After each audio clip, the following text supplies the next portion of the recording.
Hey, this is David from BigBits, and this stream, today we are going to be looking at several things. I want to do some TA, catch up on what's going on. I had some storms here last night that knocked out the power on my computers. I still need to get the Trade Alert Responder application back up and running to get the alerts running again.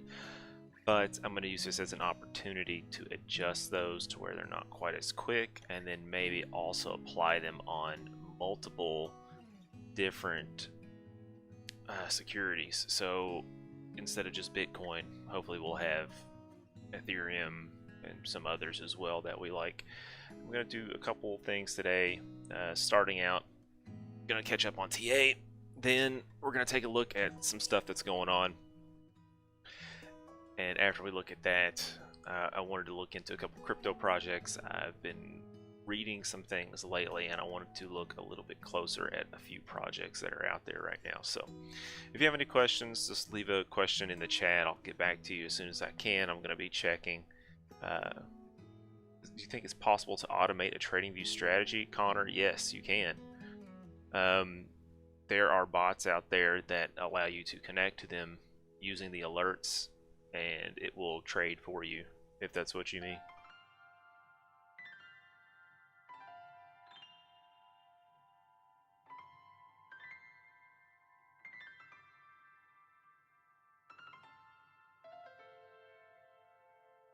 So hopefully the music that's playing in the background isn't too loud. I like to have that kind of chill music going on in the background so that I don't feel like I have to talk constantly.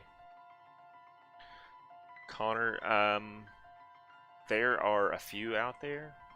I think the one most people are using right now is 3 commas, and the way you do it, you have to follow their documentation, but essentially you go to add an alert on TradingView and you tell it to use a webhook URL for an action, and this is just going to send a message over to whatever bot you're using. In this case it'd be 3 commas, and then it would trigger their bot to trade for you based on the message that you have with their documentation. So you have to format the message properly for them, and then it sends over the message when there's an alert, and it triggers their servers to act on your behalf with your API key information and trade for you. So that's how you can automate that, and this is actually something you can do with an indicator. The strategies themselves have alerts, so when you go to the strategy tester, I don't have a strategy on here right now, but when you have a strategy tester, you can do strategy alerts, but those are different than the indicator alerts. They only fire when orders get filled, or it has to do with the orders getting filled or positions getting entered or exited from. They don't fire exactly when you would expect them to, and TradingView makes that pretty clear on those alerts. Alright. So finally get to take a look at TA. So if any of you all were following me, you would know that my power went out yesterday, and that was due to some storms. The storms blew the circuit that my computer is on here that I'm streaming on, and normally this isn't a big deal, but I didn't have a replacement fuse for it. And yeah, we use fuses in this house because it is a very old house. Even though we have fiber internet here, our electrical wiring is very old, and it's on a fuse box. So you take these like round fuses, they're like that big around.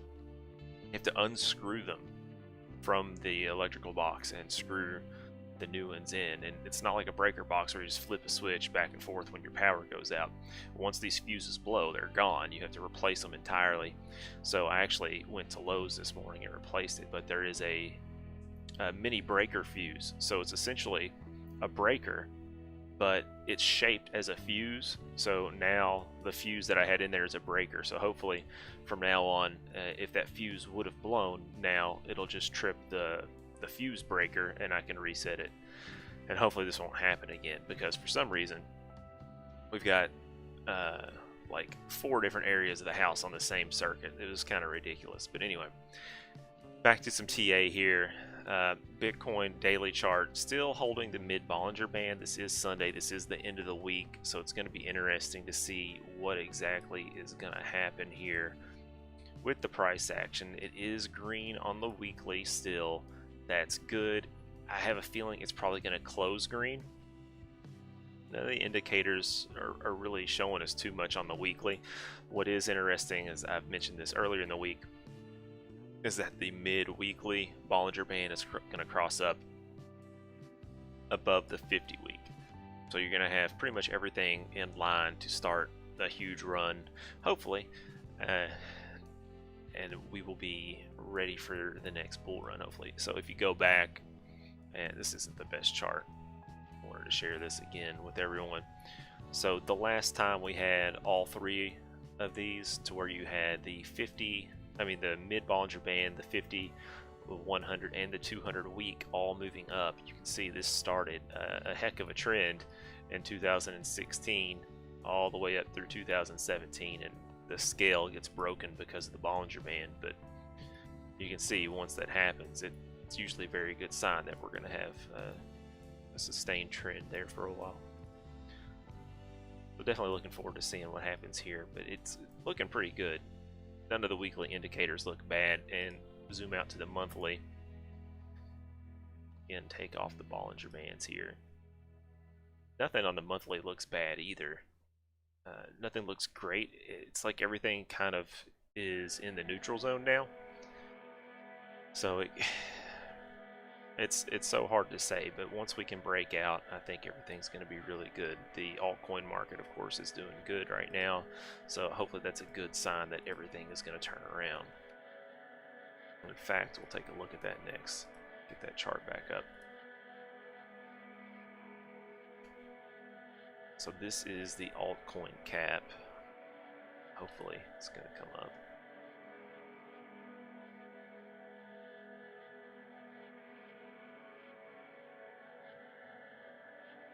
There we go. So it broke out here recently, and it's continuing its trend up. Just a quick pit stop there. 1 day of a red candle, and the two before it were almost non-existent. So that's a really good sign. It is really high on the RSI and stuff, so I could see it slowing down. The momentum in alts very well could slow down the next few days, and then we'll probably end up getting some sort of divergence and retest some highs up here, hopefully. And that would be really good for a lot of people. This is the dominance going back quite a ways, and this is a log scale. Let's switch back to regular. Take a look at where this is going back from. This is a pretty long trend that it broke out of here. I know that point didn't get back to it, but you know, that's 2018, January of 2018 till May of 2020. That's almost 2.5 years. It's a long time for alts to be held down against Bitcoin, and you're starting to see that they are really starting to run. And in fact, one of the ones that I had recently purchased probably about 4 weeks ago is doing really well, and that's Stellar. I'm really happy with this one. You can see I first bought back here. I thought that's when it was going to start shooting up like crazy, but I kind of averaged in a little bit more after that, and I'm really happy. Obviously, just looking at the price of it there, but versus the dollar, I think I got an average price of like 7 cents. Yeah, it was really good. I'm probably gonna take some profits on it in a little while. I'm not too keen to hold Stellar for a long time. There's some other projects I'd probably like to be focused on a bit more. Let's see, I also want to take a look at Ethereum and see how it's doing. It looked like it was kind of turning down a little bit the other day, and it did on some of these indicators. I still think it's going to come back down to the 50 again, but yeah, I'm pretty sure it's going to come back down to the 50. Let's take a look at the Bollinger Bands, though. It seems very likely to come back down there again, in my opinion. I'll just leave those up. Let's look at it versus Bitcoin. And honestly, it probably hasn't been doing spectacularly well in the last few days. In fact, it's lost. It looks a little bit like the altcoin market, although it hasn't been quite as ferocious in its breakout. It did break out, but it's not like really outpacing by a whole lot. I think the overall altcoin market is entirely outpacing Ethereum by a lot right now. And let's see, what are some of course, Doge is one thanks to the TikTokers pumping that one, but let's see what Litecoin's doing. So, this is actually an interesting chart. We haven't had very many interesting charts because they pretty much all look the same, but Litecoin is a bit different. It had its kind of like precursor rally last year or earlier this year. No, yeah, last year here when it went back up to $100 and something, all the way down from 24. And now finally that altcoins are breaking out. You can see it could perhaps find support on its 50 and 100 day moving average with its mid Bollinger Bands moving up. It might not be a bad one to stay in for a while. I mean, it is Litecoin. It's probably not going to go away. It's probably not going to be what it was back in 2017 when it was like clearly number 2. At least in my opinion, it's probably going to remain top 10 for a while. But you know, this one has more risk reward to it than some of the other ones do that have already broken out. And talking about risk and reward, let's take a look at crypto.com coin. This one is crazy. It's really crazy. Like, it's done nothing but go straight up since the 14th of March. So after the coronavirus crash, it's done nothing but go straight up. 7x in a few months. That's wild. And I've been talking about this one. Like, I really like it. I like what they're doing, but that is so much risk, and it's already valued so high. This is a top 10 market cap coin, and it's got tons of coins. 18 billion. So the minor changes in price really impact it, and it's pretty wild. The thing is, with the coin, they really encourage staking of the coin on their exchange. So what happens is people hold the coin on the exchange and they use it to get discounts on other coins. So the more of these you stake on the exchange, the more discounted coins like Bitcoin and energy and things like that you can purchase based on how much you stake. So it's causing a lot of people to hold on to these. It'll be interesting to see how much longer they hold on to them, because these have already went 7x since March. Now, comparatively, the other one that I've been following is their other token, MCO, which is their card token, and it is way down here. It's about to drop off the top 100. It's really been struggling. I think a lot of people switched from MCO to Crow, but I think some might switch back here. I'm hoping that it's trying to find a bottom right now. I've been kind of averaging in on it just a little bit lately. I was hoping that it would hold on like the 50-week moving average, and it didn't. But that is okay. It is helping with the staking rewards there in their earn program, and that's actually been pretty cool.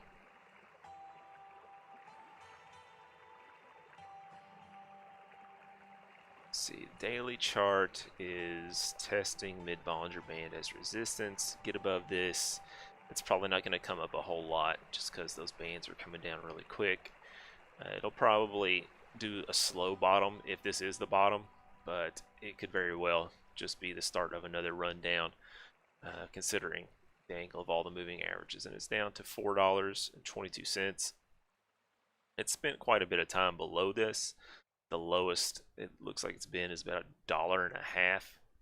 So it's got a long ways to go down if it does continue to go down versus the dollar. But if the entire altcoin market moves up, it's probably not going to go down to $1 or $2 again. It might find support here where it did back in November and December of last year before the coronavirus crash. So it looked like it was trying to print higher lows, and it kind of did continue to do that, but then coronavirus hit, and it's just kind of hard to tell. Then they had the the wire card issues, which disabled some of their cards. It didn't impact the US cards from what I understand. So this one's kind of interesting. There is in my opinion, a lot of reward to the risk here, because this has a very limited supply. It's got, right now, this is the circulating supply, 15.8 million, let's say, and it has a max supply of like 30 million. Yeah, 31.5 million. So a coin that has, or a token I should say, that has 16 million coins out there and actually does have some value, is useful for staking and some other rewards with their card program. I don't see how it's only $4 and can continue to go lower while its other coin can continue to go higher. I don't know. I don't see it. I like it. That's why I'm averaging into it with very small amounts. Just to get a piece of so few coins, it was something that's going to be a big deal. And I think Crypto.com is going to be a big deal on the next cycle. I mean, it's Crypto.com. They purchased the best domain name you could other than Bitcoin.com. Like, you couldn't get a better domain name in this day and age if you tried. So people are going to be going to that website, and they are going to become a part of that ecosystem. That's why I like Crow. I don't know about it being a top 10 right now. It certainly should be in consideration for that eventually. I don't think their exchange or their programs are that good right now, but they are doing a lot with that token or that coin. I believe it's its own network as well. So they're doing a lot with that one, not so much with MCO.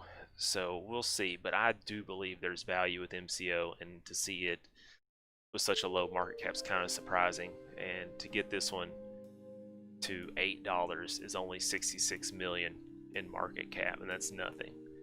For this to be such a good domain, I'm kind of surprised. I've talked about this one plenty before on the channel, but I really don't see how this one can be that cheap. Even with the Wirecard issues, those are going to get resolved. So it could just be a buying opportunity. We'll find out. I've been averaging in. We'll see. All right, so I want to take a look at some more. One that I've been looking at recently is Matic. I really haven't paid much attention to Matic, but I'm starting to look ahead a little bit more at Ethereum 2.0 and some of the scaling solutions that they offer, and Matic is one of those, and they have a partnership with Infosys, I believe. There's something to do with them and Infosys. This is one I'm going to look into a little bit more today. I went ahead and bought some the other day. This coin has not shot up drastically, but one of the things I saw here a few days ago was that with Ethereum 2.0, it's probably going to cause a wave of enthusiasm on Ethereum and altcoins in general. This is already happening in DeFi, but what's going to happen is, like before, their network is going to become congested. So what's going to happen is these level 2 network solutions for scaling, such as like the Lightning Network for Bitcoin, and in this case Matic, which claims to be a level 2 scaling solution, will be used to circumvent the congestion on the network.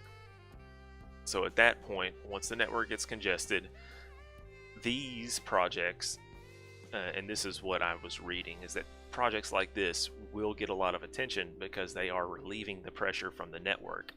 And one thing that I saw recently that I thought was really interesting was that Vitalik, he in fact said that the scaling solutions should be used and that they should take pressure off the main network. So I have a pretty good feeling about the scaling solutions. I know there was the Loom network before, but I've heard it has not been doing so well lately, and this is one of these things. I don't really follow the project super closely. I'm more TA focused than anything, but with the cycle coming up, I want to do a little bit of research and figure out exactly what's going on.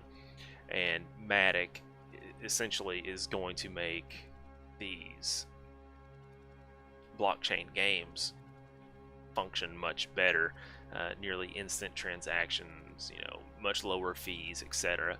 So it would be interesting to see how people would have interpreted a game like CryptoKitties in 2017 when it had tons of hype, but if it actually was more functional, like they didn't have a ton of features on CryptoKitties in 2017, and they don't have a lot still, but that's just an example of a game that got a lot of hype.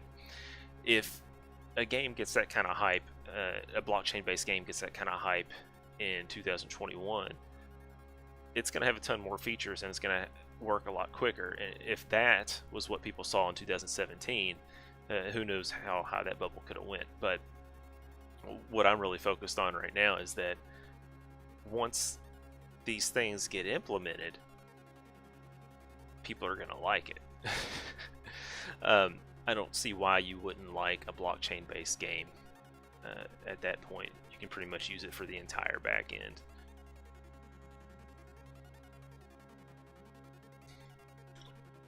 And I was going somewhere else with that too, and I kind of forget. And it had to do with the CryptoKitties.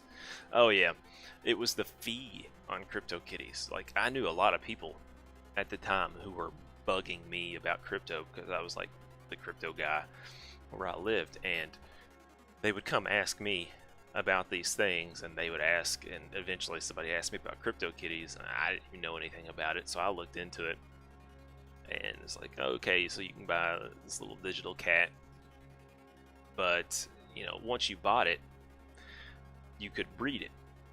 Okay, so you buy 2 cats and you breed them. Well, it kind of sucked because the fee to breed them was pretty cheap, but the network fee at the time was ridiculous. It was like 0.008 Ethereum, which I can't remember how much that was. I'm going to do the math. Ah, crap. 0.008. Let's say it was 300 at the time. Wow. Okay.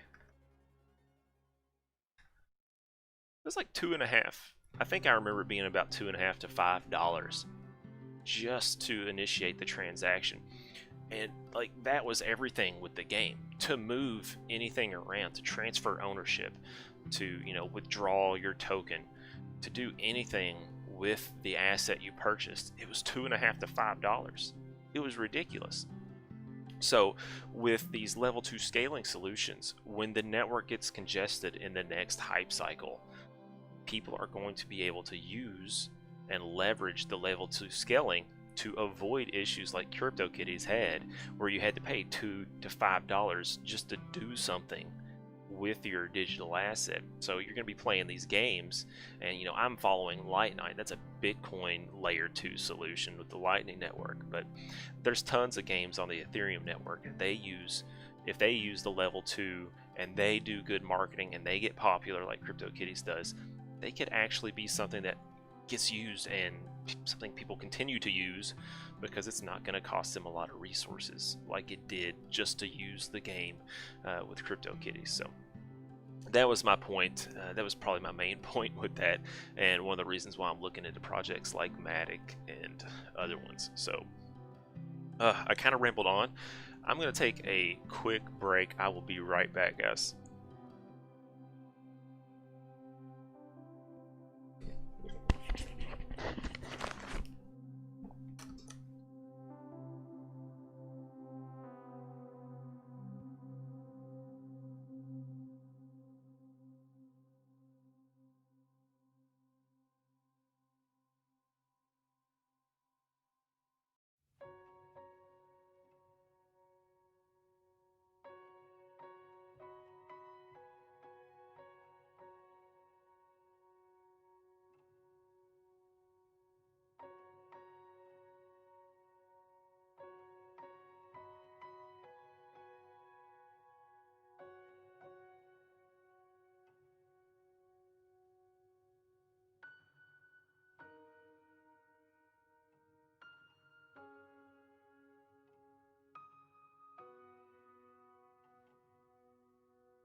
Alright, sorry about that. I have to take a quick break every once in a while. I do have back pain, so I apologize about having to take a break and lack of content, but that's just kind of how it is. Okay, so what I wanted to do today, beyond this, and we've already looked at some TA and stuff, is I want to actually go and look at how I can improve my stochastic weights advanced indicator, and then beyond that, see if there are some other things that we can do with the fancy Bollinger Bands or work on some other strategies. And after that, then I kind of want to look at some of the crypto related research, such as with Matic and maybe some of the other news and stuff, to kind of get a feel for what's actually going on. And I've got to do some preparation for a video that I'm going to be recording soon. We're going to talk about recency bias, and that's not like recency bias with your mind, it's like recency bias with an indicator, so that you can tell your indicator to focus on what's happened recently and use the recent events to weigh your decision or the indicator's movements with this recent bias. So that's something I'm looking at as well. But let me pull up a different chart. I like to look at the Ethereum bot chart. Here we go. So I was not trading this morning. That's probably a good thing. But the stochastic weights advanced on the 1 minute through a lot of very overbought signals. And that would have been a really good one to get into on that cross down. Wow. Unfortunately, I was not around, so I couldn't do it. Oh well. I might not have even done it though, just because the 5 minute didn't get high enough. Now, buying the bottom, that might have actually occurred just because you had the 5 minute touch the oversold area. And you'll notice this indicator is super picky. It's hardly ever touching the overbought or oversold regions. And when it does, it's usually doing a pretty good job of finding out that it's actually oversold or it's actually overbought, as opposed to regular stochastic, which is just not that good. Alright. So there was one thing I wanted to add. I want to know if I can even do this on the stream. Give me just a moment.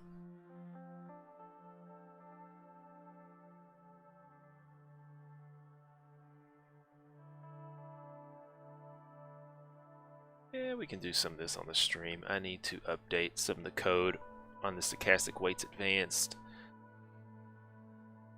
And that's going to be easy to do. I just don't want it to show you all of the code. Okay, let's bring this back over. So what we need to do is we need to add alert conditions for the very overquick or the very oversold. And that's useless. That's unnecessary stuff. So what we're going to do is we're going to add alert conditions for the very oversold and the very overbought quick divergences. And I described what these were in a previous video, but we're going to go ahead and do that now.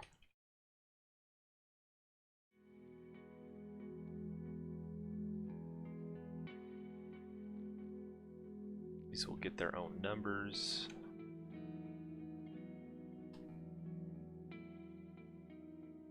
And then let's make sure people actually understand what these are for. What label gets printed with these, and it's VOB QD.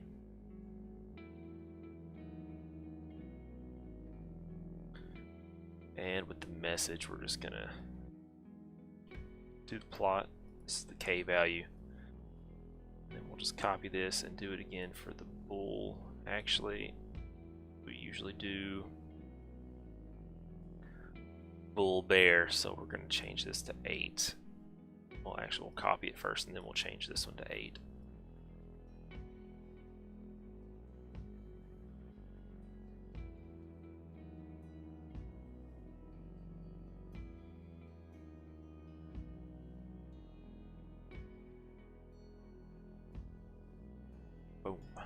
it's got that. It was easy enough.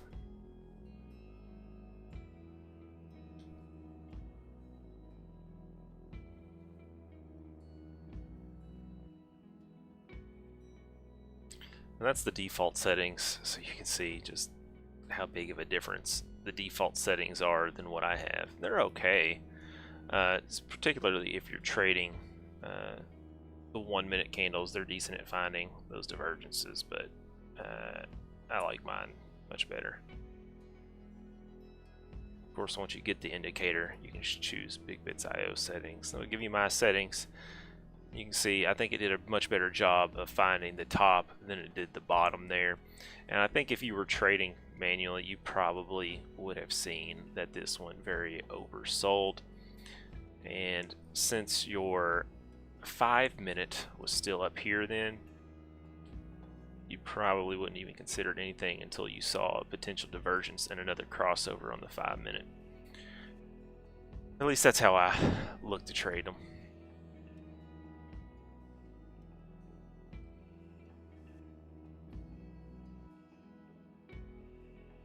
So now all we have to do is publish this.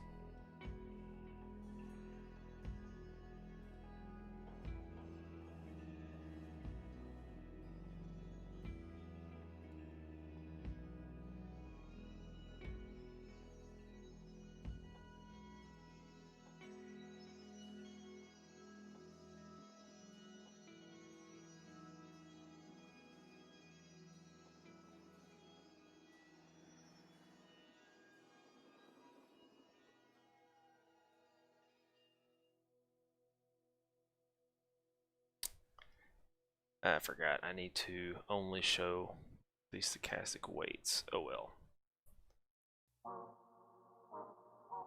We'll go back and we'll update one more time because we're going to go in and we are going to check one more thing.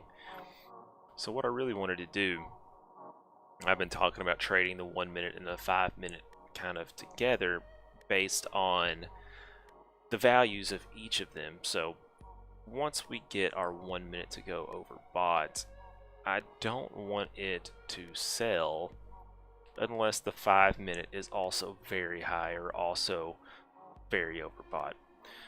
So what I'm thinking about doing is, instead of using the RSI confirmation, I'm thinking about replacing this with another stochastic weights advanced with the same settings and requiring that the different resolution values must be above a certain level as well.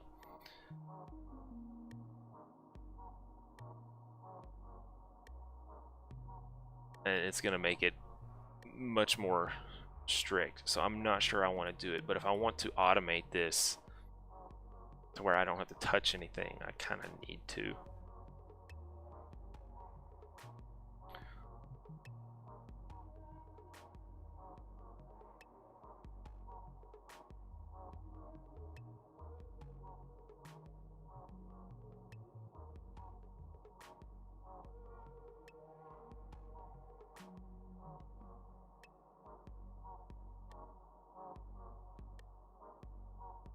I'm just trying to get a feel for the patterns back here.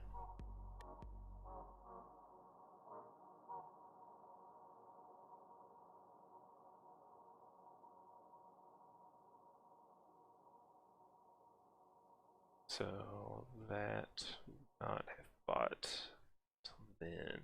Okay.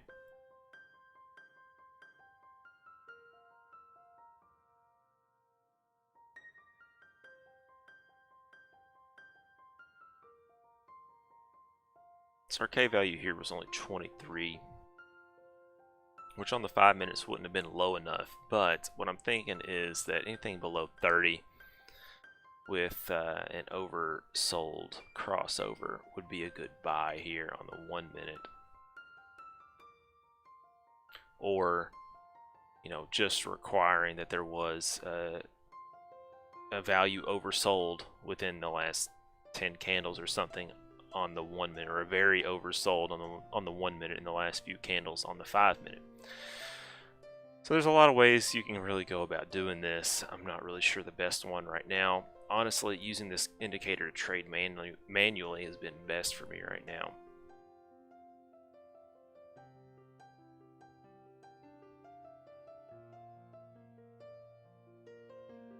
So I'm actually going to take this, let's convert it to the single chart. I want to hide those indicators.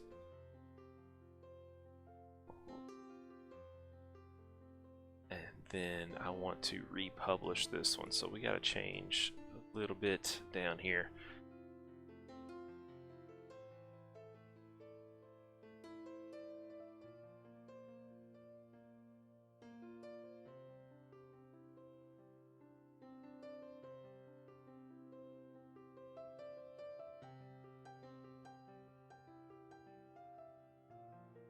And that's all we're going to do is just add a comment. That should be enough for us to be able to publish an update.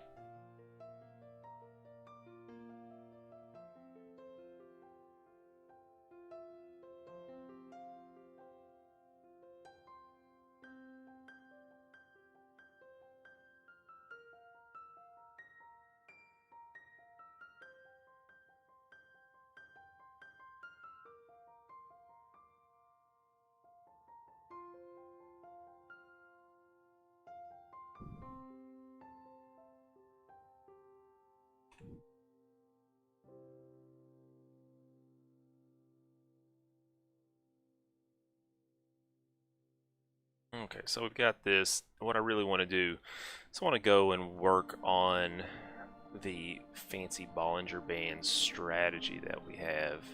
And to do that, I think I need to pull up a brand new chart. Let's see what all I have here.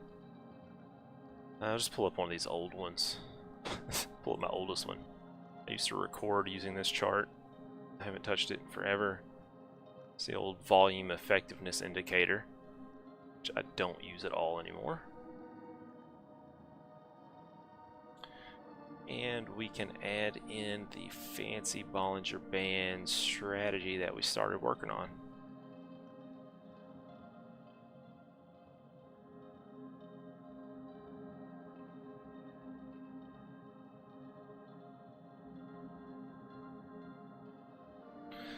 Now with this one, I think I want to change how this works,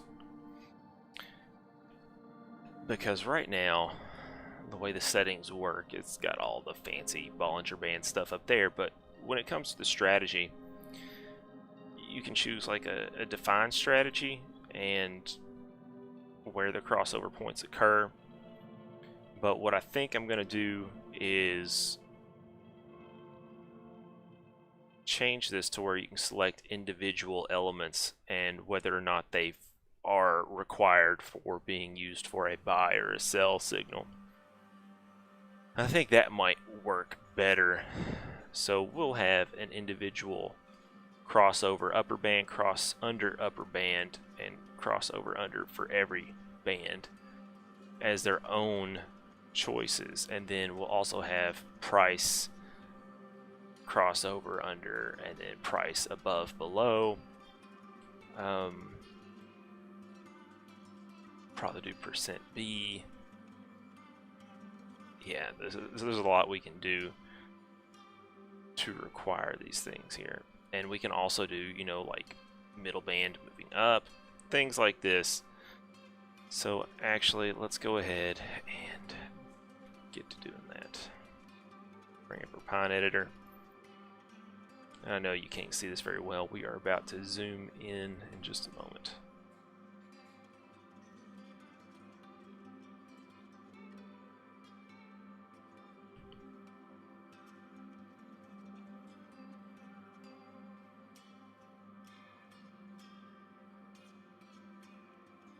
Okay, so this is just what determines whether we're long open or long close, and we're just going to remove this. And we don't care about the strategy choice. We're just going to take that out, and we're just going to build up our own stuff. Which means we also don't need this one,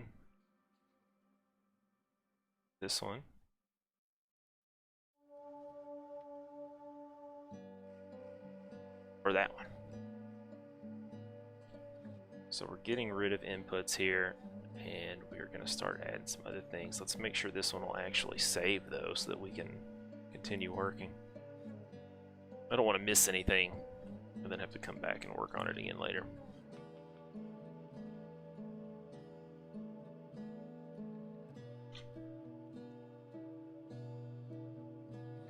Okay, that's good. It removed everything we were working with, and that's what we wanted. So I'm not zoomed in yet. I'm just going to copy some of these inputs so we have something else to work with.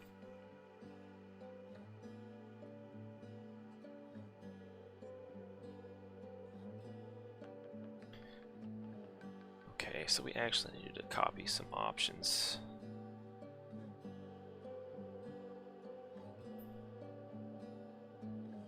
And this is going to be crossover upper band. And the title for this one is going to be crossover upper band.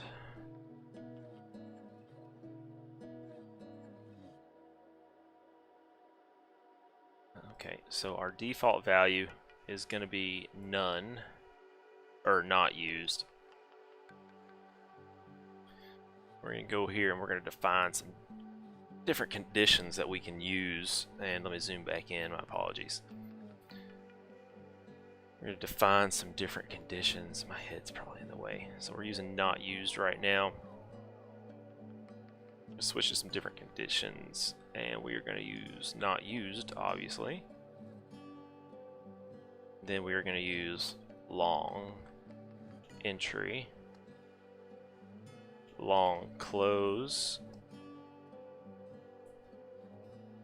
and then long entry and long close. So essentially, we are giving this a condition, and we are letting it choose, or we're letting the user choose whether they are going to use this condition for their long entry, their long close, or for both their long entry and their long close. So if you got 4 different options, and by default you're not going to use any of them. And we're going to go ahead and create this for our other bands. These are going to continue to be crossovers.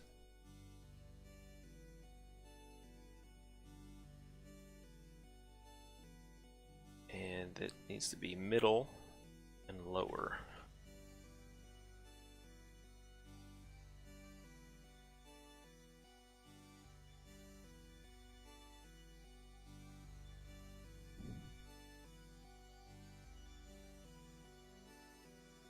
Alright, so now we have 3 different conditions that we can use in our strategy.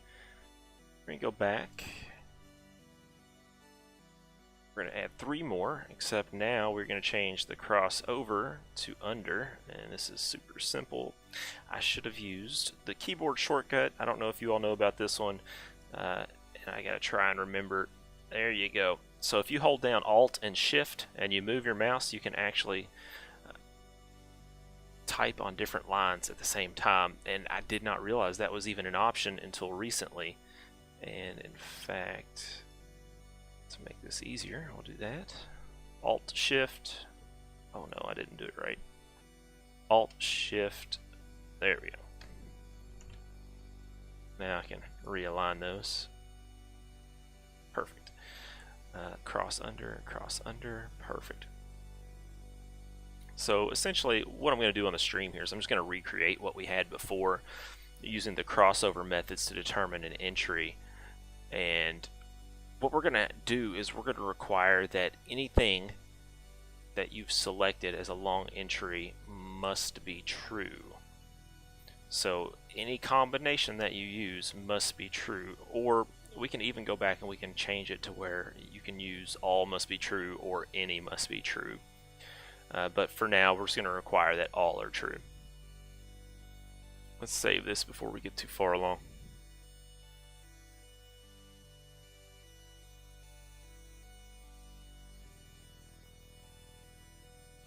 And let me add a note real quick that we should do this.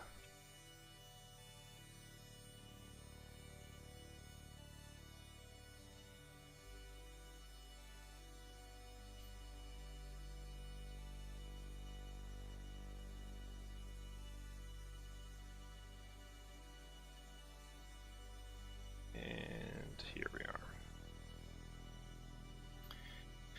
So now we have our different conditions, and what we are going to be doing is we're going to go through each of them one by one, and we're going to determine if these should impact what's going on.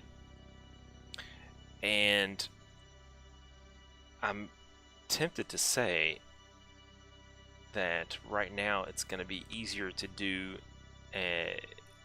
something to where any condition is true, you should enter along, as opposed to all. So let's see about this. I've done something like this before, and I'm trying to think of how I did it. We're going to do a bool valid long, and we're going to have that equal to false. A bool valid long close equal to false.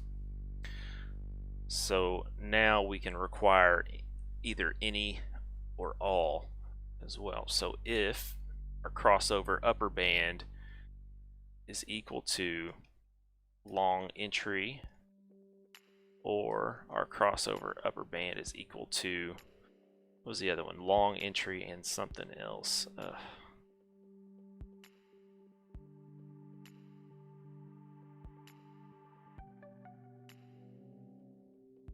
Just had to make sure we had it perfect.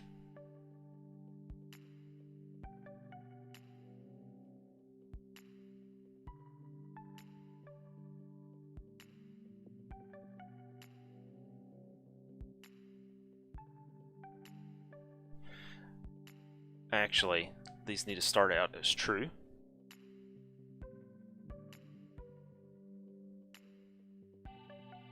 Okay, so if we have the crossover on the upper band selected as a long entry, or we have the crossover upper band selected as long entry and long close,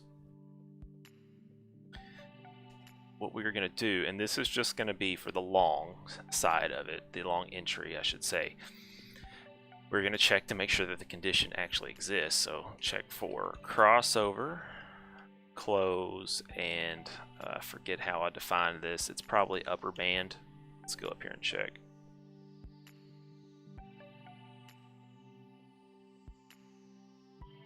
Yes, it's upper band. It's perfect. We will also want to make sure, actually, might want to nest this. If condition requirement is equal to all, and our long is still valid, we don't need to do that. If our long entry is still valid, and I probably need to retype that so it's not so confusing. So if our long entry is still valid and we're requiring that all of them are selected, then if we have the crossover now, our long open will be set to 1, which means true. I like to use 1 and 0 instead of true and false in a lot of occasions, and I'll explain that why in other videos, but for now we're just going to keep it there, and then we'll do an else. So if this wasn't a crossover, our long open, we want to make sure that it's set to 0, and since we have chosen all, we're going to set our valid long entry equal to false, so that the next condition that says long entry is going to check whether it's already valid or not when you've selected all, and if it's not valid already, it's just going to skip it, and this is basically how you require that all of them are selected. If any one of them is false, it won't even allow you to process the next one. They're already set to false. You can't have any of them. If the first one wasn't, you don't even need to bother to check the rest of them either. So it's pretty interesting how that's actually done, and it might be easier if like you had an array or something to do it, but this works just as well.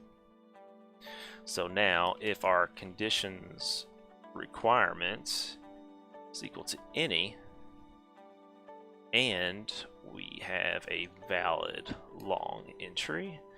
And in this case, it won't really matter. So we're not going to worry about our valid long entry here. Since we're using any, it won't matter if it's already valid or not. We're going to check for our crossover again. Actually, we're going to set our crossover here with the value.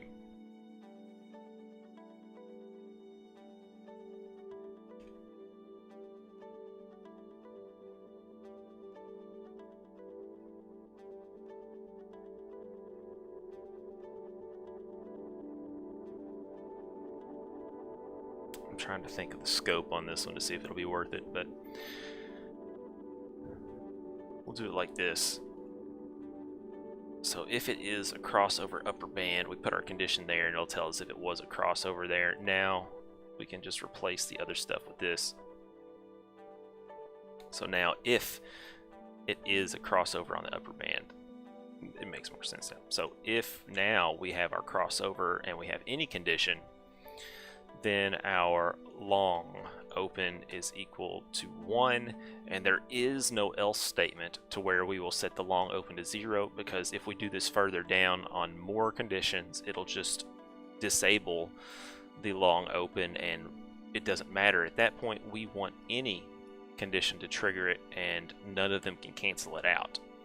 And we might do some adjustments on that towards the end, but for now, this is how you can do that.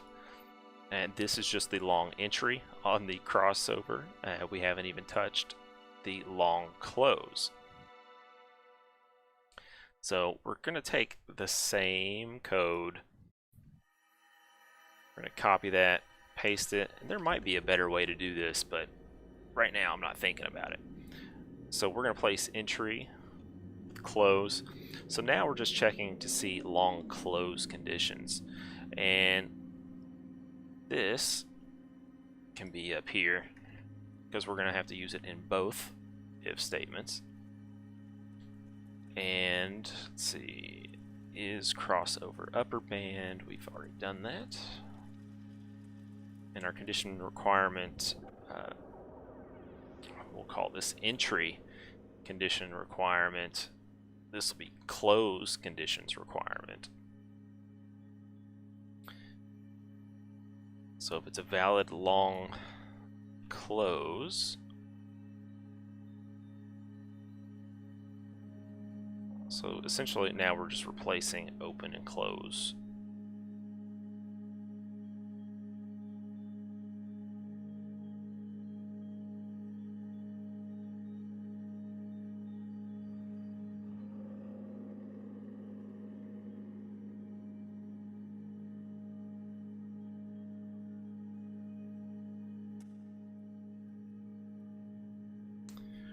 So now we're going to do one other thing, and this is going to be at the end of all of it. Anyway, we're going to cancel out any tiebreakers.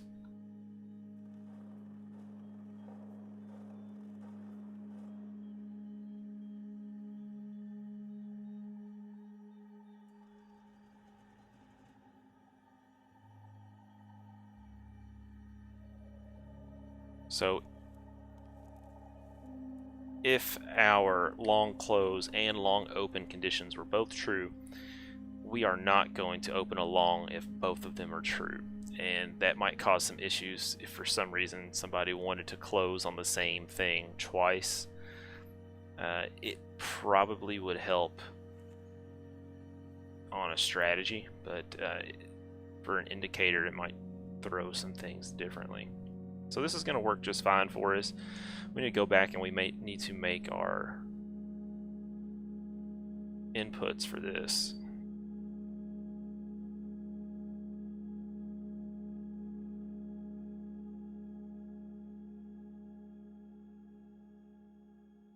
What was the other one? That one's close requirements. The other one is entry. I want to rename that to open.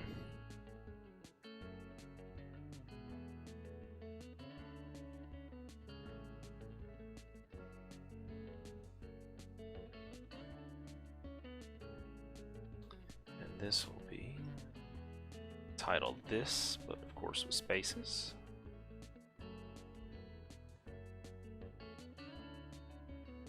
And the default value is going to be any, and we're going to have any all as our options.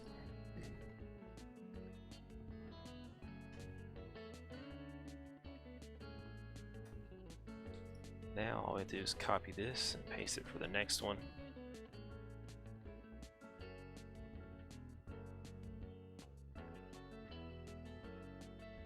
Excellent, we've got that. Let's go back down here and make our other updates that we need. Wanted to rename long entry to long open to be consistent here, because we didn't use entry with anything else.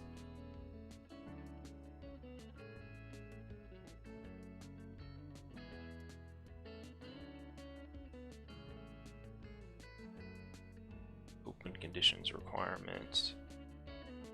Open conditions requirement. And I should probably just use the search feature now.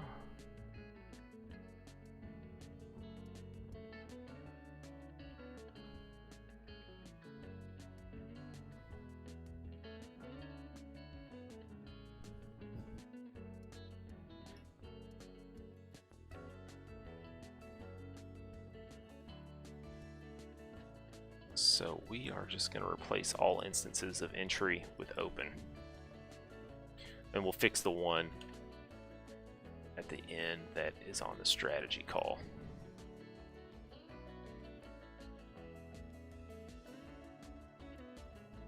Excellent.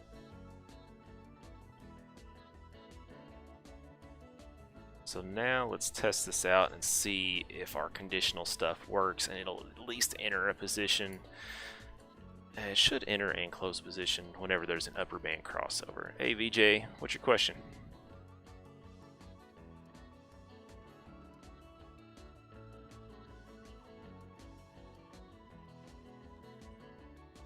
So we've got open conditions required and closed at the any. On the upper band, this is the only one we've done so far. We'll set it to long open and long close. Let's see how this does once it recalculates.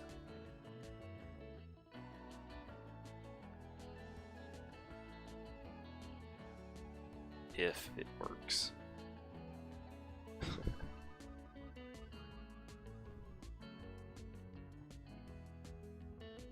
Okay.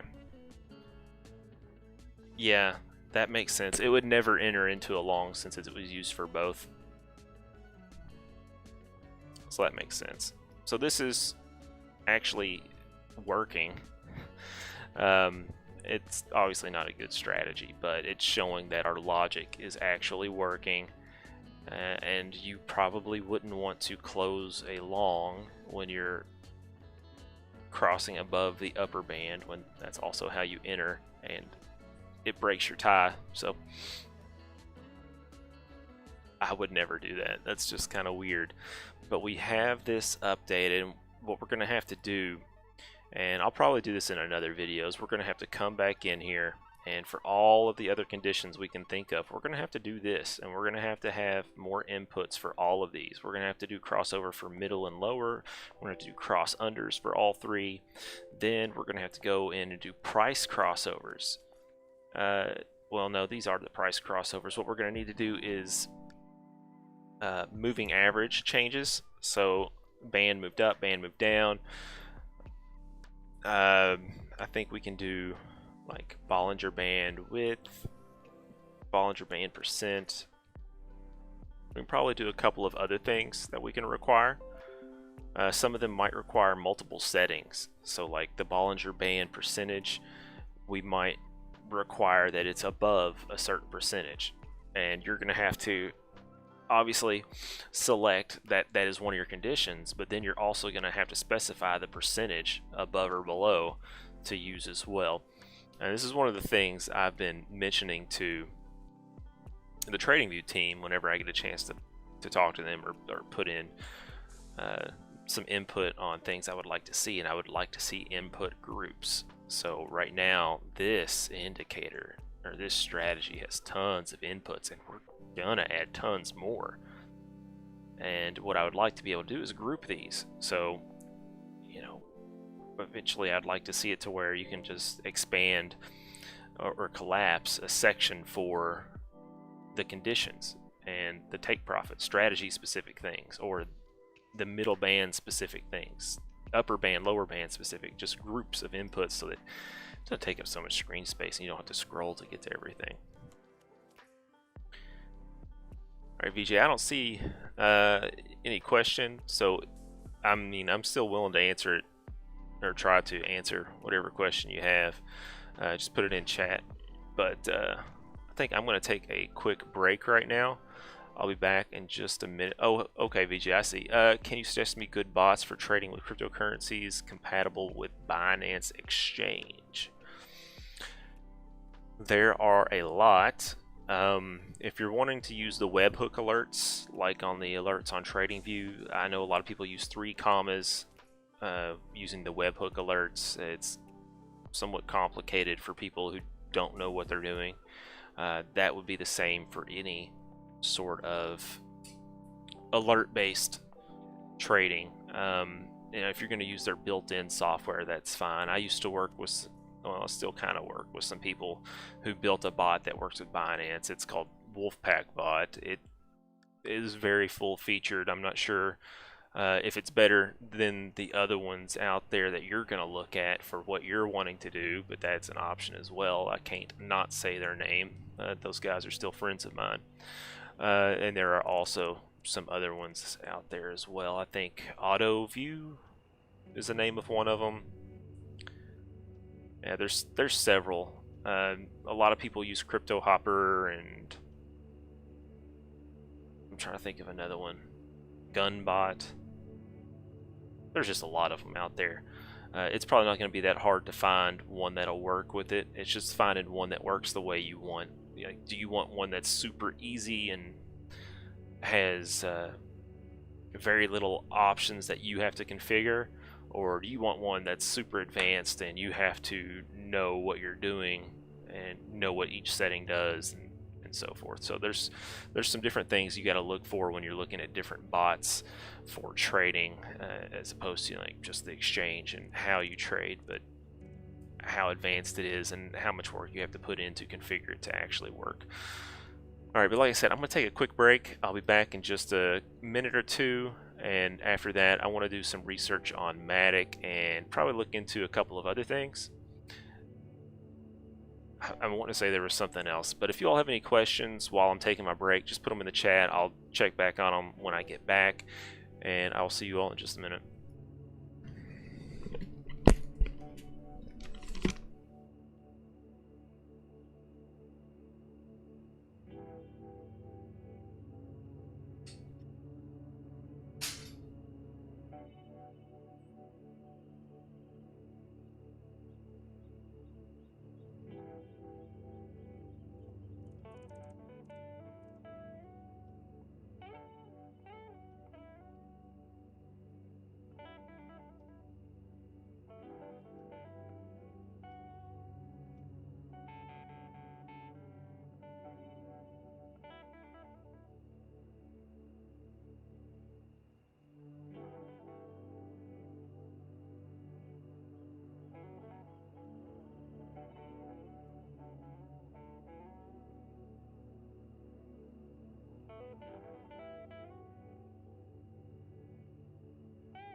Alright, I'm back.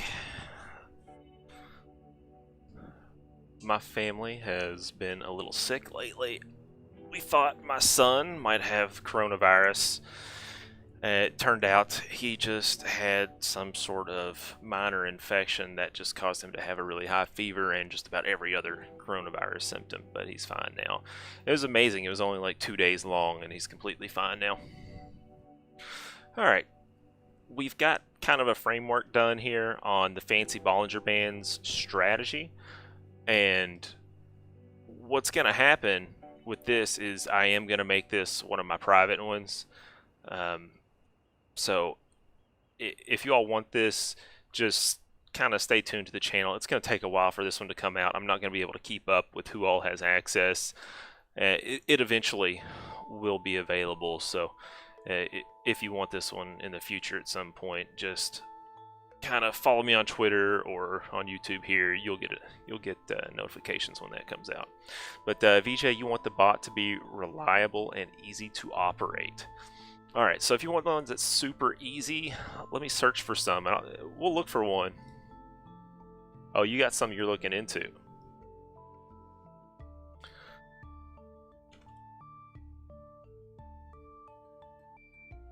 I know a lot about bots. I've written them from scratch many, many times over.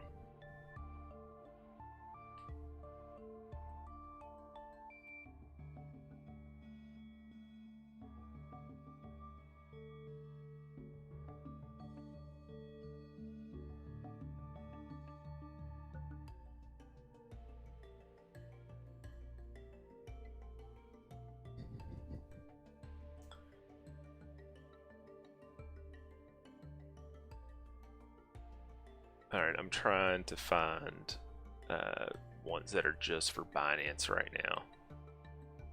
Hell, I can pull this up over here. It's not a big deal.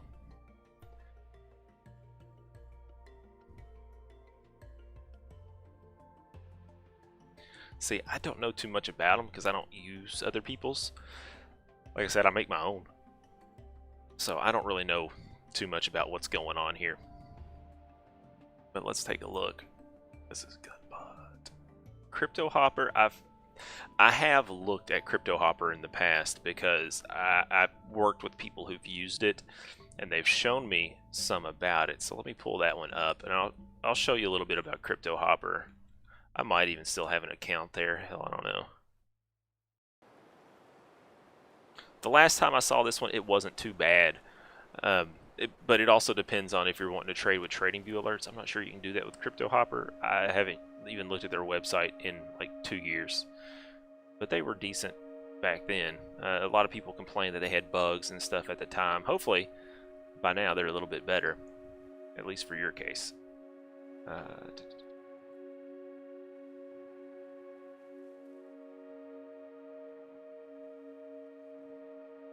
Yeah, they've got a lot of stuff going on for them. We have different packages. I remember this. Oh, they've renamed their packages. They used to be like the names of bunnies, or it had something to do with bunnies. That's kind of funny. They must have decided it was a little too childish or something. So yeah, these are their limitations.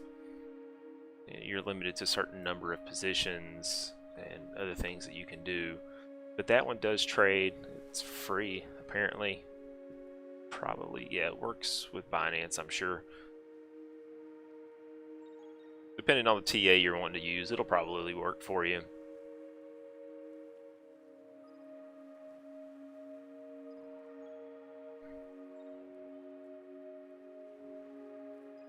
Yeah, I'd say Crypto Hopper's pretty much the one most people hop into, but and that's not really meant to be a pun, but I believe 3 commas is the one that's kind of more popular right now that I see people asking me about.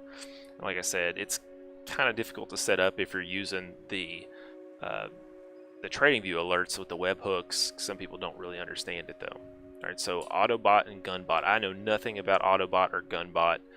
Let's pull those up. I'll do that on another screen and we'll take a look at those.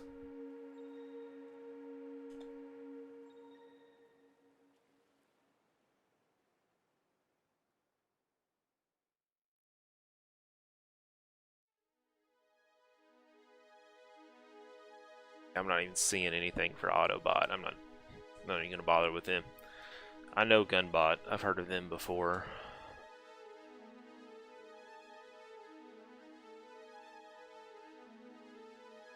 All right.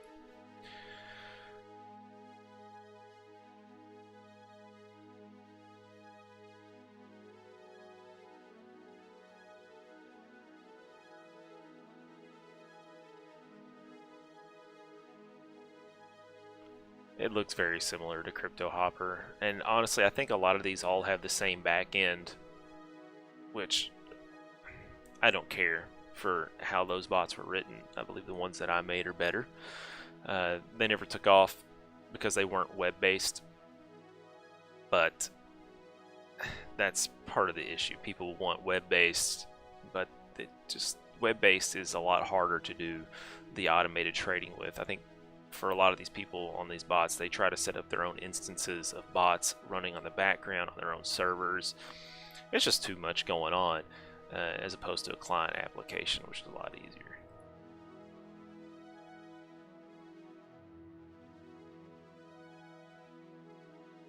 But VJ, if you're choosing between those three, I would probably pick 3 commas or Gunbot, and it just depends on which one you're more comfortable with. Like I said, I don't use them, so I can't tell you everything about them. But I do know Gunbot and 3 commas have a better reputation.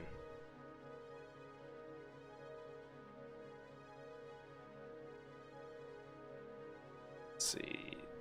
They do have a free trial on 3 commas, although I don't think it's as good as the Crypto Hopper free trial. But yeah, you can get started with the free trial on 3 commas. Let's see if they got one here on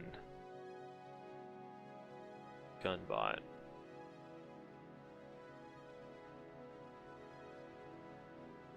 Ugh. It's really limited, but if that's all you're wanting to do, that's completely fine.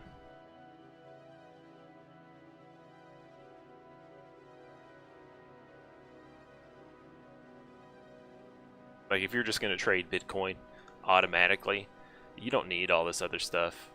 And if you're just wanting to trade like Bitcoin or Ethereum, and you're just wanting to trade on Binance, their starter would be completely fine for you. Wolfpack and Crypto Hopper. So if you've heard of Wolfpack, it's one of the ones I helped build.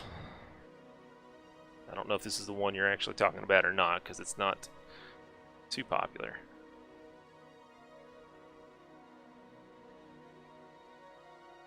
I actually have it installed. We can take a look at it there if you want. But Crypto Hopper, yeah, I built Wolfpack bot from scratch. I've had some people help. Oh, there's an update since the last time I used it on this computer. This isn't really a computer I run bots on. But yeah, I built this one from scratch. I built the core components of this application, and I have a couple of other really good developers who helped really turn this thing out into something really good. Oh, thank you, VJ. That's nice, dude. Yeah, he's doing really good. He's up screaming and playing as we speak. But I wrote the core infrastructure of the Wolfpack bot application, and once it comes up, we'll take a look at it. But it's really cool. It's complicated. It's not easy to use for most people, but since we're talking about it, I might as well show it to everyone.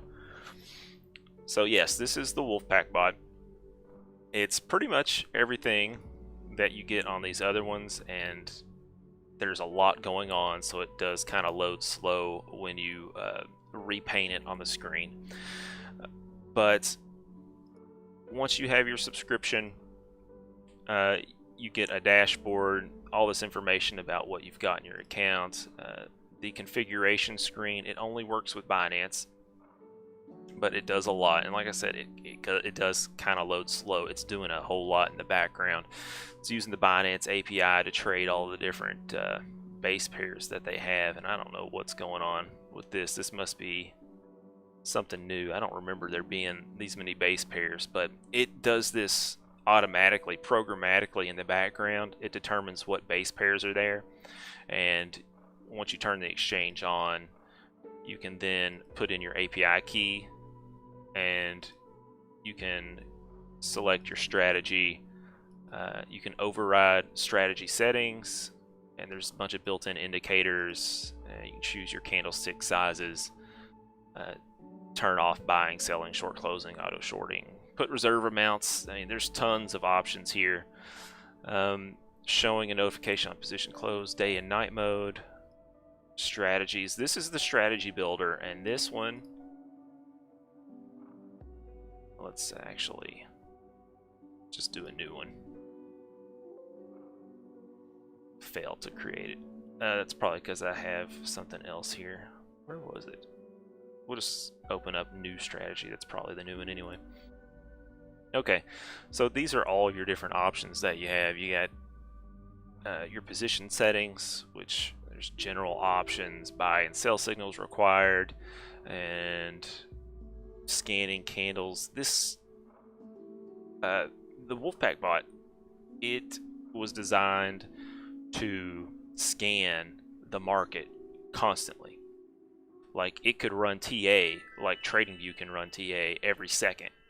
Like, every time you get new data, it's updating the TA, and it could trade up to every second. It's powerful, and that's the way the requirements were written, and that's how I built it to trade. And you see all these indicators over here that you can actually apply. I wrote the code for all of these indicators except for like 2 or 3. It was pretty wild writing the code, the calculations for the indicators, and this is exactly why I do this channel and talk about indicators and creating them, because I've written the code for them from scratch so many times. And of course, you have your price settings, taking profit, trailing stop loss.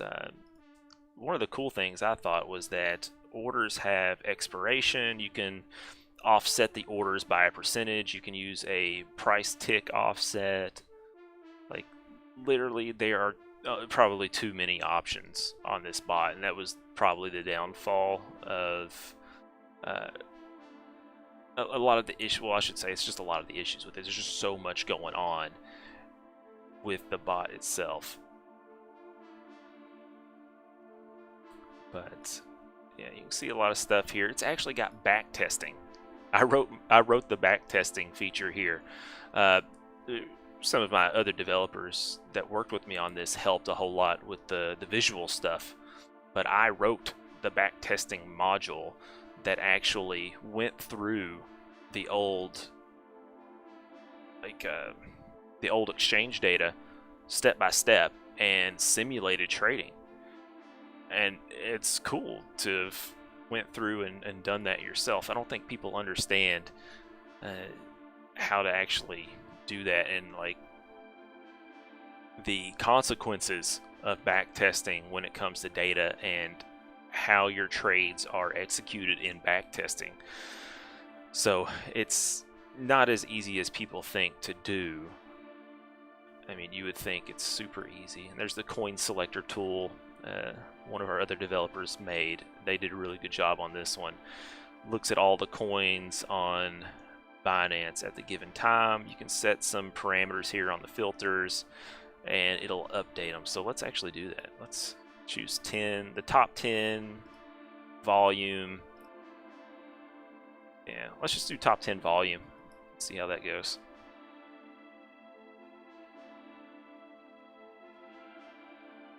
Hey VJ, if you want to contact me directly, you can email me. It's david@bigbits.io. I'll actually put that in the chat here for you.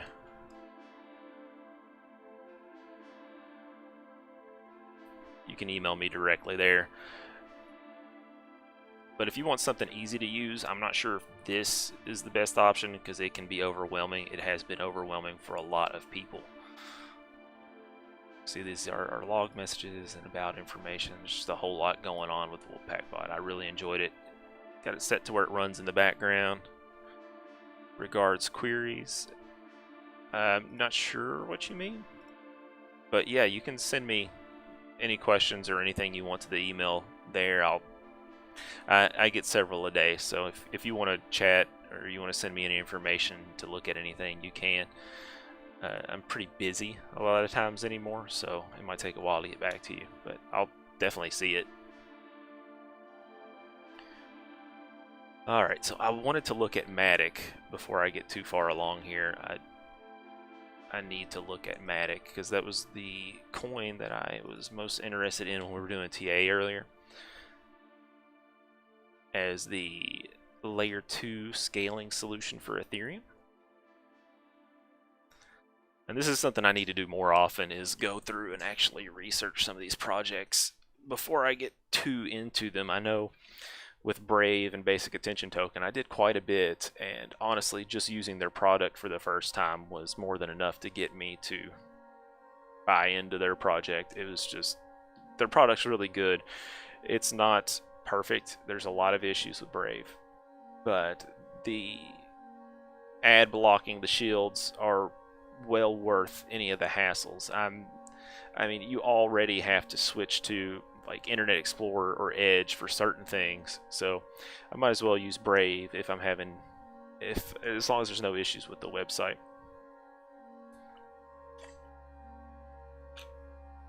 All right, so Matic, scalable and instant blockchain transactions. Why Matic? Decentralized apps are making huge progress, but the current blockchain ecosystem is not prepared to scale as per the demand. And I talked about this earlier in the live stream when we were talking about like CryptoKitties and stuff. Like Ethereum was too clogged to work on that stuff, and that's why we're looking at this one. High gas fees, simplifying the interaction between users in the decentralized world. They want to make interacting easy. There's the architecture. Alright, so I'm going to look at the infographic. Seems like it's probably the best way to go about this. So here is the root Ethereum chain, and there is a deposit bridge. So you deposit to Matic, you operate on their side chain. There are checkpoint nodes which probably update balances back on the main network, and then at some point you can probably use a withdrawal bridge to get your coins out. So essentially you're just using the other network between them, and I believe they have staking as well. They say they can scale to millions of transactions on a sidechain tree architecture, up to 65,000 transactions a second on a single Matic chain. So it sounds like they want to have more than one chain. That's interesting. I want to see how that works. Smooth user experience, mobile apps, and an SDK. Okay, that's interesting. Security. That's just standard kind of blockchain stuff.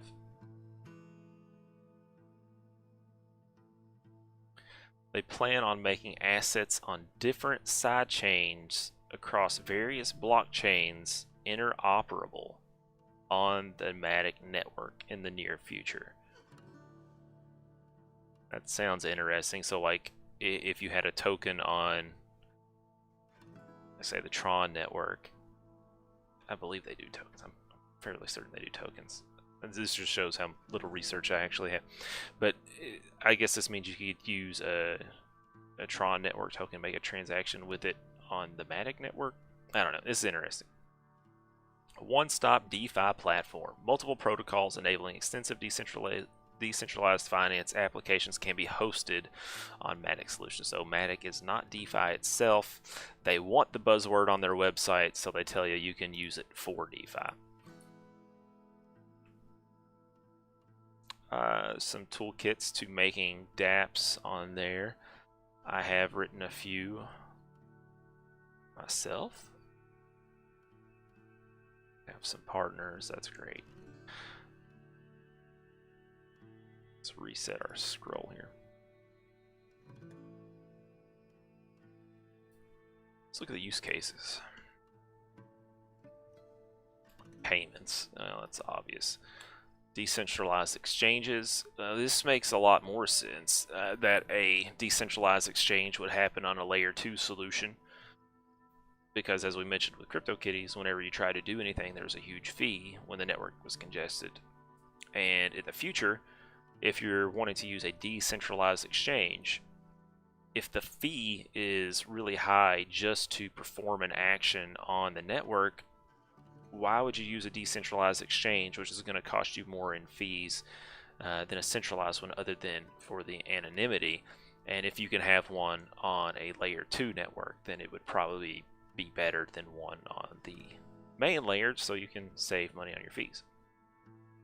Gaming networks, this is the one that I was already kind of aware of, that they're going to put the assets, the game assets, and some more of the back-end data for the game on the blockchain, which is something I'm actually really excited about, because I've been following Light Night and watching their sidechain for Bitcoin with Liquid, and seeing how NFTs are going to work on that game, how you can like have an asset in your game and you can like withdraw it and send it to somebody else without having to use their application is great. I mean, I can see something in the future where like if your character has a skin or something in a game, and like say you're Blizzard and you got a skin in one of your games like Overwatch, and you wanted to use it in a newer game, you would withdraw it from your game and send it to your wallet for the other game, or you would just have access on both. But you could also create these marketplaces for those digital assets if you could withdraw them. Now, a lot of them probably are not going to be that way. I think Light Knight's probably going to be a little unique in the fact that you can withdraw your tokens and move them around. I think a lot of games in the future are going to be more centralized, take the classic approach, design their game to basically just store data on the blockchain as opposed to allowing people to operate on the blockchain, if that makes sense to you. A lending and credit scoring platform, Matic will enable a platform for merchants to assess the credit worthiness of connected users via their transaction history. That's interesting. So they're going to have some sort of an algorithm to determine how credit worthy you are on the network.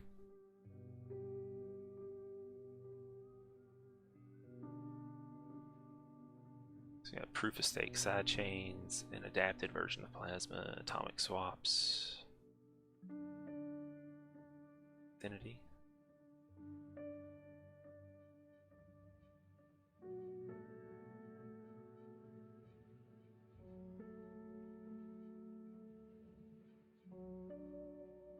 Alright, let's take a look at their light paper and see what they had to say, if there's anything that really sticks out. I'm not going to read all this. Alright, this is important. Key things Matic wants to do. Zoom in. Solve scalability by providing layer 2 solutions. That's nice. We've already talked about why that's good. Application platform for dApp developers on Matic. So again, just a layer 2 solution for decentralized apps, which is really cool. Provide assets interoperability via decentralized exchanges, which is good. Having a decentralized exchange on a layer 2 network, as we mentioned, is going to be really good. And better user experience for mass adoption. So that's something that's a little harder to measure. Let's look at the user flow. Alright, user deposits crypto assets in a Matic contract on the main chain. So this is on Ethereum. You deposit your assets to Matic. So like if you wanted to put your Ethereum on the Matic network, you would deposit into the Matic contract on the Ethereum main chain. And then, of course, their sidechain would be notified of how much you have. That would be the deposit bridge that we looked at on the main page there. Once deposited, tokens get confirmed on the main chain. So we just mentioned the corresponding tokens will get reflected on the Matic chain. That's the deposit bridge. The user can now transfer tokens to anyone they want instantly with negligible fees. Matic chain has faster blocks, approximately 1 second or less. That way, the transfer will be done almost instantly. That is the benefit of a side chain, is that you can take this other technology and you can place it on top of the existing technology, and that's why they call Ethereum and Bitcoin protocols more so than they call them these other things. So once a user is ready, they can withdraw remaining tokens from the main chain. So essentially all you're doing is depositing into Matic, operating on their side chain, and when you decide you're done with Matic on the side chain, you withdraw your assets from their smart contract. Alright, so remember, any crypto assets can be represented as ERC20, ERC721 tokens on the Matic chain. So I want to learn about the actual token, like why should anyone buy their token? I want to see stakers too. Stakers need to deposit stake tokens to qualify and play a very important role in the Matic network. They validate the transactions and propose checkpoints on the main chain. Okay, staking makes sense. They also choose block producers amongst themselves who satisfy certain criteria. I guess that's just a proof of stake system. That's all that really matters. Hey, VJ, I am actually using some of my own indicators, the Stochastic Weights Advanced. If you want access to it, I can give you access. I'll show you that one in just a moment. That's an invite-only script on TradingView, but I also use moving averages, Bollinger Bands, and less commonly now, I also use RSI and MACD. Although MACD and RSI are basically just confirmation indicators, I'm mainly concerned with my stochastic weights indicator and the moving averages and Bollinger Bands. So those three. This layer will achieve less than 2 seconds. Okay, we've already kind of talked about that.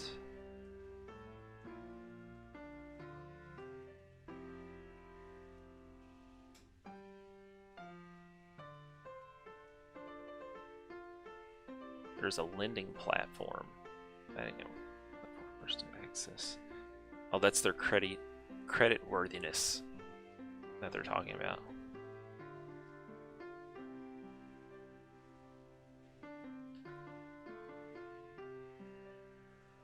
Talking about NFTs again, non-fungible tokens.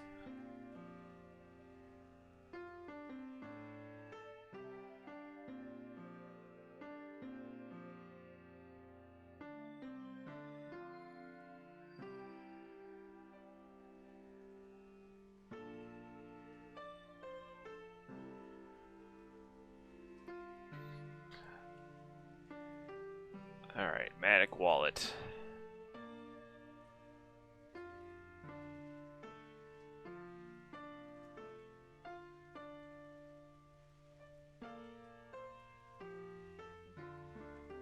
Okay, so we're seeing a lot of information about Matic, but why are we wanting to buy their token?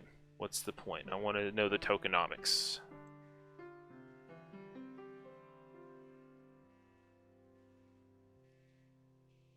I'm going to have to search for that on another screen.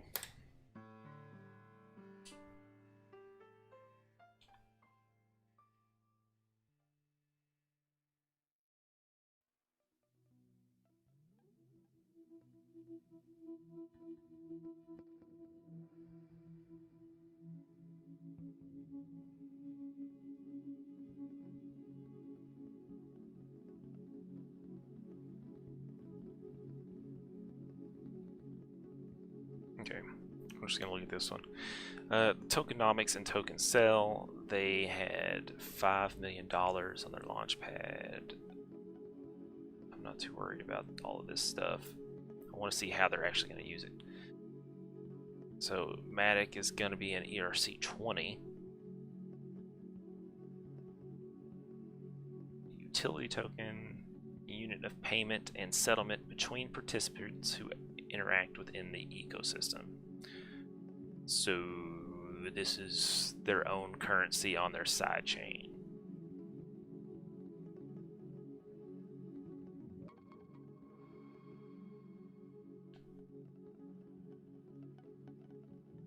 Now this article's old. I'm sure they're much higher now.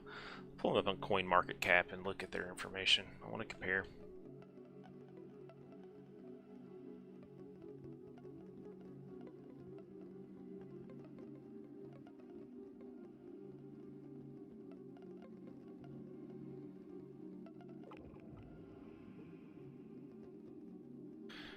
Alright, so they have a market cap of 77 million, which is fairly low. They're not even close to hitting their their total supply with their circulating supply. I assume that is because they are early in their network history and staking rewards are really high.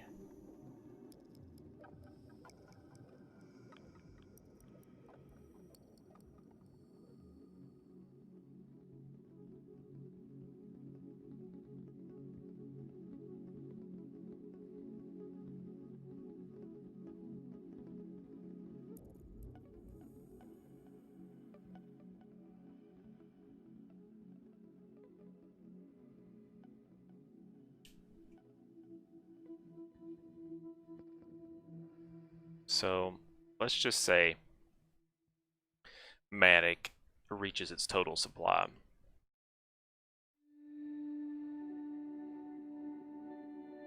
At the current price of 2 cents. Let's see where we're going to be at. And this, I shouldn't have to do this. At 10 billion times 0.02, that's what that 2 million.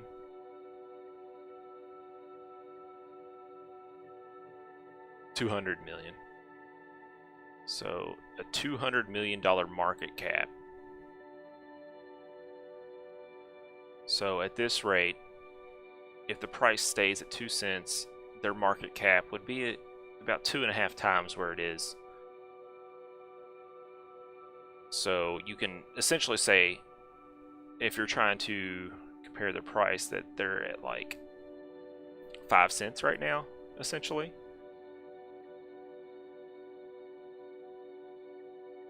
I could see it being 10 cents.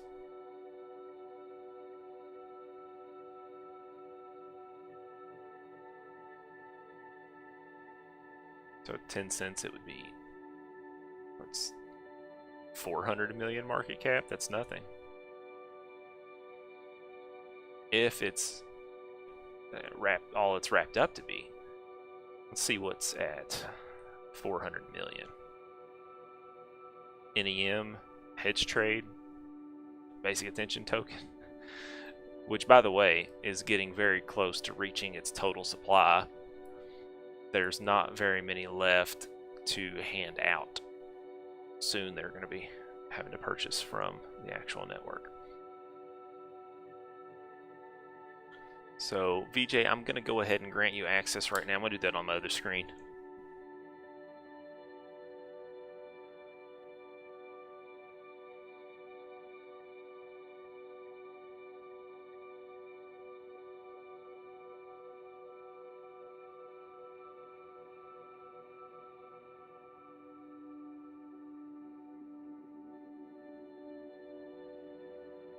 I'll show you the indicator too in just a moment, show you how I use it.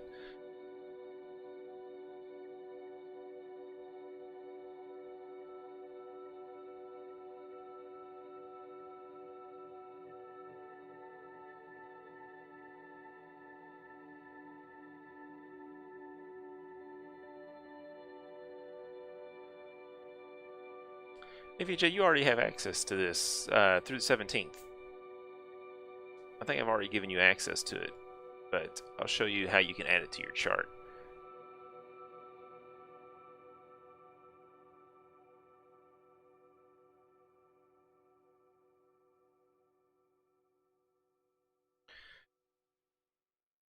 Alright, so for you, when you go to add an indicator to your chart on TradingView, you'll go down to invite only scripts, and from there you will be able to select the stochastic weights advanced because you should have access to it there.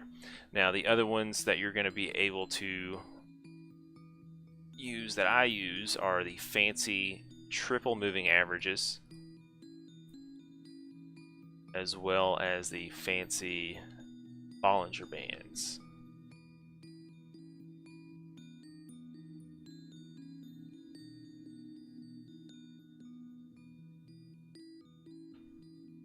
And with the Bollinger Bands, I like to use the basic fill.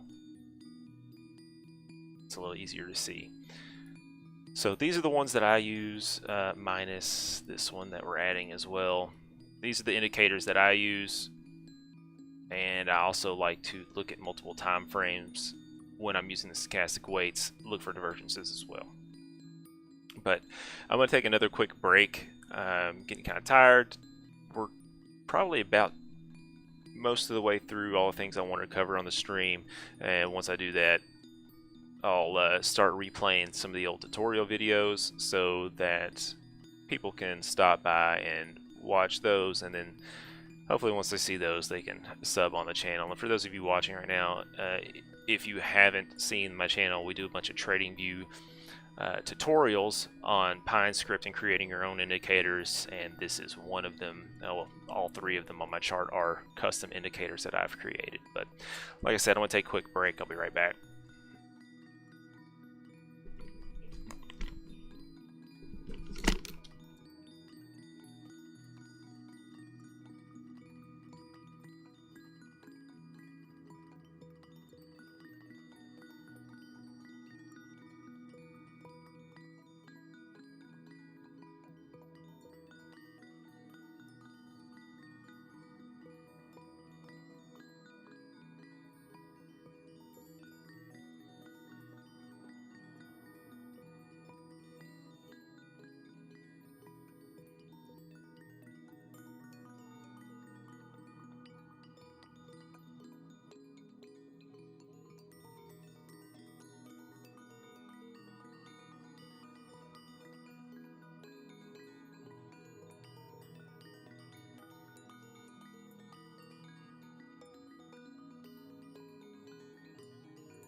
Alright, I'm back. I totally forget what I said I was going to talk about, but we can talk about these indicators again, VJ.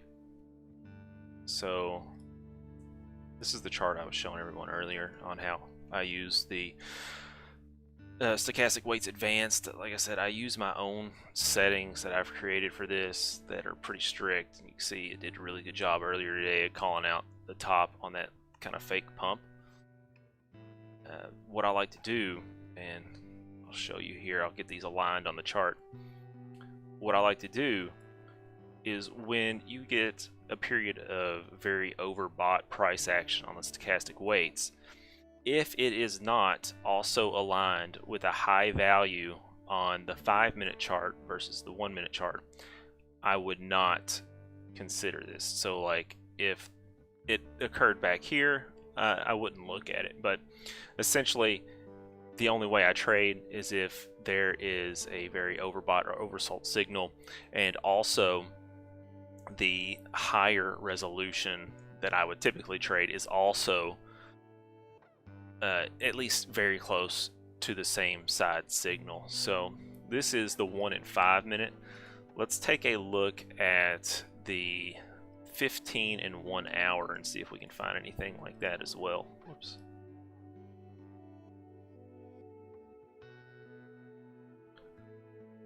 Like I said, this is very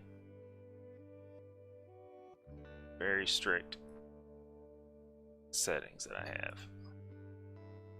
So pretty much lined up.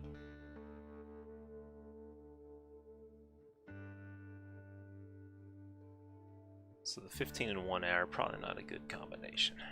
Let's try the 5 and 15. And I really like this indicator more so for quick scalps, so I usually do the 1 and 5 minute. But I can see why a lot of people would want to use these on much higher resolutions. So the top one is 5 minutes, the bottom one's 15 again. Let's see.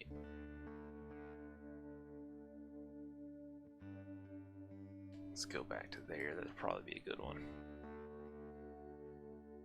Yes. So on the 15-minute chart, you can see you went overbought here, and what you're doing here is you're also going to make sure that you're overbought or very close to it. One of the key things that I've been using on this one is the cross under while you're overbought, and that's typically been a pretty good sign that it's time to go short. And since the 15-minute was also, I probably would have entered a trade there as well. You can also see that here you are overbought and you cross under on, let me zoom in here so you can see this a little better. You were overbought and you crossed under on the 15-minute. You can see that was pretty much perfectly in line with the top there. And let's go back out. That was also here, which would have been a very high 5 minutes. So I like to make sure that both of them kind of complement each other as being very high signals. And what happens a lot of the times, and let's switch back to the 1 and 5 minute, is you get on the 1 and 5 minute very drastically different signals. So like this one would have been pretty good on the 5 minute, although it did do a divergence. Oh, this is the 1 minute chart. Are they both 1 minute charts? I did 1 minute charts on both. So that would have been a divergence here that I would have looked for. And this is using the default settings. My apologies, guys. I need to switch that to my actual settings. No wonder it felt kind of odd. But yeah, you can see it did a really good job here of kind of calling the bottom. Price just went sideways, and that's not good. But here, this is what I'm talking about. Going back to here when it was oversold, I wouldn't have looked into this trade at this point because the 5 minute, which my head is in the way here, just a moment, because the 5 minute at the same time as this one being oversold there, the 5 minute was still on its way down, and it wasn't as close as I would have liked it to have been. If it looked like it was about to cross over and it looked like we were going to have a divergence on the 1 minute, I would have considered a long here, but there's no guarantees I would have actually done that. But that's how I've been using it to trade. I've been looking to try and create this confirmation on different resolutions and add it into the indicator. I just haven't been able to do that just yet. There's a lot of code going on behind the scenes to do this, and if you look at the settings for it, it's a lot. We have like 8 different indicators in one here. We got the stochastic RSI, stochastic PC, stochastic V, RSI, smooth RSI, MFI, and smooth MFI. I'm pretty sure that was 8. Then tons of other settings related to it. We do have an RSI confirmation, but I'm not sure that that one is exactly what I want.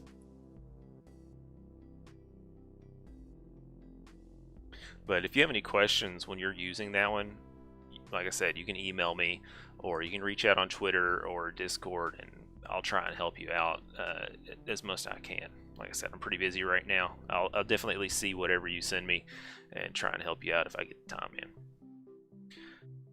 Alright, so I think that's about all I want to do for right now. What I'm going to do is on my other screen, I am going to start playing some of the old tutorial videos, and with the old tutorial videos, I'm going to leave those up on the live stream so that people coming in late can see those and know to go to look at the channel to see the playlist.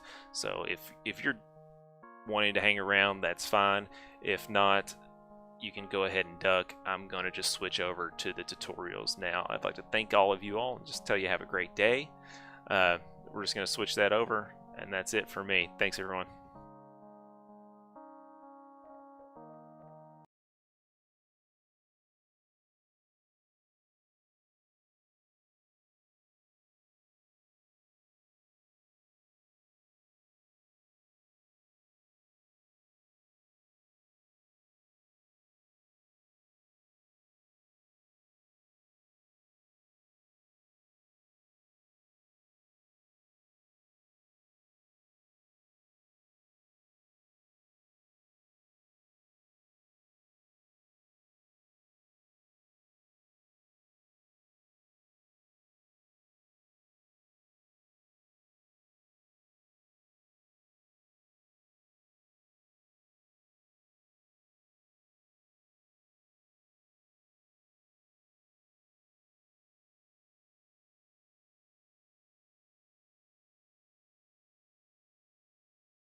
Hey, this is David for BigBits, and in this video we're going to take a look at gradients one more time with our fill function in Pine on TradingView.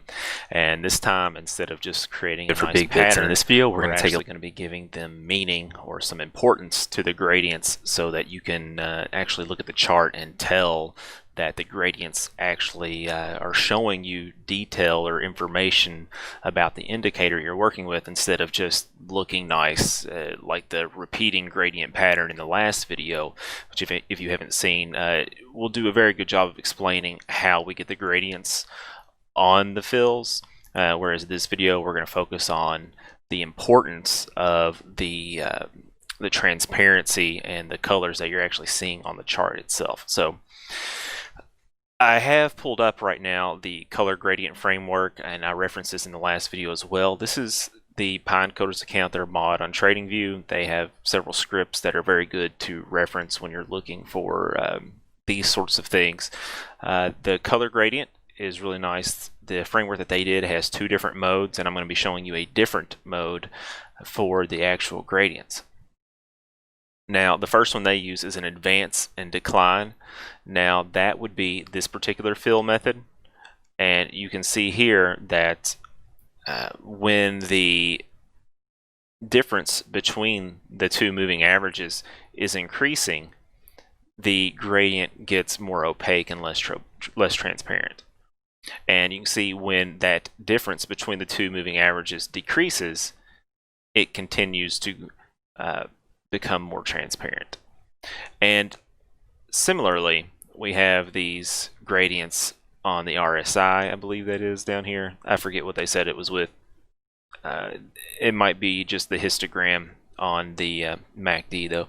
But anyway, the relative mode for the gradients takes into account strength of the values around it before. And so what you're going to see here is that they don't always continue going down in a very much predictable way as you would if you just looked at the chart here and you knew that the moving average was getting closer. You could know exactly how much the gradient is, whereas here it's a little bit more relative, so it's a little bit more flexible, I should say, as opposed to the advance and decline.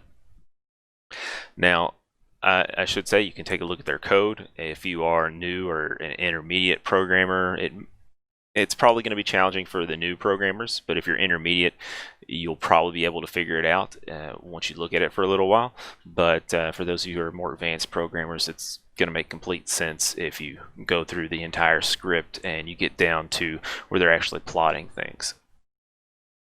Now, what I wanted to show you was the gradient pattern that I came up with, which is based on the strength of the difference in the fill. So what I mean by that is, so for example, let me move this over here where we've got a better example. So for example here, similar to the advance and decline method that the Pinecoders account used, what I'm looking at here is the strength of the difference. So whenever we have a crossover, the moving average, the difference, whatever that is, it's always the same as the maximum difference between the two. So as the number continues to climb at the beginning, the difference between the two is always at its maximum value until finally the difference between the two moving averages becomes less than the maximum difference. Like it was right here, I would say that was the maximum difference at this point in the green cycle. And you can see the difference continue to go down, and we are tracking the difference where this is, the difference is in reference to the maximum difference on the moving averages.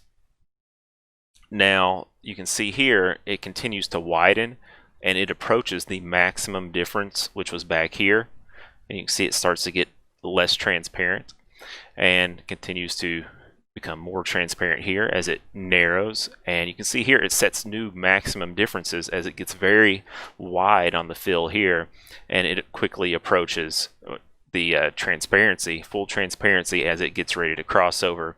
You can see it starts getting brighter and brighter on the red and back to transparent. So it's always going to approach transparency before the crossover, and it's going to be, depending on how you have them set up, it could be very quickly.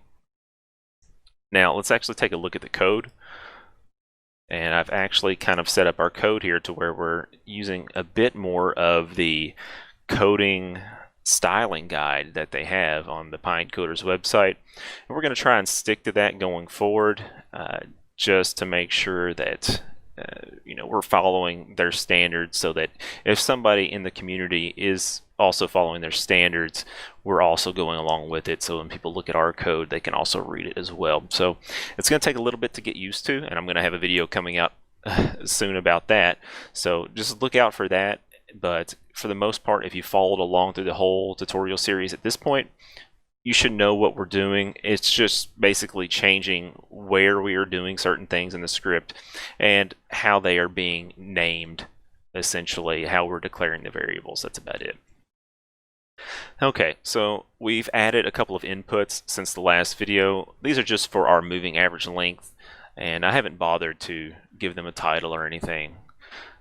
We've also added our citation in here, which is where we have copied the code over from the gradient framework from Pinecoders, and we made a small change. Since we are working with percentages, instead of just using numbers 10 through 1, we are actually going to be using numbers 1 through 100 or 0 through 100 because we're working with percentages. Now, we also had to come up with a function to determine where we are relative to the maximum amount.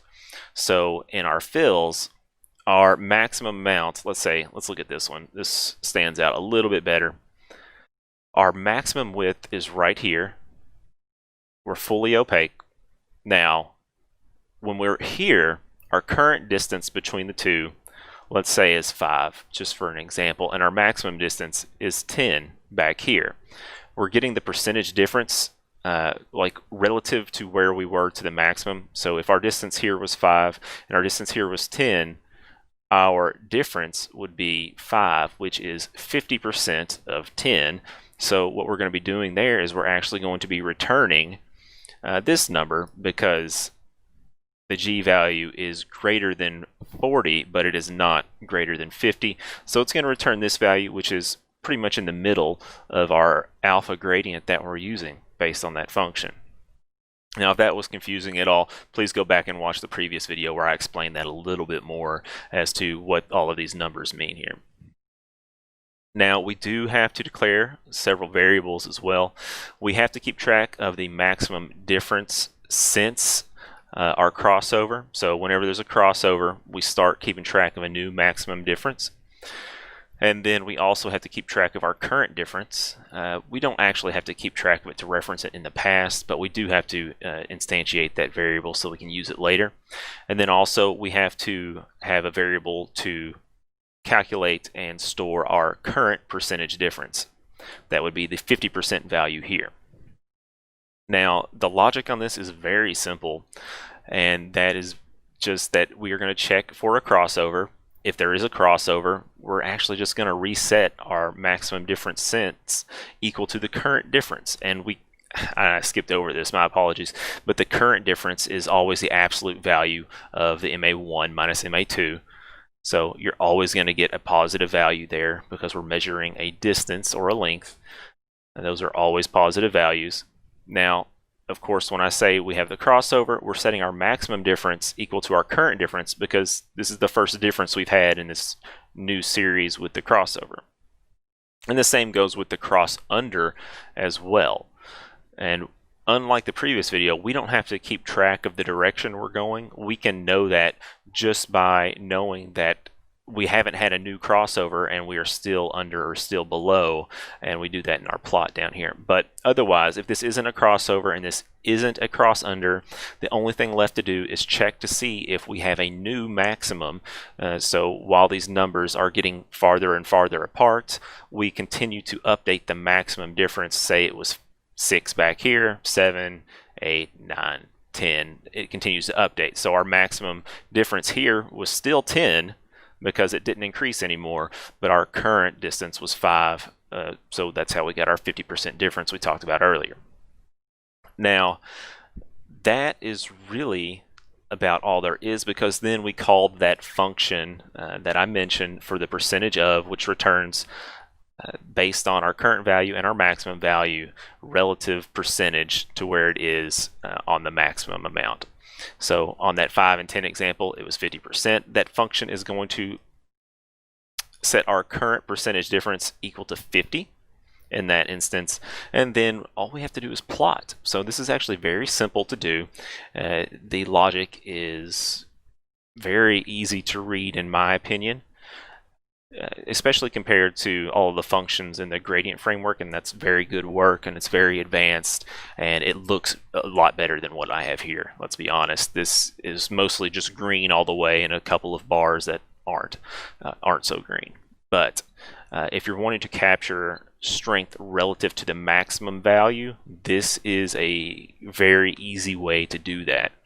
Now, of course, we have our plots, and then the last thing we do, of course, is our fill function, which is last 4 videos here have been about now, and this is going to be the last one on fills for a while, hopefully, because I think everyone has had their fill of fill, right? That was a horrible pun.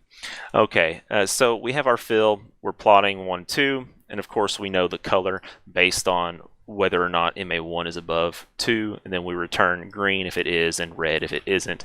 We pass in the percentages now. Since we changed these values to have a 0 in the singles digit and move the 6 or the ones digit over to the left, we now can reference those versus the percentage values.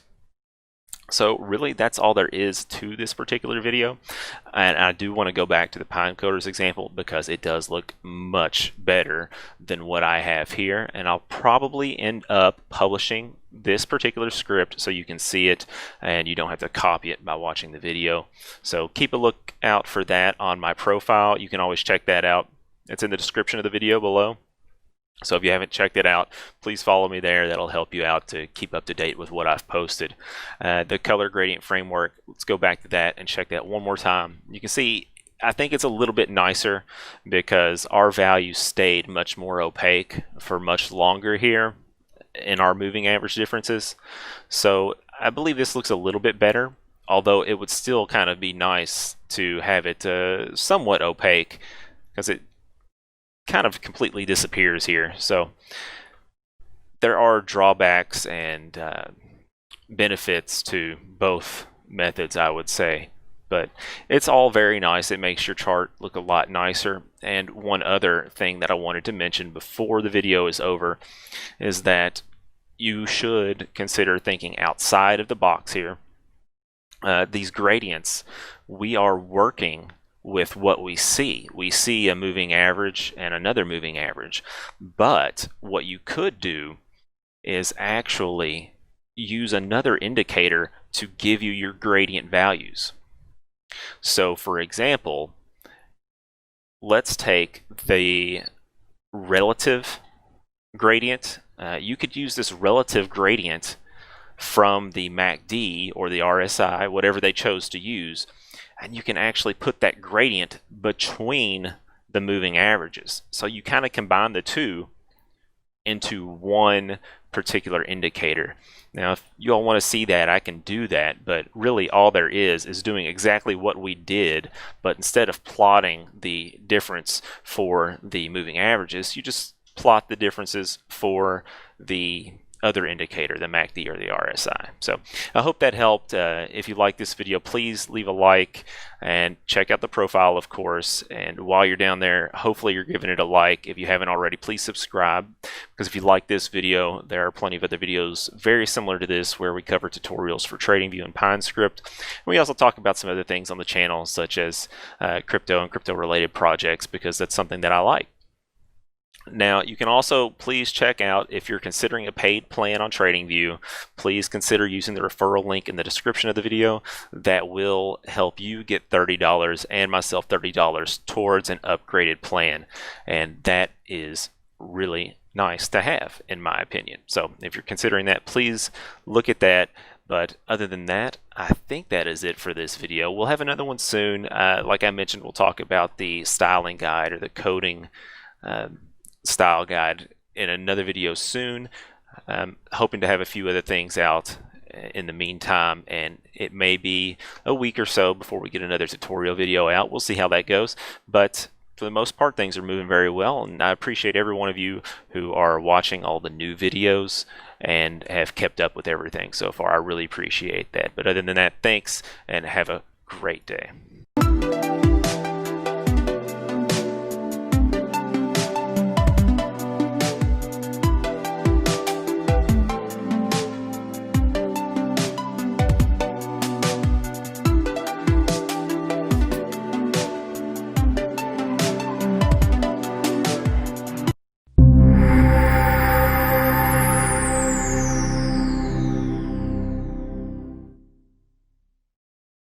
Hey, this is David for BigBits, and in this video we're going to take a look at the fill feature on TradingView with the PineScript. And essentially what we're going to be doing in the first video here is we're going to be looking to fill the difference between two moving averages. That way you can kind of get an idea of which way the trend's going just by the fill color between the two. But we're going to get a little bit more advanced than that. There's going to be a second video where we also discuss how to do conditional filling, which is where you would only show a fill within a certain condition, and by default that's not even available. So you kind of have to know how to use the code to get to be able to do that. So I'm going to go ahead and take a look at this in the reference manual. See, this is a built-in function that we can use. You can fill between two different horizontal lines, or you can fill between two different plots. Now, you can't mix and match, and you have to save these values as a plot. You can see here they're referencing, they're creating a variable here, and they're setting it equal to the plot, and you have to reference those in the fill. So what we're going to be doing is we're going to be doing this just to show you how it's actually done. And I'll give you two examples of it with the horizontal line and the plot, just to kind of show you how that actually works in the first video here. And then the next video, we're going to take a look at the conditional fill, where we can kind of trick the chart to only showing a fill when we want it to.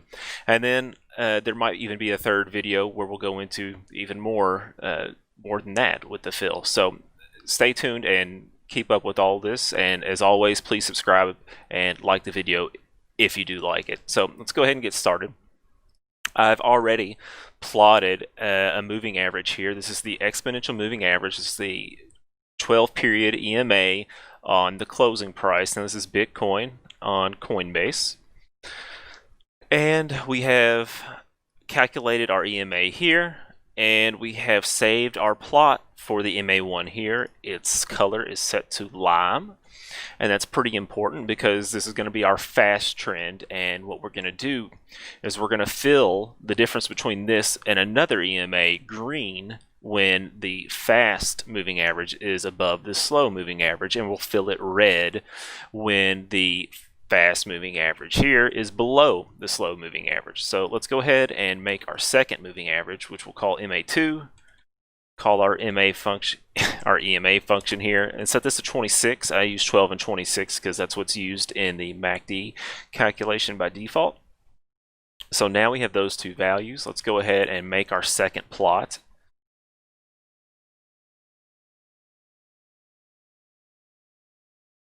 And we'll make this one red.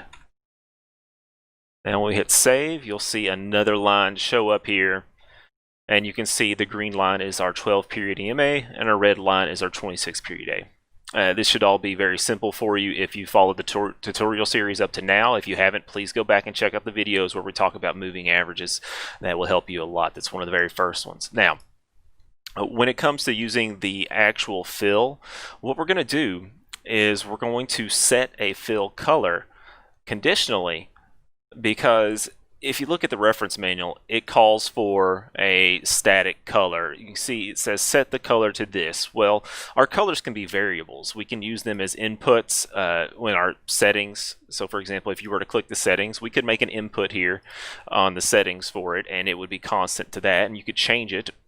But what we want is we want it to change based on the condition of the indicators that we're working with. And this one's fairly simple. So if it's just above the slow, then it's green. If it's below the slow, it's red. So let's go ahead and set a variable called fill color, and we're going to set that equal to a conditional statement, and we're going to say MA1 is greater than MA2. So in this case, our fast is above the slow. We will return color.lime, and otherwise it will be below, so we'll return color.red.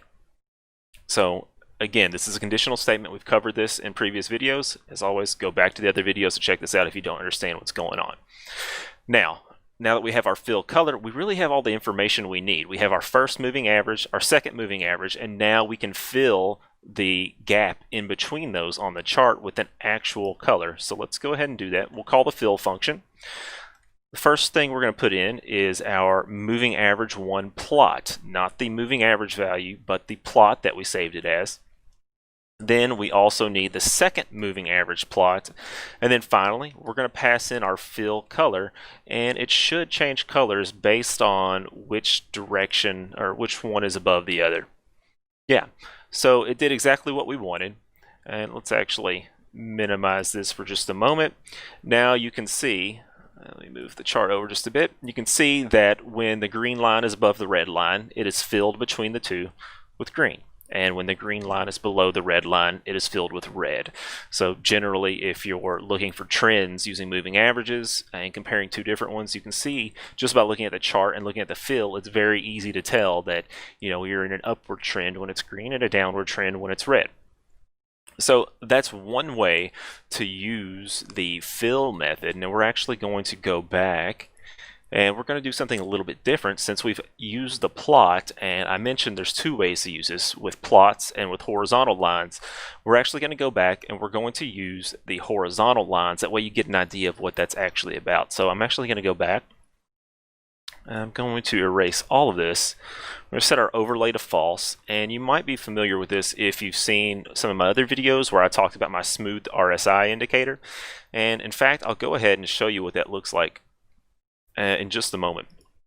I needed to get a little bit more done here before we can continue. Let's see, we will set our RSI equal to the RSI close 14. That is the default value for RSI here.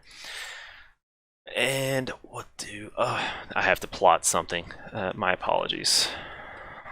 We'll just plot that really quick so we can save it and move on to something different. Now we need to remove it from the chart since we changed the overlay, add it back to the chart, and now it won't be overlaid anymore. But let's go ahead and add the indicator I was talking about, smooth RSI. You can find this in the public library under my name, BigBits.io, my profile there, and you can just click to add that. And this one as well is not overlaid. It'll show up down here. Excellent. Now you can see what we're actually going to be doing here is we're actually going to be plotting these overbought and these oversold lines as well as the maximum and minimum value, and we're going to fill in between them just like we have on the smooth RSI chart here, just to show you how the horizontal line works. Let's go ahead and pull back our source code here.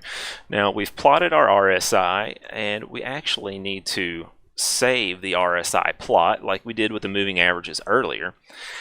And let's make it a little bit more friendlier and give it a title, and then also set the color equal to white because it'll stand out really well. Alright, so now we've plotted our RSI. It's white. We need to know the value of our top line. Well, that's always going to be 100 because it's a maximum value for the RSI indicator. So we are going to set top line equal to horizontal line with a value of 100, and we're just going to call this max, and we're going to give this a color equal to color.red. Let's go ahead and save this so that you can see that it will go ahead and print that on the screen. We have a horizontal line now at our maximum value of 100. And it doesn't show up over here with our other values, so this is a good way to show something on the chart without actually showing a value there. Now we also need to capture an overbought value, and by default we're going to have that set to 70. And we're going to go ahead and create another horizontal line for our overbought line, and we're going to have this one set to H line overbought. So that'll set it at 70 since we set that variable above that. We'll call this one overbought, and then we will set its color also equal to color.red. So now we can go ahead and see we have those two lines from the overbought to the maximum value, and now all we really have to do for those is actually fill in between those. So we're going to go ahead and do that. Let's see, we need to call a fill function. We'll have to reference our first line, which is our top line, our second line, overbought line, and then finally we will also have to pass in a color. Let's have it match what we've been working with, which is red. Let's go ahead and save that. Okay, so that's pretty good. We have our two lines. You can see when something goes oversold on the RSI, it'll come up here and it'll show into that red section where it's been filled. And to do the exact opposite, we can just pretty much copy and paste what we have already and replace the values with whatever we need. So we'll change our top line to a bottom line, set the name of it to minimum, change its color to lime, which is going to show up as a nice green on the chart. We'll set our oversold value to 30. Go ahead and change that there, rename this one. Change this to reference our new oversold variable. And then rename this as well. Change the color.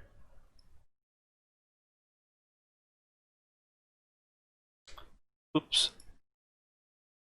And then finally, we can replace these values as well. Let's go ahead and type all of that.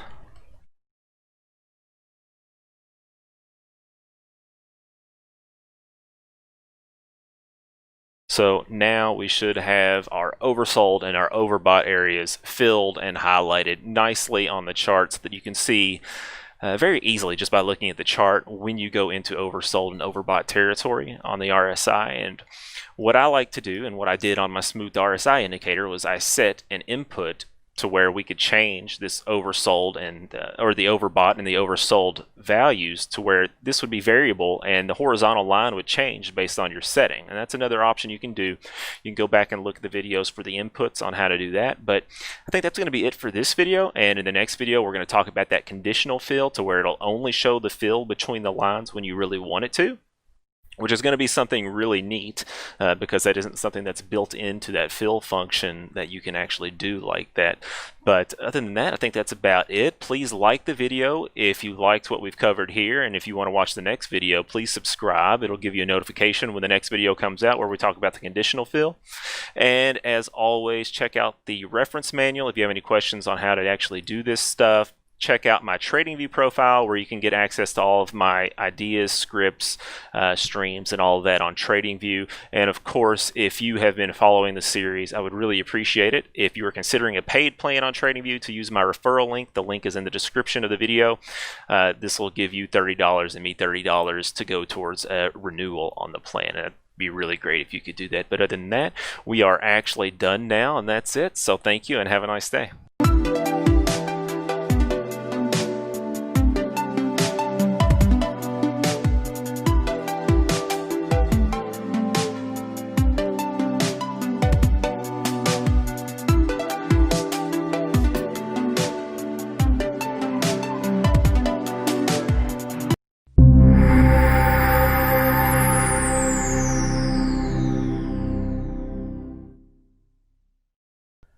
Hey, this is David for BigBits, and in this video we're going to take a look at the replay feature on TradingView, which is going to be really handy, especially when you're working with certain indicators or strategies.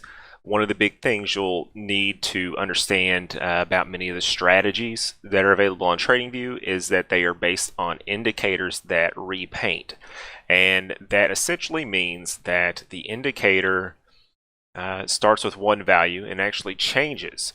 So for example, you can see this green line here. It doesn't appear that bad for an entry at the end of it. It's just trying to catch a divergence. This is a pretty popular indicator with some parameters I've changed a bit, but you'll notice it's trying to catch a bullish divergence, and it kind of does. But what you'll need to be careful for with your own indicators and your own strategies is finding the correct entry, and a lot of that has to do with when the candles update. Does your indicator update where its entry is? Because if it does, then you're probably going to enter too soon. So for example, I believe it's going to first paint this green line at this candle, but we can watch on the replay as it continues to push it down as the price continues to drop, and it might even print it before then. So let's go ahead and take a look. All you have to do is click the replay button at the top of the screen. You can actually choose a point on the chart. You can use the scrolling feature on the chart to go further back in time if you'd like. We're just going to start right here pretty close to it. We've got our speed set to the fastest there is, so it's going to move pretty quick. So let's just watch. All right, I've hit play. Okay, you can see the divergence was built. It got pushed down and down and down again. So this can be an issue when you're trying to create a strategy on TradingView and you want your entry to be closer to this point, but you first get the signal back here at this point. So I'm going to close this. The replay will run until all of the data is out. So let's go back here to this particular point. All right, so you want your entry closest to where your final signal is thrown here, but the issue is you're trading with your first signal here.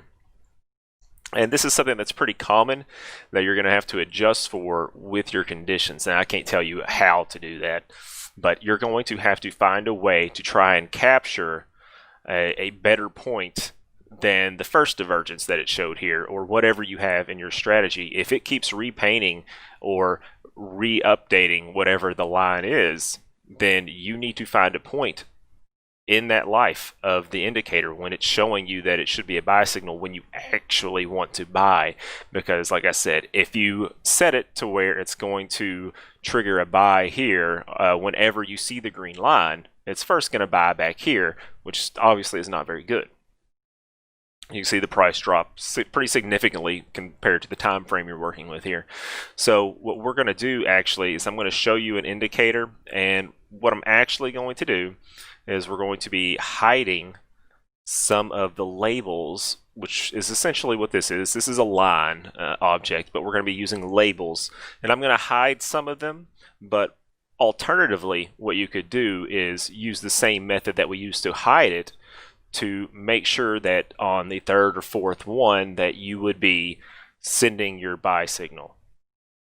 You know, so if it first painted here and you wanted to wait so many candles after that to buy, you could do that. Or if you want to wait a particular amount of buy signals later, you could do that as well. So I'm going to go ahead and close this. I'm going to show you this RSI callouts indicator. This was something that one of the YouTube viewers had mentioned they would like to see. It essentially allows you to set an oversold and an overbought range, and when the RSI value goes below or above those numbers, it'll just print a nice label on the screen for you, showing you when the red ones it's overbought and the green ones it's oversold. So it's pretty handy, so you can see where that's actually occurring on the chart. But what happens a lot of the time is you'll see one after the other because the RSI values stay above the threshold you're working with. You notice we've got two pretty close together here, but there's probably several more here. So let's go into the source code here and I'll show you what I'm talking about. That was from a different indicator, so we can forget about that for right now. Okay, so all we're doing here is we're just getting our RSI value and comparing it to our oversold and our overbought levels. If you've seen all the videos we've done so far, this should be very simple stuff. We've covered pretty much everything you've seen here. And the one thing you will notice is we are creating a label within this if statement and we are printing it. And this is if it is oversold, so this would be the green callouts here, the labels. Now what we're going to do is we are going to check to see if the previous candle also was oversold, which means we don't want to show two in a row. I mean, that's kind of silly. It's just going to fill up our screen time and time again. So we're just going to delete the one from the last one if it was oversold and we're oversold now. Okay, the same thing goes for the second and third candle back. You could also use a loop for this and make this an input. So you can have an input and you can just toggle up and down how many labels back you want to delete if you wanted to. Now the issue with this is similar to that divergence issue we had earlier where the line would continue to repaint. We are continually deleting those labels that are showing up so that we can try and get a better sense of what's actually going on. And you can see it looks like they called the top really well, but in reality it might have started back here. And I know those candles are pretty small now, so let me do that. So it could have went oversold here, even here, or overbought, excuse me, and then it would have shown a call out and it would have done it again and again and again, but we're just telling it to delete those. So if you're going to short, it would have tried to short here instead of waiting further. And this is just an idea that you can use in your actual strategies, that is to wait further in. And that's why on the RSI bullish divergence strategy that we created in some of the last videos, we told it to wait for a smooth average to have a trend of a certain length. So if you need to see that as a way to try and capture how many of these you've had, then that's great. In the next video, I'm probably going to be doing another RSI call out, but this one will focus on multiple resolutions. So for example, we would only want to see RSI numbers that are above the overbought number, but the overbought number on the hourly chart, I mean, it's also overbought on the hourly chart, so that you can maybe get closer to a top on the larger trends. So it's kind of an interesting concept. You can require these other numbers be oversold. So if you're looking at these 1 minute candles here, you get the RSI oversold here, but what you really want is you want the oversold number up here. And one of the reasons it might have not worked here is because it was so early in this trend change that it just wasn't oversold enough on the higher time frames to possibly trigger other people to want to sell at that same value. So what we're going to do in the next video is we're going to look at, well, we're going to start with the 1 minute candles like this, most likely, and then I'm going to also require that the 5 minute candle is also oversold as well.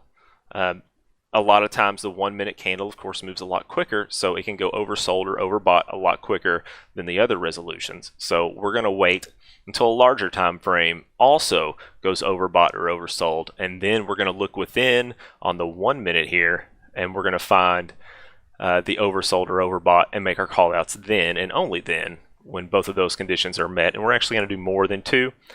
And this is going to also be something I'm going to release. So if you've watched all this video and you like the RSI call out, look forward to that particular indicator coming out as well soon.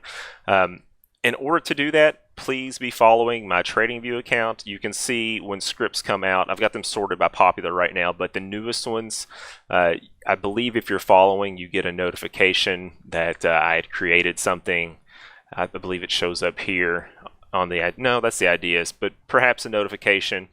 But please be following me on here. That way you have a better chance of actually seeing when it comes out, because it usually takes me a little while to get around to doing the videos and releasing those.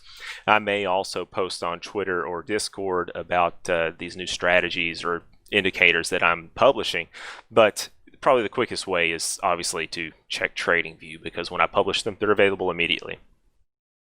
Let's see. I don't believe there's anything else I need to cover. We've talked about the replay feature, which is really quite awesome, and we've also talked about these labels. And I do want to go back and point out that we called the label .delete, and when you create a label, it actually kind of acts as a series of labels, which is kind of interesting to me how the Pine script actually works and handles this.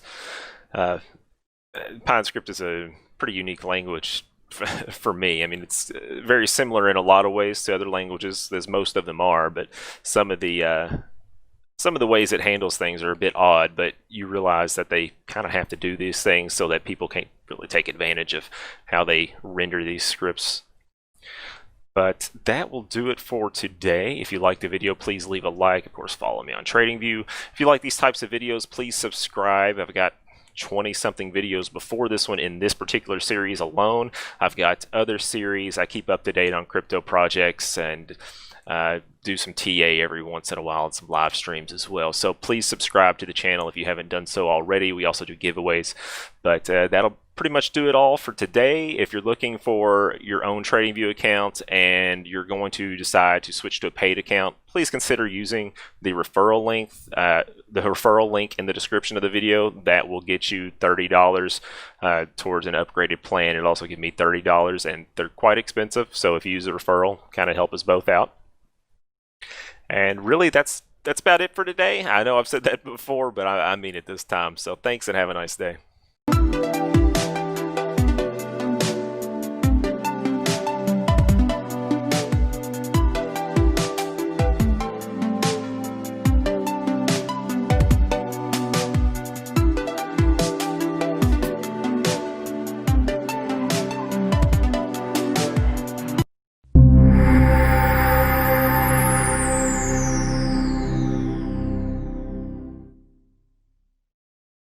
Hey, this is David for BigBits, and in the last video we talked about our RSI strategy that I'm showing you here, and in this video we are going to discuss using the lowest and the lowest bars function. There's also the opposite version, which is the highest and the highest bars function, which basically what these do allow you to just with one line of code tell PineScript to look back a certain amount of candles for the lowest value within that period. So this doesn't have to do with just price, and in our example we're actually going to use the RSI. We're going to look back at the RSI. We want to find the lowest RSI, and we're going to want to require our lowest RSI to be below a certain value. We're going to attempt to find a bullish divergence by making sure that our price is currently lower in some aspect than the price of the lowest RSI, and our price is still on a downtrend. So essentially something similar to what you see here. You see the RSI has kind of bottomed here, and we want to buy below at a certain point, because usually that's how you would find a bullish divergence against the RSI. So we're actually going to go ahead and do this. We're going to have a few new parameters, or inputs I should say, as they're called on PineScript here. Let me copy these over. I did a lot of live coding in the last video and it went pretty long, so we're actually going to just copy some stuff over from a more completed script this time. We're just going to call this our buy below target, and paste this in here. It's 2 parameters. We're going to be looking to buy below the lowest low in the RSI divergent lookback target percentage. And it sounds really kind of silly, but it'll make more sense in just a little bit. And then there's also the source. We're going to be looking back, and we're going to want to copy this value from the lowest RSI in our lookback. So if we looked back, 30 candles here, the lowest RSI is here. We'll want to grab the closing price or the low, something like that from there, and that's what the source is here. Now going on, we are also going to have to specify what that buy below target is with a formula, and we're going to do that down here next to our profit and loss. And the reason we're doing it down here is because this is going to be pretty much the exact same calculation as what we're doing here. And let me go ahead and paste this in here. It's going to look pretty overwhelming, there's a lot of variables going on here, and we're doing a lot of different things. So our buy below target, what we're going to set it to be is we are going to use our buy below target source, which is the close, and we're going to look back using the lowest bars. So I told you the lowest function looked back to give you the lowest value. When you do a look back, say we're going to look back 50 or 100 candles, whatever it is, we are going to return the value that is the number of bars offset from the current candle. So if we look back, say this is 25 candles back, the value it returns is going to be -25. So when we look at the close, and we're going to be looking back at the RSI through this period, it's going to return a negative number. So this is essentially the same thing as saying, let's look at the close at 25, but both of these are now variable and can change based on our inputs. So for example, if we change our source to a low, it would be equivalent of doing something like this. And if we were looking back 100 periods, maybe we had a lower RSI even back here, so the value it returns would be like 88. But it actually returns a negative number, so we multiply it by -1 to fix that. So that's what you're seeing here. We're getting the closing price of whatever the lowest RSI is in that look back period. So it's a little bit confusing if you haven't been able to follow the code, but hopefully where I've done this, it makes a little bit more sense. Then what we're doing is we're going to subtract a percentage difference from that to create our buy below target. Now let's see what I had that set at by default here. Buy below target %0.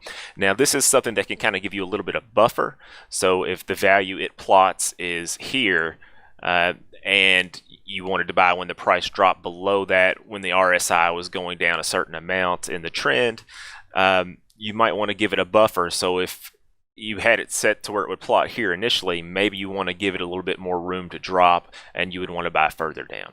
So this is just an example of how we do that, and I'm actually going to plot that buy below target, and we're actually going to keep that on there going forward so that you can kind of see how that is, and we can actually change how it's going to look on the chart. And let's see, what have I done? The RSI divergent look back. Okay, so I forgot to add a couple more variables. So we need the divergence look back and also the buy below target. I need to initialize that variable as well, it looks like. Let's see, this would be with the RSI. So this is the amount of candles we're going to look back for the lowest RSI. And let's see, the buy below target, and I do apologize, I'm copying this code from the other screen here. The reason that's not working is because it's in that same line. So there isn't actually anything wrong with the buy below target. Okay, there we go. So now you can see this line that it's requiring the price to be below before it will buy, but we haven't actually done that as part of our conditions here in our is a buy. Now, if you were following the last video, you would know how we've set this up so we can track what conditions have to be met. So we're just going to add a new one in here, and it's going to be really simple. We just have to have our buy below target source of the current candle, which by default is going to be the current price through the close. You can see that's set by default to close. And we're going to require our current price be below this blue line, which is our current buy below target. So let's see if that makes any difference on this particular strategy here. Yeah, so it took away a lot of, well, all of the trades from here. So we're going to be working on changing this to where hopefully we can find those things a little bit more going forward. So I've shown you how the lowest bars work going backwards, and there's also one where we did the lowest. So we also want to require that the RSI be below a certain number. So we're going to look at a requirement for the RSI. And we need the RSI within our look back. Its lowest value has to be below a certain number. So, I mean, this is probably a little bit confusing again, but say we're looking back on our candles, and let me apologize. I've probably had my head covering up a little bit of things. Let me hide that now. We're going to be looking back in the candles for the lowest RSI value. And what we're going to do is say the lowest RSI value is this one. We actually want to require it to be below a certain number. So if we're looking back and our lowest RSI is, you know, still way up here, like at 50, that might not be optimal, especially when you're looking for a bullish divergence. So we want to require that it's below 25 or 30, something like that, the lowest value in our look back period. And then we can add that in there. And once it meets that and the price is still below, and all of these other things, then everything will come to work. So let's go and take a look here at how we're doing this. And this is actually quite simple. Let me copy this condition over. This is another condition on our is a buy statement. We're just copying some more stuff over. We are going to use the lowest function. I've already told you how this works. And this is comparing the smooth SRI for some reason. That's like I need to change that in my more completed script here. But we are requiring that the RSI be below, using its lowest value in that look back period, below what we have set with our input. So if we set this to 30, it's got to be below that in its lowest value going back. So that's pretty straightforward as well. Let me see if there were any else that I also needed to do. We also needed to set another one. This is for the smooth SRI. It's pretty much the same thing. But once we have this one, I think this is pretty much the same script that I have. There might be a few things different. Now this is the same thing. We basically just want to ensure that with our bullish divergence that our current smooth RSI, excuse me, the orange line here is above a certain value or below a certain value, excuse me. So we're requiring that it has a downtrend of 3 in the default. But if that downtrend is coming up around 50, then that might not be a good time to buy. So we want to require that its downtrend of 3 occurs below a certain value. So we're going to by default require that to be 35. Let's go down here and let me copy this. I'm on the other screen right now looking for this. Here we go. And there was also a RSI currently below as well, so we'll do that. It's the same concept as a smooth RSI, and you can tell we're getting a lot of conditions now. You can see I've added in the smooth RSI and the RSI below a certain value, and we have to add in that other RSI currently below parameter, or input I should say, and then I think we're going to be done. Oh no, it's already on there, currently below. Did I already have that on there? Yes, my apologies. I had just not added the one with the smooth RSI, excuse me. I'm a little off today. So let's save this, and let's see, we had one issue. Where is this? Oh, I had already added that in there. We just didn't have the, oh well, we already did have the condition. So yeah, I'm way off right now. I thought that we hadn't done that, but we had.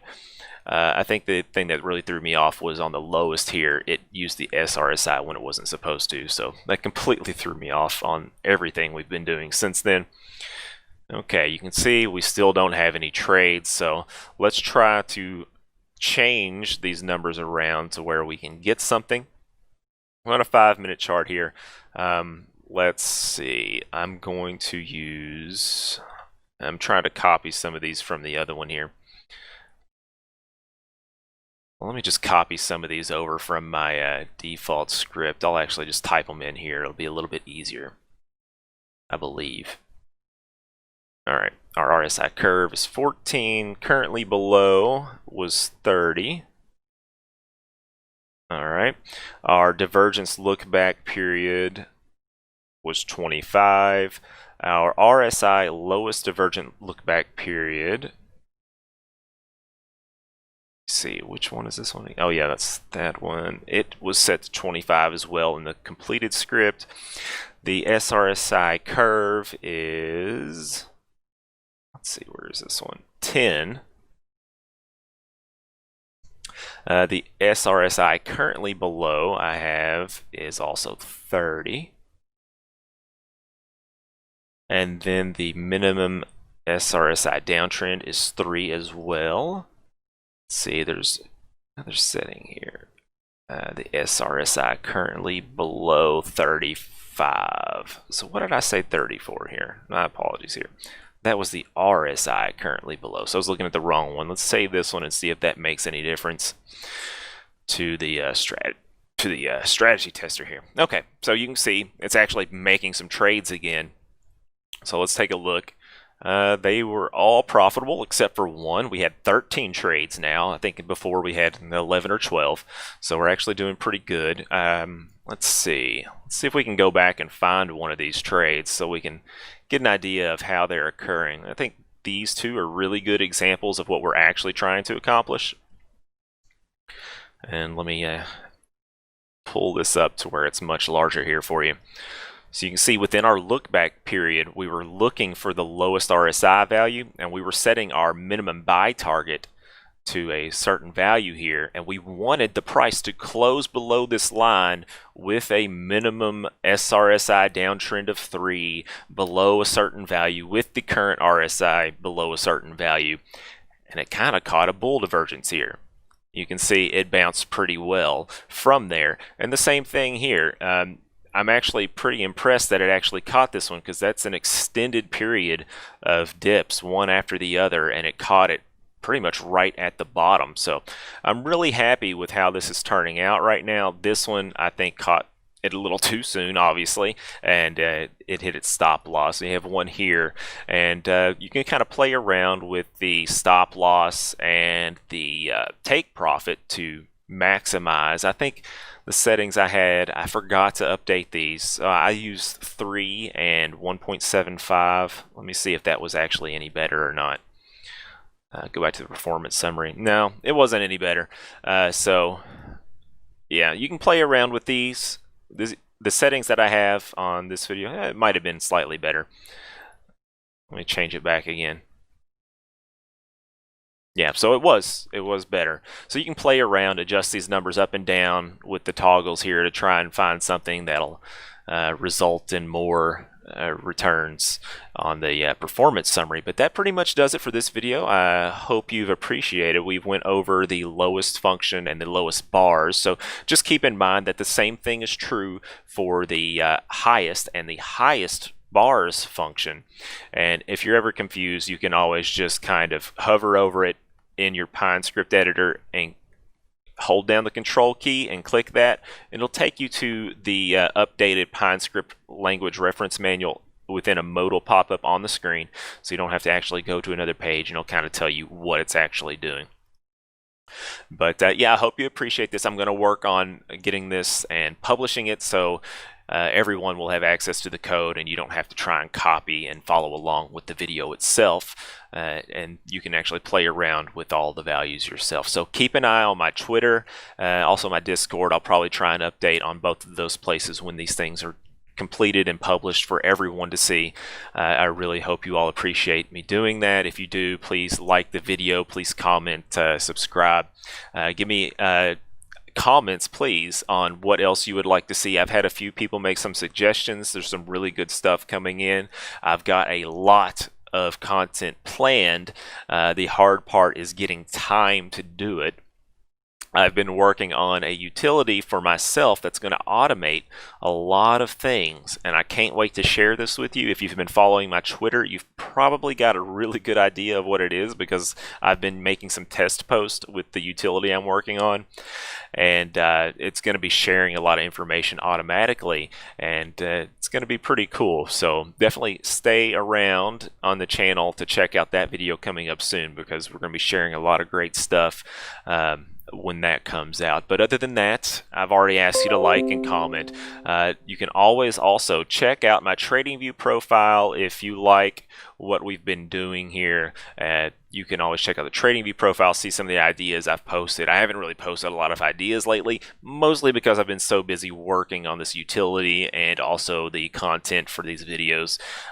So hopefully once we get that utility completed, the ideas will be much easier to create and come by. You can also check out the scripts that we've already made and published here, and I'm going to try and get through this quickly. There's also the referral, so if you've been following along and you wanted a paid subscription, please use the referral link. It's in the description of the video. That helps me a lot, and also helps you as well. You get $30 towards an upgraded plan once you pay for your first one, and once you do that, that really helps me because the premium subscription is pretty expensive. So I appreciate you all watching. Definitely stay tuned. There's a lot of great stuff coming.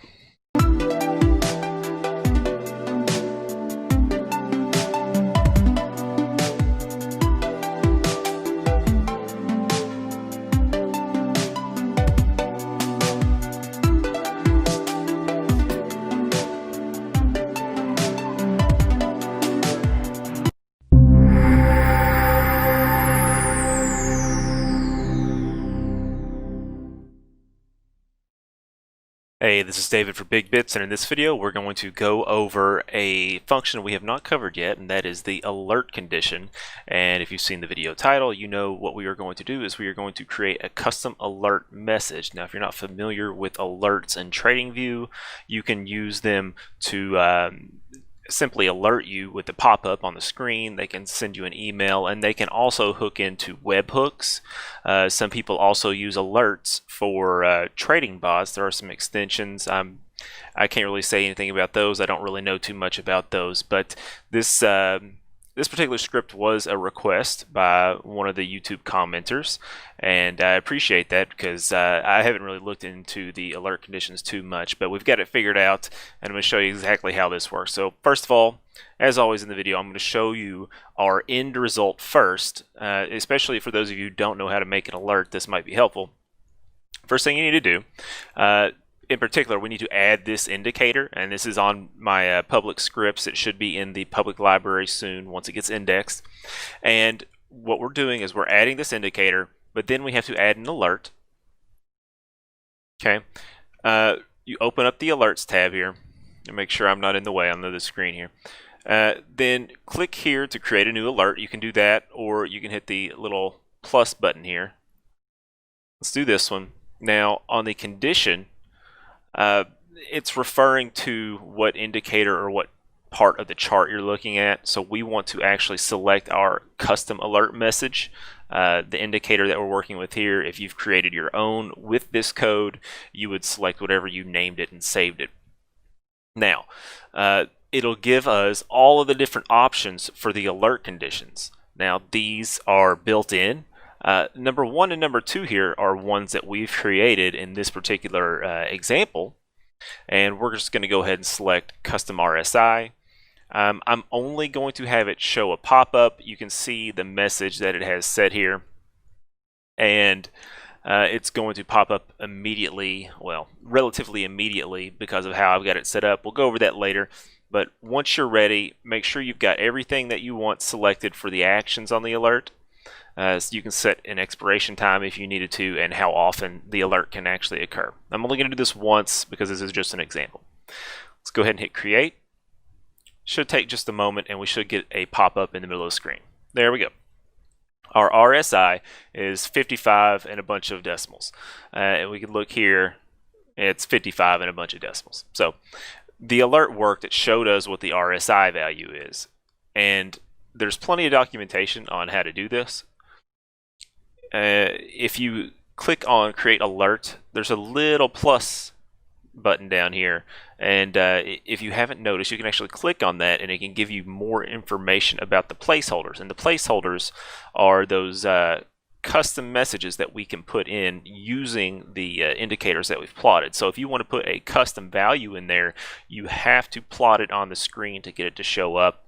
And they have a bunch of built-in ones such as the exchange, the ticker, the close, volume. Things like that are already built in, whereas the custom values that you want to use, we are going to have to reference their plot using the plot ID. Now it's very important that you remember that you're using the plot ID, not the plot title or any other combination of possible inputs you could possibly have here. It has to be plot underscore the ID of the plot, and the plot ID is determined by the order in which it's plotted. So now we can actually look at the code because now I kind of have to explain what that means. What we're going to be looking at is we're just going to be looking at the RSI and just a simple EMA, a 3-period EMA of the RSI.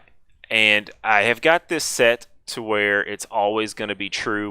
We're always going to get an alert whenever TradingView processes these alert conditions.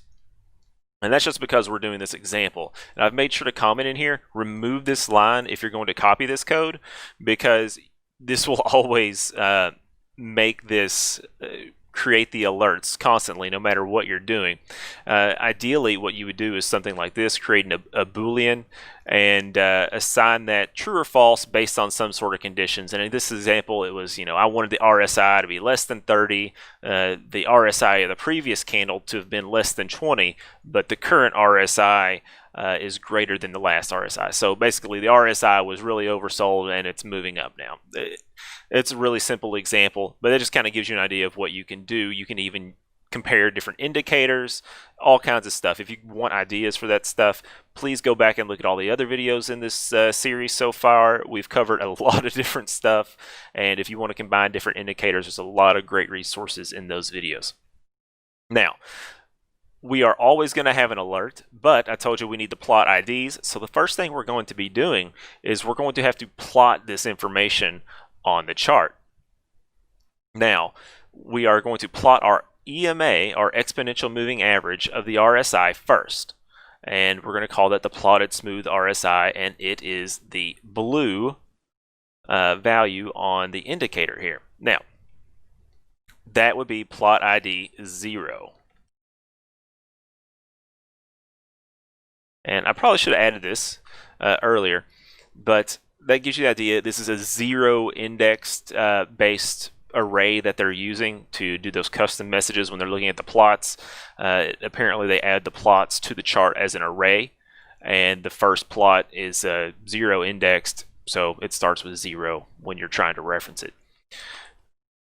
And this would be plot 1 because it is our second one in the zero-based index, so it would be number 1.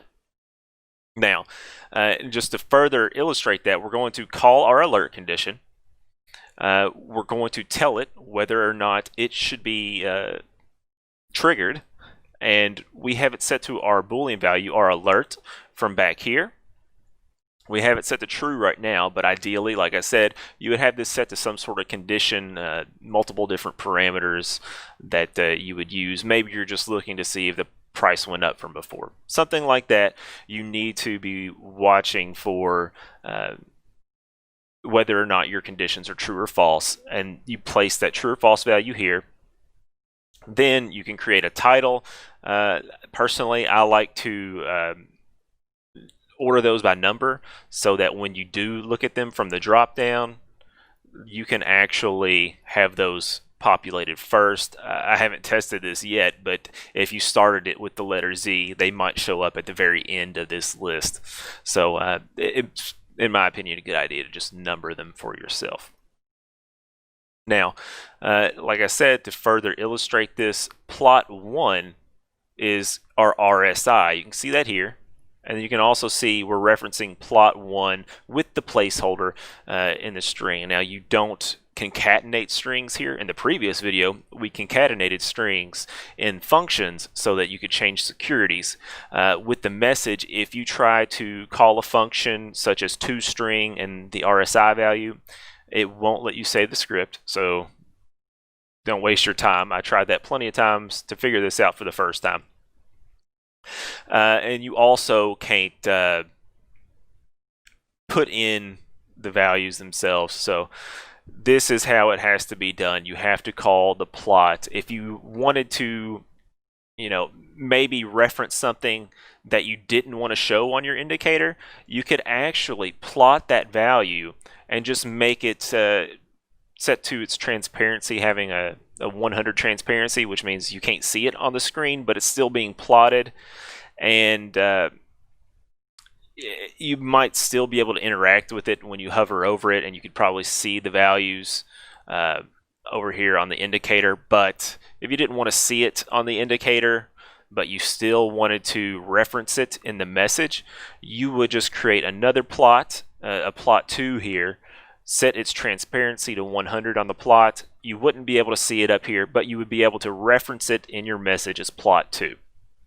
That's just another example of how you can add more information in here. Now, these don't have to be just the single line, just one different value in here. If you wanted to, you could do multiple placeholders. You could do the RSI is equal to this, then you could do space, current price is equal to the placeholder for the close, and really you can do whatever you want. You can even do calculated values, but like I said, in order to do that, you have to plot those. So that's essentially what the EMA, the first one, is here.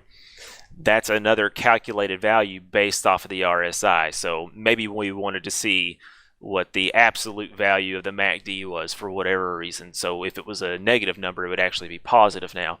I mean, you could do that, but you have to plot it first on the screen. I can't iterate that enough. That's the most important thing. And then reference the correct plot ID. And I hope this all makes sense. It's really not that hard once you do it. But like I said, this code is available on my TradingView profile.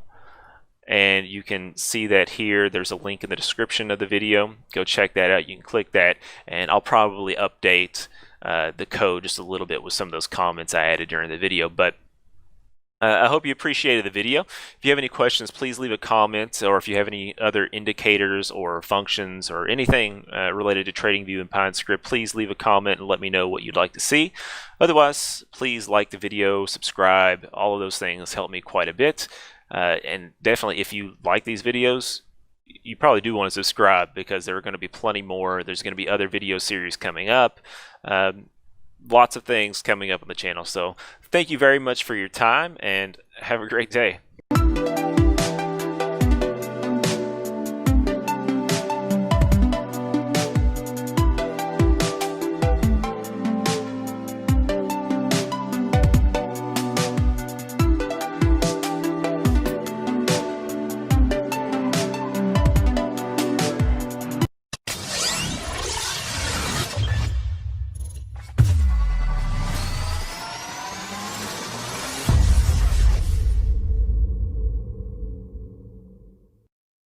Hey, this is David for BigBits, and in this video we are going to be taking a look at trade fees and also slippage as it refers to your maximum profit when you're creating a strategy on TradingView.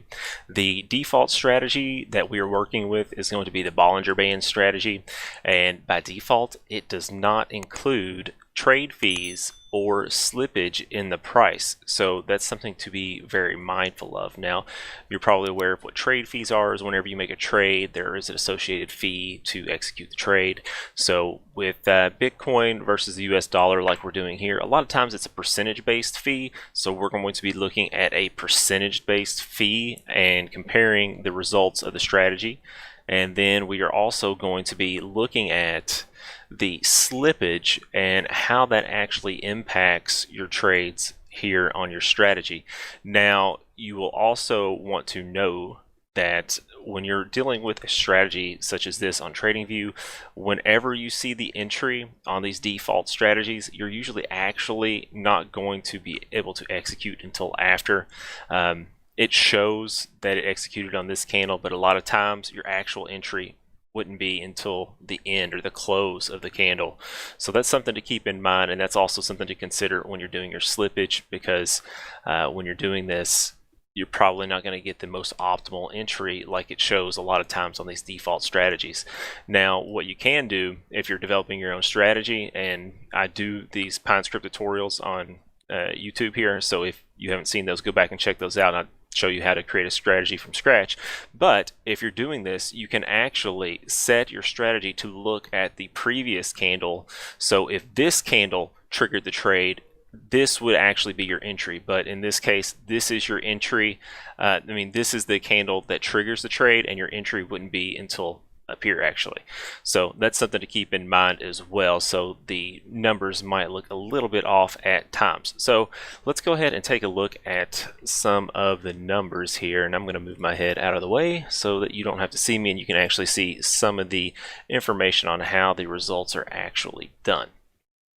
Now, I'm going to also add the Bollinger Bands on here just because we need to see what we're working with here, and it will have the exact same parameters as the other one.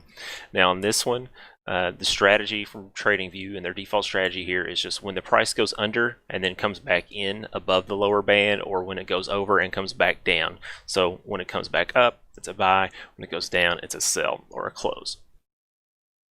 So as you can see with this strategy on a 15-minute chart, you have a 1.58% loss. Now let's also compare that to a 4-hour chart.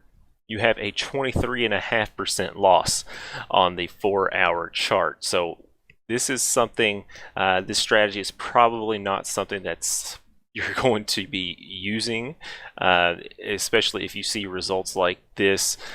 So we're just going to use it to compare and keep these numbers as a baseline. So 23.5% on the 4-hour, and on the 15-minute chart, it's only 1.58%. Now keep in mind that the maximum bars back, or the maximum candles back, this back test goes, doesn't go as far back as that 4-hour chart. So since it's, 16 times smaller, I believe. I hope that's right. Since it's about 16 times smaller, you get about 16 times more candles that it would have to work with. So you actually have 16 times less data points to actually consider for your entries and exit. I know it's a little bit confusing, but essentially you can have more entries if you were to include the same period of time as you did your entire 4-hour chart. So that might be a little bit confusing. If it is, leave a comment and I'll try and explain it a little bit better.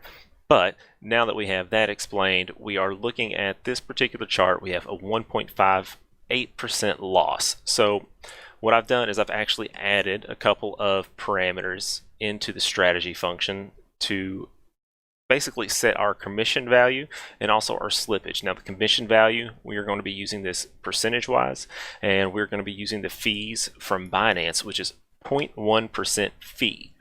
So let's actually save this and it'll update our strategy. Now you'll see we have a 5.43% loss, and that is pretty significant. You'll see that our commission paid, and now this is the fees, we paid $3,858 in fees just to execute all of these trades. So when you looked at the actual strategy, you would have seen you only lost 1.58%. Now imagine if that said you had gained 1.58%. You would actually be negative even if you were in profit 1.58%, because the amount you spent on fees was so great that it would have pushed you so far negative, or you would have spent so much it would have pushed you negative, excuse me. So let's also take a look at this on the 4-hour chart, which I believe it was 23.5%. So you'll notice now it's 25.41%. So it wasn't as big of a decrease on your net profit, but it was still a pretty significant hit of about 2% almost. And let's see, the trade fees on this one were $1,922.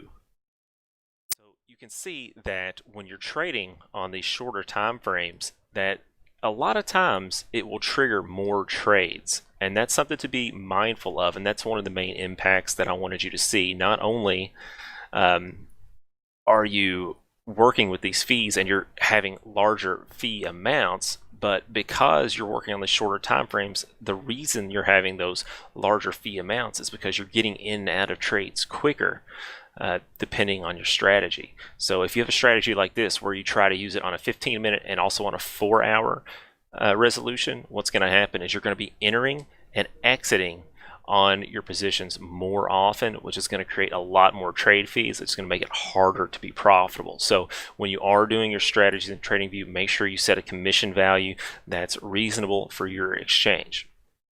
Now I'm actually going to remove the commission value, and we are going to take a look at how slippage actually would affect how your strategy performs. Now, as I mentioned, slippage would be the difference between where you would ideally enter and where the actual entry would be. Now, if you're actually ordering, this would be, for example, if you were to make a market order that was large enough to eat through the order books by a certain amount, and your average price for your entry was a little bit higher than what you expected. Now, on TradingView with the strategies, you can actually use it to try and nail a better, more realistic version of your entries on these. So this setting for slippage actually only takes whole integers. Excuse me, I kind of got a loss for words there for a moment, but it only takes whole integers.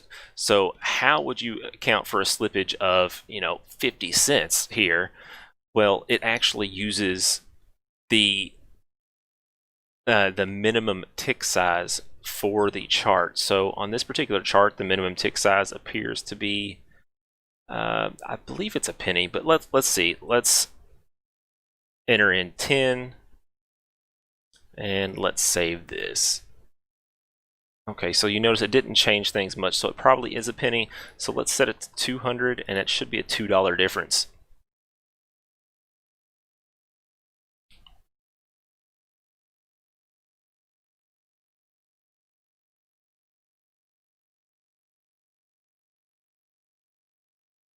You see at a 96.07, and then your entry. It's really hard to tell here because it's so volatile. Let's actually go back. Look at something a little less volatile.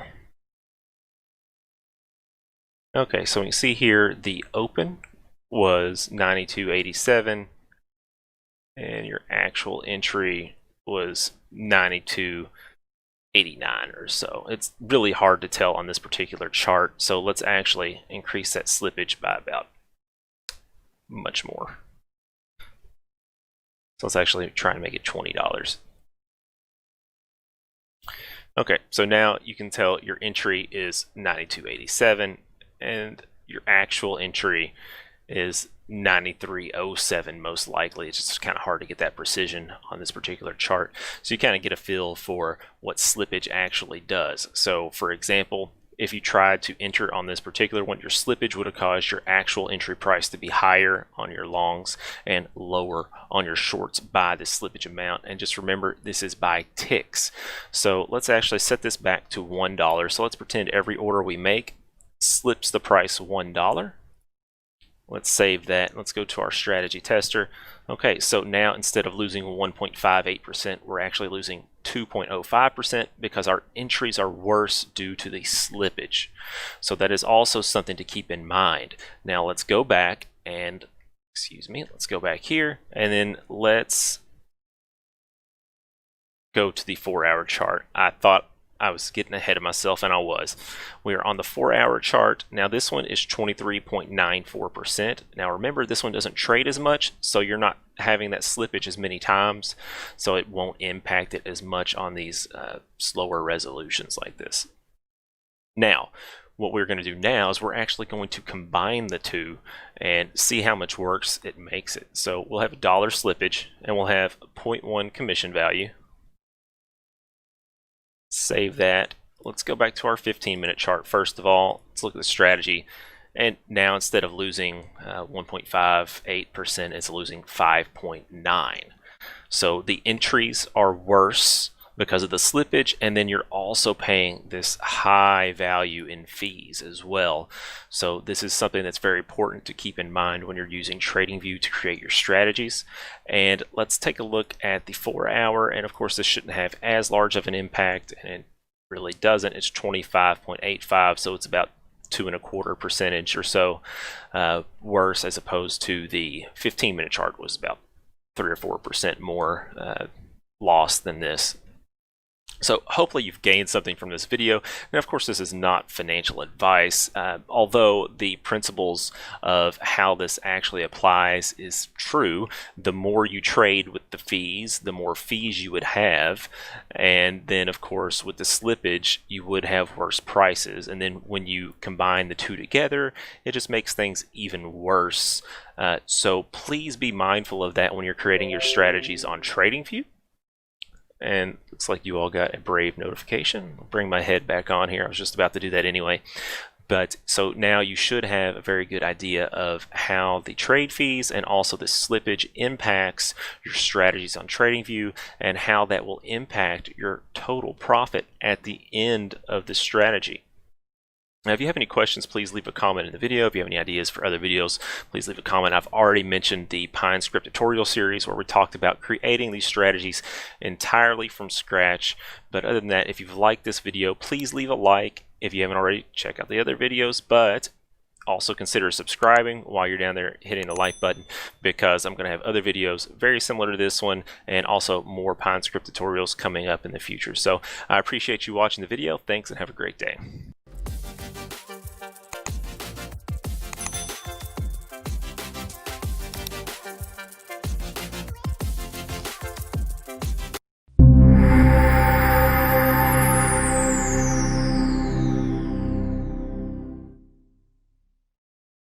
Hey, this is David for BigBits, and in this video we're going to take a look at how to take our strategy that we've built in this development series and kind of test it out with paper trading. And now, if you're not familiar, paper trading is just simulated trading, just noting your trades that you would have made in a journal and tracking the profit that you would have made. Now, part of the good things about using paper trading is you get to see not only with the strategy tester and TradingView how well the back testing did, but with paper trading you get to see how well you are at actually executing that strategy. Now, a lot of times when people come up with a strategy, they might get emotional when the price changes. So tracking your trades that you would have actually made in a paper trading journal or like this tool in TradingView is a good way to see just how well you might actually do when you do trade with the strategy that you have. Now, I'm going to remove myself from the video so that we can see everything. Alright, you can see now the strategy that we have on top of our ribbons that we've made. You can see we entered here, exited here with a profit or loss, entered here, exited, entered, exit. Okay. In the strategy tester, you can see the trades that it made, but what we're going to be doing in this video is we're actually going to be using the trading panel, which you can see here on the bottom part of the screen. And it gives you several options, and you can actually connect to different brokerages accounts, and you can actually use this to actually trade with the order panel. Now we're not actually going to be doing that in this one. We're going to be using the paper trading. This is set up in TradingView as a broker so that it can track trades that aren't real. Now, the first thing you do after you set this up, it'll automatically create everything for you. You can see you have an account balance and equity. The first thing we're going to do, though, is we're actually going to click on our settings over here, and we are going to show the order panel. It kind of gives you an idea of what you're actually going to be working with when you do go to make orders. You can actually place limit orders. You can use a take profit and a stop loss when you place your orders. We're going to be doing market orders in this particular video just because they're very easy to work with and very easy to understand. If you want more information on limit orders, I suggest you look at their documentation, but we'll take a brief look at it kind of towards the end of the video. Now that we have our order panel pulled up to the right here, we're also going to reset our trading account. And the reason we're doing this, even though it's brand new, is because I want to change the balance. I don't really have $100,000 that I would be able to test with in real life. So let's actually change it to, let's see, $8,000. Hit reset, and it's going to reset our account balance and our equity as well. So now we can have an even more realistic view of how we're going to be trading. Now, we also need to keep in mind, as you might have noticed from our last video, we need to keep in consideration the commission and fees. So we need to set up our commission settings. This entire series I've been pretending we're using Coinbase Pro, and they have a 0.5% fee on buys and sells. So we're going to use that for our commission here. Now that we have that set up, we're going to start actually making an order. Like I said, we're going to be using market orders. Since we don't already have a position and you can't really short on Coinbase, we're going to be using a buy order to open our position. So you can select which side you want to use. So if you already had a position open, you can click on the sell side and you can sell through the order panel to close your positions. Now, we have selected the buy side, we have chosen a market order, and we can choose the quantity. Now this is the number of units that we're looking at. We are using Bitcoin here on the daily chart. You can see the price right now is 7,410. And if we were to buy one of these, that would use most of our balance. But we are going to use one. And we can go ahead and buy one now, but I'm not going to do that. I'm going to go ahead and I'm going to add a take profit and a stop loss. Now, with the take profit, this will place a limit order or execute a market order at the specified price that you set based on the amount you set here. Now, I recommend you set the actual price field here. Because when you start fooling around with the percentages and dollar amounts, that is based on your total equity, I believe. And to me, it didn't seem to feel right. I would like to look at percentage per trade, but if you're working with a portfolio, then it might be more important to measure on your entire equity. So it might just be easier for you to go ahead and calculate the profit that you want to get and convert it into the price and set it that way. Let's just set an order here at 7,500 for take profit. Let's set our stop loss at 7,000. All right, so now when I buy on our paper trading, it won't actually execute an order, but it will mark down that we bought at this particular price, and it's also going to place a take profit order, and we're going to see a stop loss, and I'll show you that in just a moment. So now we're going to hit the buy button. And you can see, zoom in a bit here, this blue line is our position where we entered. This red line, as you can see, is the take profit, and this one is the stop loss. You can see our position on the paper trading here. We have one, it's on the buy side. That's the average fill price, and this is where we're going to be taking profit at, and this is where our stop loss is at, and this is the current profit. Now, We can also take a look at the orders, and you can see how this worked. When we made our buy, it filled the buy order, but it also placed a stop and a limit order, and those will execute if they get triggered. Now, they may not get triggered. You may want your strategy to go ahead and close based on other reasons. So let's take a look at what we can do soon here. And I did want to also mention, let's see, where was it? On the trading journal, I believe. No. On the history here.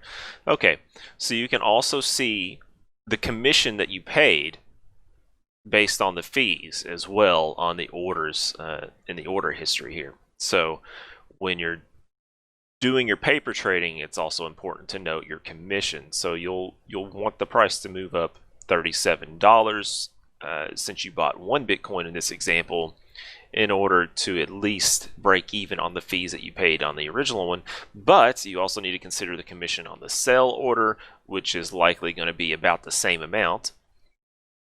So you'll probably need somewhere in the order of $75 to break even on the trade and an increase on price. So it's important to look at this to make sure that you know where you're going to come in at in profit with your commission, and it gives you an idea with the position screen here, but I don't think it really accounts too much for the commission when you're looking at the profit here. It says we're up 8.65 in profit, but I don't believe that considers the commission. So just keep that in mind when you're doing your trading here. Now, we have already entered our position. We don't really want to wait for this example for it to actually close the position with the take profit or the stop loss. So what we're going to do is we're going to assume that we had another part of our strategy trigger a sell. And you can see here we had an entry. It's really small, but there's a blue arrow. Try to move the cursor. There's a blue arrow here, and that shows where the entry on our position was. And we're going to sell, and you should see a red arrow as well come up. Let's click our sell side. We have a quantity of 1, and what we're going to do is we're just going to sell that 1. We're not going short, so we don't need to take a set a take profit or a stop loss. Let's go ahead and sell that one. Excellent. You can see we entered and exited on the same candle. Let's go to our orders, and you can see we had our limit and our stop. This is where our take profit, the limit was. The stop was also set as an order. You can tell they were both canceled. That's because we closed the entire position, which there was nothing left to take profit from or to stop the loss from, so it just canceled the orders. Instead, it filled here at this particular price. You can tell the price actually increased by $9. And we had a profit based on the price. However, you can tell our account balance actually went down considerably by about, what's that, $66, and that is because of the commission. Just remember to keep in mind, I told you it was going to be about $37 again when we sold. In total, it was about $74. We made $8 in profit. 74 minus 8 is 66. That's how much we had as a loss, and you can see that reflected in the account balance. So just keep that in mind. Again, when you're looking at your current profit, that you also need to consider the commission as well. Now, we might just go ahead and look at the limit orders here. We have a little bit more time left in the video. So when you're looking at limit orders, you have a sell side and buy side, just like you had for the market orders. Let's look at the buy side here. Now it's giving the option to set your ask at the current ask plus or minus a certain amount. So this amount, this +6, that is actually based on the ticks, or what they refer to here sometimes I believe is pips, and it'll increase the price of the current ask by 6 ticks. And for Bitcoin right now in this particular chart, it's 0.01 or 1 penny. So if we were to set the ask 6 above the current ask, you can see it went from 47 cents to 53 cents here. Now we can also set this to the current ask. We would be buying 1 Bitcoin here. And we can also set our take profit as well. And you'll notice the pips, and this is also the ticks. So if you wanted to do this as well, you could replace using the price instead by using this. And remember, the dollar amounts and the percentage amounts, I believe, are based on the entire equity of your trading account. Now also notice on the sell side, they do the exact same thing, except you can see the bids here. You could go plus or minus the bids, the current bid in the book. So if there's a large spread in the book and you want to beat, and if you want to sell, you want to get in before all the others, you can do bid -1, and that will put you just below the highest sell in the books. But you also have to keep in mind that might also execute immediately, and you might get different fees depending on the exchange that you're using. But that pretty much covers it all for now. We're going to go into some other things. I'm pretty sure we're going to start working on some other indicators. Now, one of the things I want to work on is specifically using other indicators. Let me pull myself back into the video here. And we're going to be using different indicators. I'm going to create some custom indicators. I'm going to show you some other useful functions. But for the most part, I think the series has guided you into how to create your very first indicator and develop that into a very complicated, or at least friendly, robust indicator with tons of features that are at your disposal now. Plenty of examples, and if you need to, you can always go back and look at the videos. But we took you from a simple indicator to something much more robust and turned that into a strategy, and we showed you how to execute that with the paper trading. Now, going forward, we are going to be taking a look at different indicators, and one of the things I'm really interested in showing you is combining multiple indicators into one. And to do that, I believe we're going to use a scoring system. We're going to take the indicators that we would like to use in a particular strategy. We're going to add a scoring mechanism, and we are going to trade based on essentially a confidence level. That's what the scoring is. The more points your strategy would create with the different indicators, the more confident it would be in whichever direction it should trade. We're also going to take a look at some other features that I've come up with, and if you have any suggestions, please leave a comment on the video and I'll take a look at all of those. But that's it for now. Thank you and have a good day. And by the way, I forgot to mention, check out the profile on TradingView where I have all of the scripts for everything that we've done already. If this is the first video you're watching, then you probably may not be aware that we have tons of other tutorials already out there and other indicators as well. So please check out my profile on TradingView. And if you like this video, please like the video. And of course, if you like these types of videos and want to see more in the future, please subscribe. It helps me a whole lot. So now I'm actually done. Thank you and have a good day.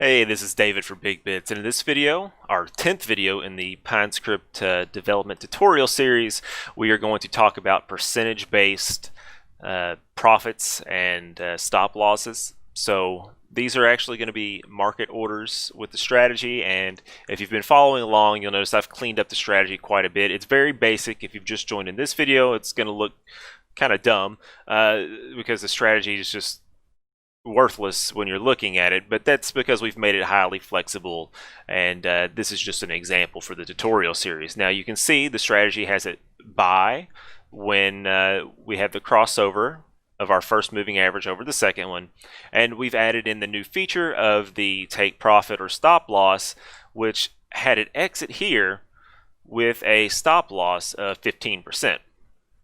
Now I'll get into how that works again in just a minute, but we also had a buy here, and it continued to sell with our old strategy settings of crossing under the second moving average as well. So we've managed to add in our take profit and stop loss alongside of our moving average crossovers that we use to also potentially exit the trades.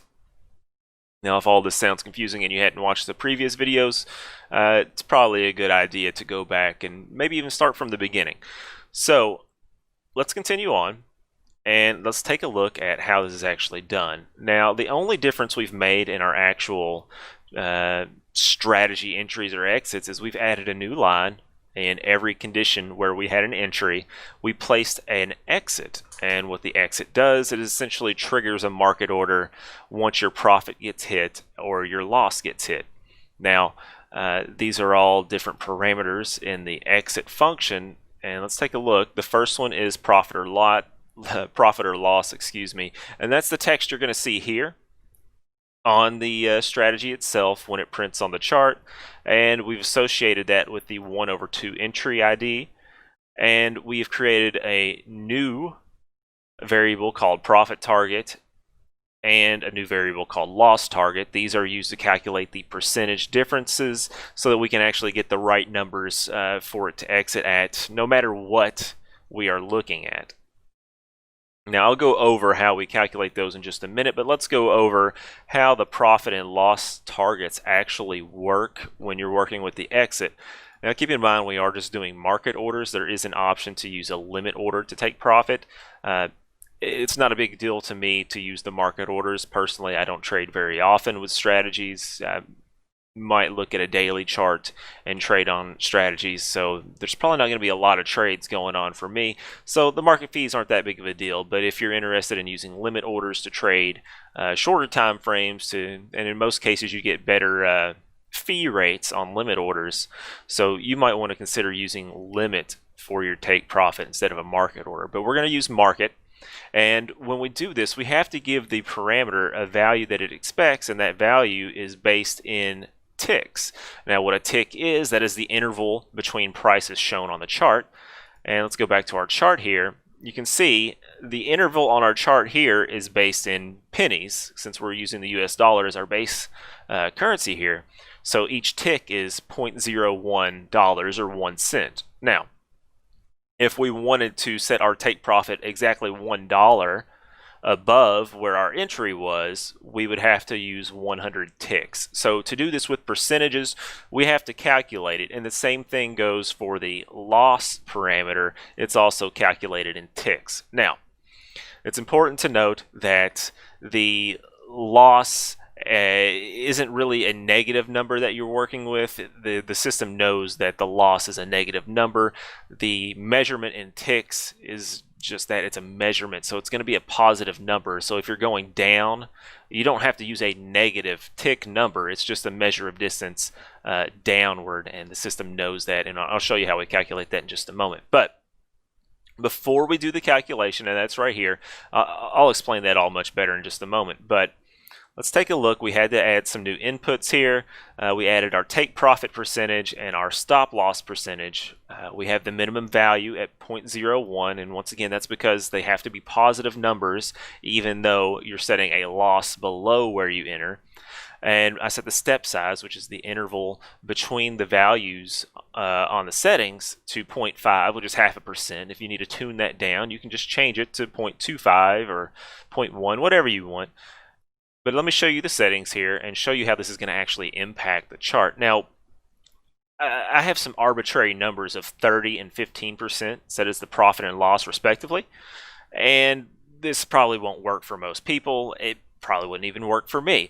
But for our example purpose here, I'm going to change the stop loss percentage to 15.5%. And you should see that this actually moves down to the next candle because the percentage down increased. Now you can see, I just kind of proved my point that the percentage increases on the stop loss means it goes down further, and you don't have to use a negative percentage on TradingView like that. So I'm just going to save our changes to our settings there. I'm going to go back down. Let's look at our calculations for how we calculated how many ticks we would need. Now, the profit target, this is a pretty straightforward calculation. We have our close times our percentage divided by how many ticks we have. Now let me explain this, and I can actually kind of show you through some of the math here. Our take profit percentage is 30%. Now we have to divide that by 100 so we get the actual value we need to multiply the close by. So if it's 30% and we have the number 30, we have to divide it by 100, we now have 0.3. Okay, if the price were, say, $10,000 and that was the close, we would multiply that by 0.3, which is $3,000. Now, if we were to just use 3,000 ticks, now remember the ticks are 0.01 on this chart, so if we did 3,000 of those, that would only be $30 up for our take profit, and that's not what we want. We want 30% based on the example, which would be 3,000. So we divide that 3,000 by the minimum tick size, by that 0.01, and now it's, I believe, 300,000. So now it'll actually place the profit, the take profit up $3,000 at $13,000. And similarly, we do the same exact calculation for the loss target. We just use the stop loss percentage instead in that calculation. So there you have it. That's really all there is to it. I'm trying to think if there's really anything else to do here with the stop loss and take profit, and I really don't think there is in this video. You can see where we entered and where we exit. If you have an idea of something you'd like to see added to this, please leave a comment. If you like the video, definitely please like it. If you like videos like this, please subscribe. I'm always coming out with new ones related to development, trading, cryptocurrency, those sorts of things. So I would really appreciate that if you would. But stay tuned to the next video, and have a great day.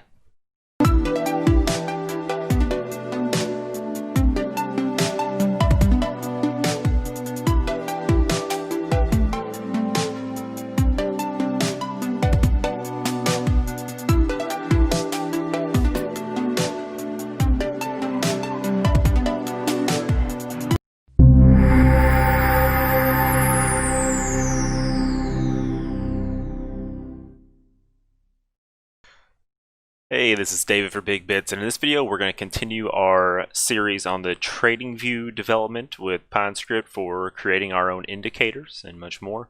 So in the last video we continued our efforts on our triple moving average script that we've been working on, and we've gotten a lot done on it.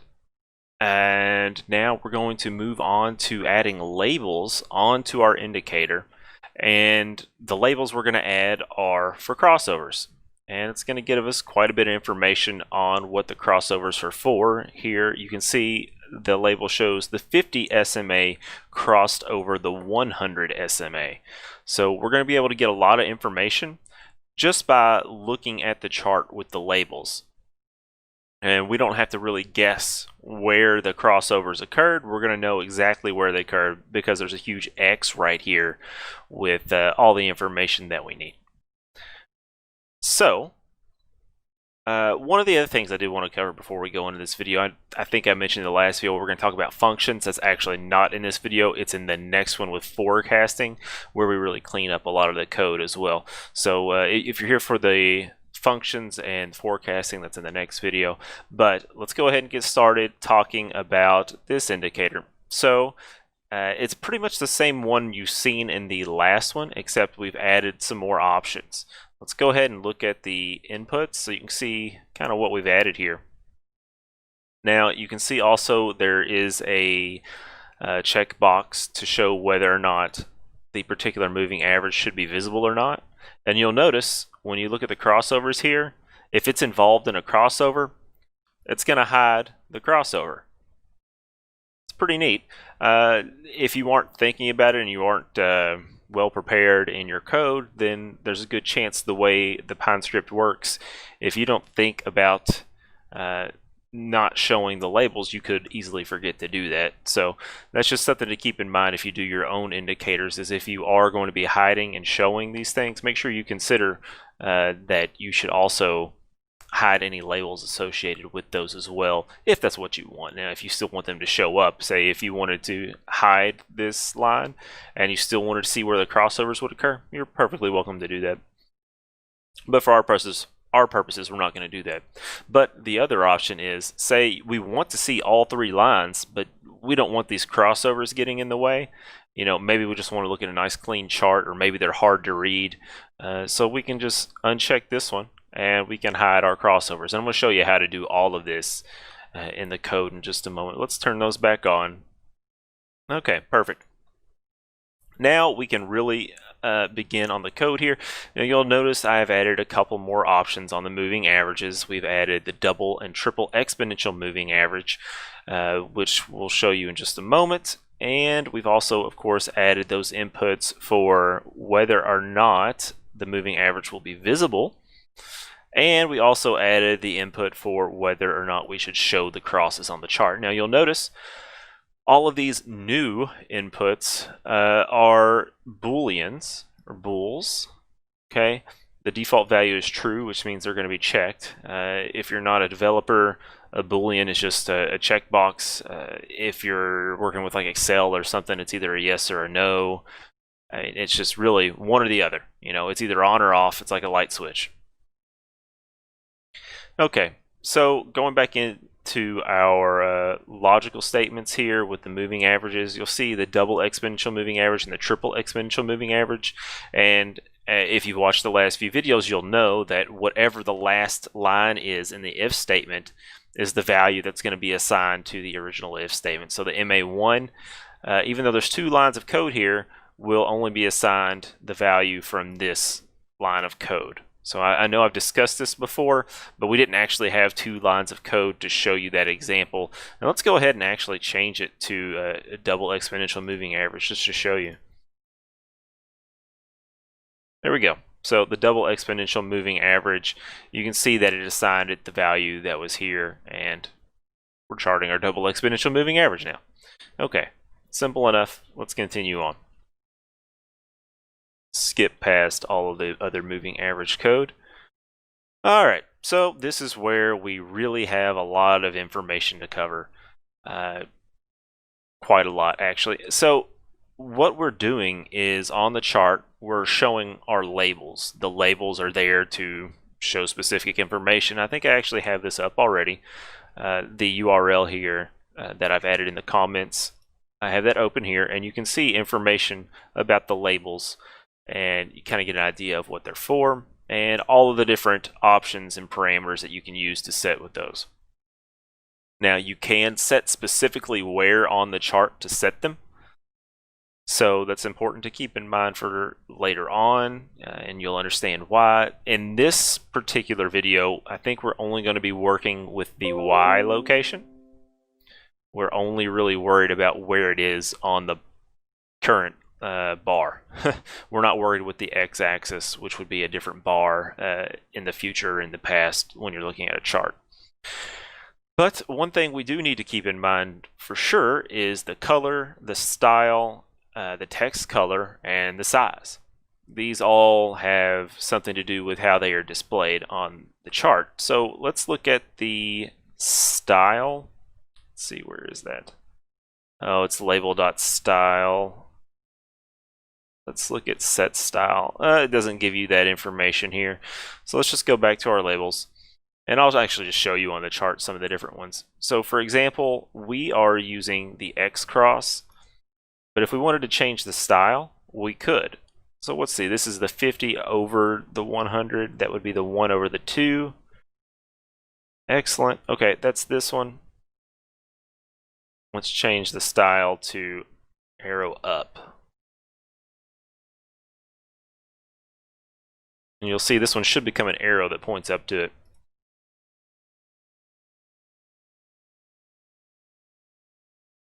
Should take it a moment.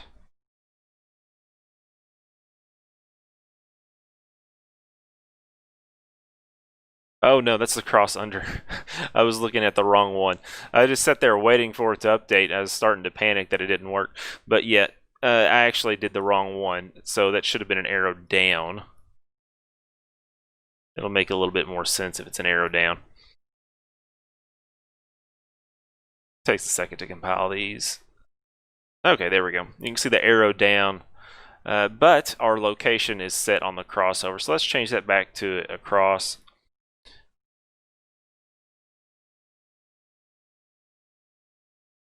And you can actually see the differences in the different settings here. So we have our color, which is the shape. The color is for the shape. The text color, obviously for your text, that's set to red.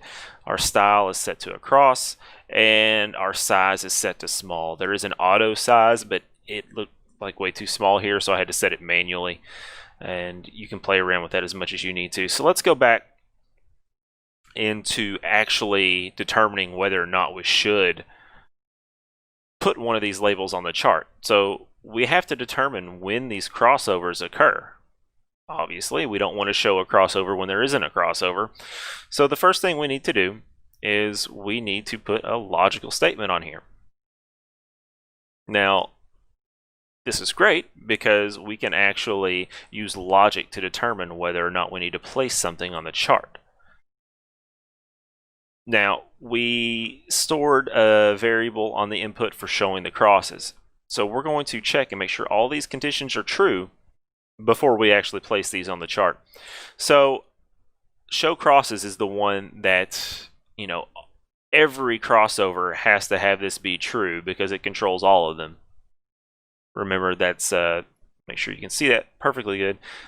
Show crosses is this option, and we want to have this enable and disable all of them. So if you have it checked, it needs to be true or yes on all of the crossovers that we're doing.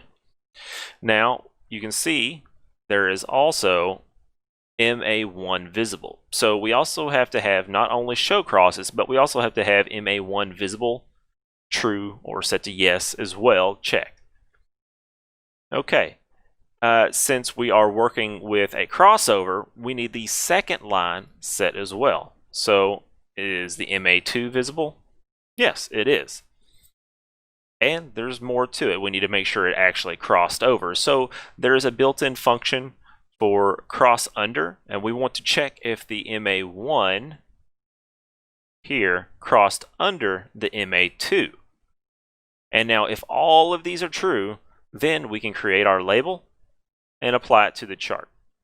Now let me take a look and see. I forgot to add this into the comments. Maybe I'll do that now. And that is a link to this particular built-in function. And you can see this is just part of the TradingView PineScript built-in function. You can see whether something crossed under or crossed above another set of data. So that's important to use for this one. Obviously, since we're doing crossovers, it might be good for other indicators that you're doing as well for other things. Maybe you only want to display something, or maybe you want to change the color of something when there's a crossover. You don't necessarily want to have a new label. Maybe when the green line crosses above here, maybe it turns bright green, and when it goes below, maybe then it's another color. These are just options, or maybe you fill in the colors between these. I'm not entirely sure you can change the color of the line from segment to segment. Maybe you can, but what's really important is that you know that you can do conditional changes here, and playing around with that kind of stuff might be helpful to make your indicator look better. Now that we know that all of these conditions are true and we have crossed under in this particular instance, we create our label, and I've already went over all this, but for the text that we're going to use, we can actually use something called toString. This is another built-in function. Probably need to add this one as well. And it's just going to take some sort of value that you have that isn't already a string, and it's going to convert it into text. If you're a developer, we use the word string, but it's just text. That's a simple way to think about it. So when you do a toString, it converts your period, your MA1 period, to text. So you can see the 50 period, all right? It's just the number 50.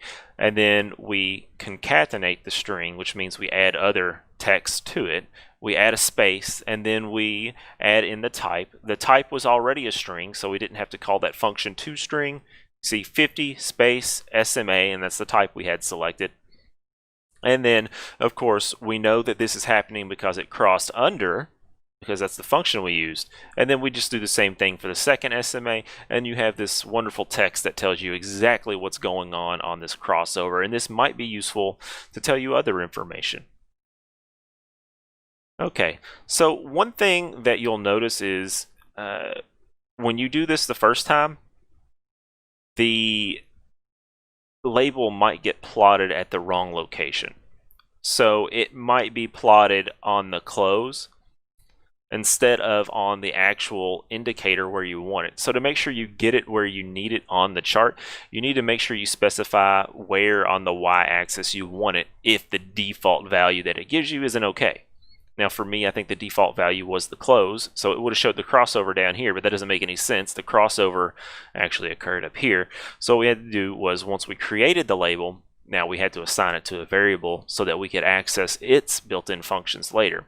We would call label.setY, and we would tell it what label we want to change the y-axis for, and it would set it at the MA value. Now you can calculate the average or the distance between the lines, but it's not really necessary as long as you have a general idea on the chart. Now if you need to be super specific, you can specify a specific number. Don't think that you can't, it's not really necessary for this particular indicator, so I didn't do it. Now, for that, we go through all of the different options for crossovers and cross-unders for all of the indicator or all of the moving averages that we've added. Now, if you wanted to add yet another moving average and be an MA4, then you would need to make sure you consider all of the scenarios for that and apply that in this section as well. So maybe we'll get to that eventually. We're not going to do that now. And then of course we still need to plot our moving averages. Now you'll notice when we did our logical conditioning, or our logical conditions here, you'll notice we checked to make sure that the moving average was visible. Now, when we go to plot the moving average, we also want to do a conditional check to make sure that the moving average is visible. All right, and this is pretty much an if statement. So it's going to check what came before it and make sure that this, or the set of conditions, and you can use a set of conditions, not just one, are true. And if it is true, question mark, this is what it's going to use. This is the value that it's going to use. However, if it's not true, then this is the value that's going to use, which is not applicable, and it's not going to draw it. And we can show you that just by simply turning off the different lines, making them unchecked for visible status. Now, hopefully, I know there was a lot this video, but there really was a lot to cover in this one compared to the other ones. Hopefully, you've gained a lot, and we are going to move into functions, but I'm really excited for the next video because it is about forecasting values at the end of the moving average. So if the moving average for the 200 here was to stop at this dot, it would show us where it expected the moving average to be if the price were to stay flat. But I also have a couple of other things that I haven't seen on any other scripts so far. And now don't get me wrong, I haven't went through every single script, but this is something I just kind of thought of when I did it. I've also done something for the forecasting to where we can apply a bullish or a bearish forecast. Now, when you forecast out, a lot of the ones I've seen have just either went with the fact that the price is going to stay neutral, or it's going to continue going down at the slope that it was before. Now, to me, that doesn't really seem super helpful to not have different options to see where it would be, because if you're forecasting a moving average in the future, what you're really trying to do is see how the impact of losing the previous candles will impact it based on different scenarios. Now, neutral is great because it lets you see where it would go just without any new information. Okay, now the bullish and bearish ones, you're going to like these because it's going to allow you to say whether you want your forecast bias to be bullish, bearish, or neutral. And then if you choose bullish, it will take the average true range of the last 14 candles, and it will use that to increment the price on the forecasted. So say for example we forecasted the price to go up in a bullish manner, we would get the average true range 14 candles back, and it would plot the forecast for this 200 moving average as if it would move up by that amount every single candle till the end of the forecast. Whereas if it was neutral, it would go sideways, and if it was bearish, it would go down. Now, there is another thing that I really like about it, is that you can do a magnitude. So if you think that the average true range was too high or too low, it's going to multiply that average true range by the magnitude, and you can actually tell it if it should go very bullish, like nearly even straight up, or nearly even straight down for a bearish example, and you can get a very wide array of examples of what the forecast could be, which is really neat. I'm excited about that one. Now, if you like this indicator that we've done, and you like the idea of the forecasting indicator, please check out my TradingView profile. I have all kinds of scripts on there already, including the one that we're going to be doing next, which is the forecasting one. I have another one that I'm working on past this, which is going to allow you to select different resolutions or different time frames for the different lines. So there's a lot to look forward to in the videos. If you like this video, please hit like. If you like learning about trading and TradingView and indicators and strategies, please subscribe. I've also been doing some live streams, so please check out the channel, subscribe, and just keep coming back. I appreciate you viewing, and hopefully I'll see you again soon. Thanks.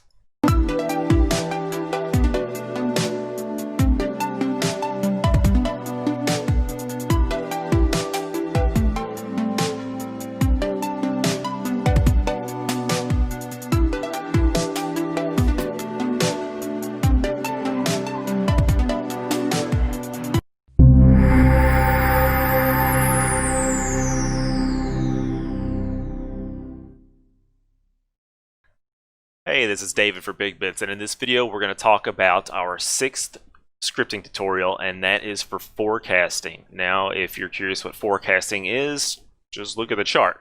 We have our moving averages that we've been working on, but we also have some dots off to the side, and those dots are actually forecasted values for where the moving average is going to be. Now, we've done a lot of work in this particular script from the last one, so there's a lot to cover. Some of it is, intermediate level programming stuff that isn't going to be super easy, but I'm covering the source code for you, and the source code is completely open on TradingView, so even if you don't fully understand it, you'll have access to it and can play around with it to manipulate it however you want. So let's go ahead and get started. There's a couple of small things I wanted to cover really quick before we get into the meat of the video, and that is we have added some minimum values to our moving average periods, and we've also added a step size. Now, what the step is just the increment between points in the setting, and for example, the MA1, when we tick this up, it goes up by 1, and that's the step size, and it also goes down by 1 every time you tick it. Now, for example, if you set the step size to something else, let's say 0.25, in this setting down here, you can see that it goes down by 0.25 and it goes up by 0.25. That's what the step size is. That's really all it takes care of. Now, there was one other thing, and that is the plots for our moving averages. We forgot to give them a title, so I've given them a title, and now when you go to edit, you can see that our plots actually have a title for MA1, MA2, and MA3. So when you edit these styles for the moving averages, you'll know which one you're editing it for. Now, let's get on to forecasting. Now, what is forecasting? It's pretty difficult concept for some people, but honestly, it's not that difficult. All we're doing is just removing the oldest candles out of a moving average calculation and replacing them with a new candle of the current price. Now, there are ways we can change that, but for now, we're going to cover some basic forecasting, which is, let's say we wanted to go 20 candles back, and this is the 20th candle, and we want to forecast one candle ahead. So what we have to do is we have to remove this candle from our calculation, and then we have to work with the 19 candles, get the moving average of those 19 candles, and then we have to get the price now, and then we have to weight this moving average from those 19 candles 19 times, and then we have our individually weighted current price as a new candle, as the future forecasted candle, and then we get our moving average with the weighted value of the moving average. I know this is starting to sound a little complex. We have our 19 candle average from where we removed the oldest candle, and we have the current price, and we weight those two together in a simple moving average of just two items in this case, and we get our forecasted value. Now when you're forecasting 2 or 3 candles ahead, you're moving the 2 oldest candles or the 3 oldest or however many candles you're forecasting ahead. You take those off of the back of your look back period, and then you just weight the current price in that many times. So if you removed 2 candles, you would weight in the current price twice versus the 18 candle moving average. Yes, I know it's very confusing, and I know I've said it's confusing. It's not a simple topic for a lot of people, but if you're following along this far, you probably have a pretty good idea of what I'm saying, so I hope you understand. Now, how are we going to make this work with our old version of code? Because what we were doing was we would calculate the moving averages based on an if statement. What type of moving average were we using? And then it would spit out and assign that particular moving average a value. Well, what we had to do is we had to create a function to where we could pass in the data that we wanted, and it would spit out the moving average value based on that variable data. Now, if you're a programmer, you're probably familiar with functions, and that's what we're doing. We're replacing those if statements that we repeated several times with a function. Now, the function in this case, I called it MA. And what it does is it does that one if statement, but it uses that variable data to spit out one value. That way, we can assign those moving averages to the result of this function. Now, this works similar to our if statements. Whatever the last line was that resulted in a value in your function will be the value of the moving average. So if you wanted to assign MA1 to a particular call of this function, you would say MA1 equals, and then you would plug in your MA information in this function. It would be MA1 equals MA parentheses MA1 type, comma MA1 source, comma MA1 period, close parentheses. And that's all you would have to do. Now, the reason we had to do this, and we've already discussed these calculations, the reason we had to do this was because of the forecasting. Now, it's also cleaner code too, but for the forecasting, we had to change the period fairly often because we were removing the oldest candles from these calculations. This is how we did that. We used the period and we subtracted the forecasted amount ahead. Now, ideally, this would be done with the for loop, and we wouldn't have to do this over and over, and we would only have maybe 4 or 5 lines of code total as opposed to 10.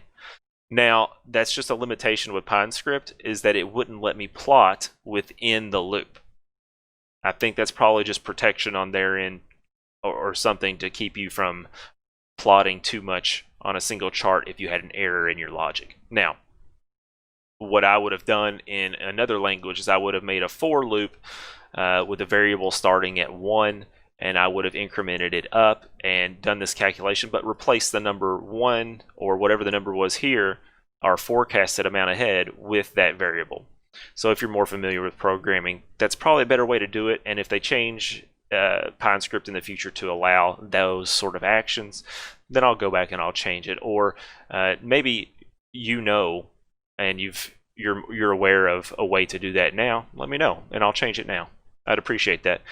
But what we're doing is we're setting our forecasted value here to that 19 period look back when we're talking about a 20 period moving average. If the MA1 was 20 period, now we're subtracting 1 from it, and that essentially removes the last candle, the oldest candle, from that moving average. Then we have to weight this one moving average value with that period minus our forecast value. That weights it, and then we have to add in our current price, or our current source I should say, and multiply that by the weight of our forecast. So if we're looking 2 candles ahead here, the the value would be the price times 2. Now here it's actually taking this and it's multiplying it by what, 19 if we're doing a 19 period look back. So it gets the moving average and multiplies it by 19, some really big number, and then we add on that 1 into it. So now we essentially have the sum or cumulative value of what our period would be, and we could divide that by the number in our period, and we can calculate what our forecasted value is. Now, this works pretty well. Let's look at the chart. This is a weekly chart on Bitcoin, and you can see that it forecasts the price to continue moving up if price stays the same on the 50-week. But you can see the 100-week is actually trending down even if the price were to stay flat here. Now, before I get too far ahead, you can already see that it looks like it might predict an intersection in the future, which might be a signal that you should buy or sell depending on what the market says. But let's go ahead and look at these functions real quick. I have this documented in the code. This is just some documentation that shows you how the functions work, how multi-line functions work, etc. There's plenty of information here. You can actually plot a value that is calculated from a function in the plot line. So there's plenty you can do. I definitely recommend you check out the documentation if you're going to work with it for yourself with something else. But for what we've done here, there's probably plenty for your moving averages you can figure out. Now, that was actually quite a lot. And you can see this is the MA1 forecast here. And I had to repeat that code for the MA2 and the MA3. Now, like I said, ideally we would have loops that would take care of this for us, but it's okay. We can repeat this code over and over. It would have been very simple. There's not a whole lot of extra code this way since we only have 5 forecasted values. If we had 20, then the 3 or 4 lines of code that a loop would have used would have saved us a lot. But since we only have 4 or 5, it's not a huge deal right now, honestly. Now, what is a bias? And with the indicator that I'm working at, what we're going to be talking about is a bullish, bearish, or neutral bias. And neutral is probably the most common way to do a forecast for most people when they're thinking about it, is you just take the current price and you move it out. Now, other ways I've seen to do it is to use the slope of the moving average and kind of print that on out further and use the calculated value based on the slope of the moving average in the future as that value to see where the moving average would be. I'm not really sure why that would be a better way than any other way. So what I've done is I've actually created a way to where you can manage the bias in a bullish or a bearish factor so that you can see the potential impacts on the forecasting. So let's pull this up and I'll show you. Let's go back to our inputs and we have bias here. This is a neutral bias right now. So this is as if the price were to stay flat for the next 5 candles. You see the forecast go slightly down here, slightly up here. Let's try changing it to a bullish bias. You can see they both kind of moved up. The 100 still kind of moves down. It looks like it might even go up first and then move down. And then the 50 just kind of continues to move up a little bit more rapid pace. Now, what's happening is instead of using the price for the next 5 candles or calculating the slope of this line and pushing it out 5 candles and calculating where it would be, what we're doing is we're actually getting the average true range, which is kind of a measure of volatility for the candles in the past. We're getting the average true range of a 14 period look back, and we're applying that forecast in a bullish or bearish way to calculate where the price would go. Because honestly, if you look back at Bitcoin's history or pretty much anything, the price doesn't stay flat for very long. There's usually some sort of volatility, and if there is volatility, it's usually bullish or bearish. Now, it's not always bullish and it's not always bearish. So to handle that, I done something called what I call a magnitude. And essentially, with a magnitude of 1, it takes the average true range of the last 14 candles and predicts the price to move up each candle by that average true range amount. Now, if it were bearish, it would move down by that average true range amount, by 1 if the magnitude was 1. Now, essentially all the magnitude does is it multiplies this average true range by a certain number so that you can manipulate how big of an effect you think is going to happen. So for example, while price was consolidating here and you knew there was going to be a big breakout and you thought it was going to be bearish, you could have set your bias to bearish and changed your magnitude much higher, and you can see the effect this is having on the forecast. The higher the magnitude, the more it's pushing it down. So if you think the price is going to go down like quite substantially, then you can see the effect this would have on the moving averages. Now, I wouldn't recommend a number that high most likely, but it might be a good idea to use 0.5 here, because essentially this is a bullish direction, and it's a good way to account for some of the candles being red, because if you just multiply it by 1, you're essentially saying the average true range 14 times in a row, and that's not really realistic if you were to do that candle by candle. But it is a way for you to be able to manipulate it. Now, how do we do this? I've already kind of mentioned an average true range and multiplying that, and really that's all it is. So let's go through and look at how we calculate the bias. Now, the bias is used for all of the different forecasts because it is predicting essentially the next candle, where that price is going to be from where we were. Now, how do we do that? We made a function for bias to calculate the bias. Now, if your forecast bias is neutral, it returns 0. Okay? We're not going to add anything additional to the candle. So what's happening is it's actually using the base price here, and it's adding on top of that the average true range. But since we're neutral here, we're not adding anything on top of it. Now, if it were bullish, as I mentioned, it would use the average true range of the bias period, which is 14 by default, which is a pretty standard average true range, and then you multiply that by your magnitude. So your next candle predicted out, the price would be based on the average true range on top of the current price.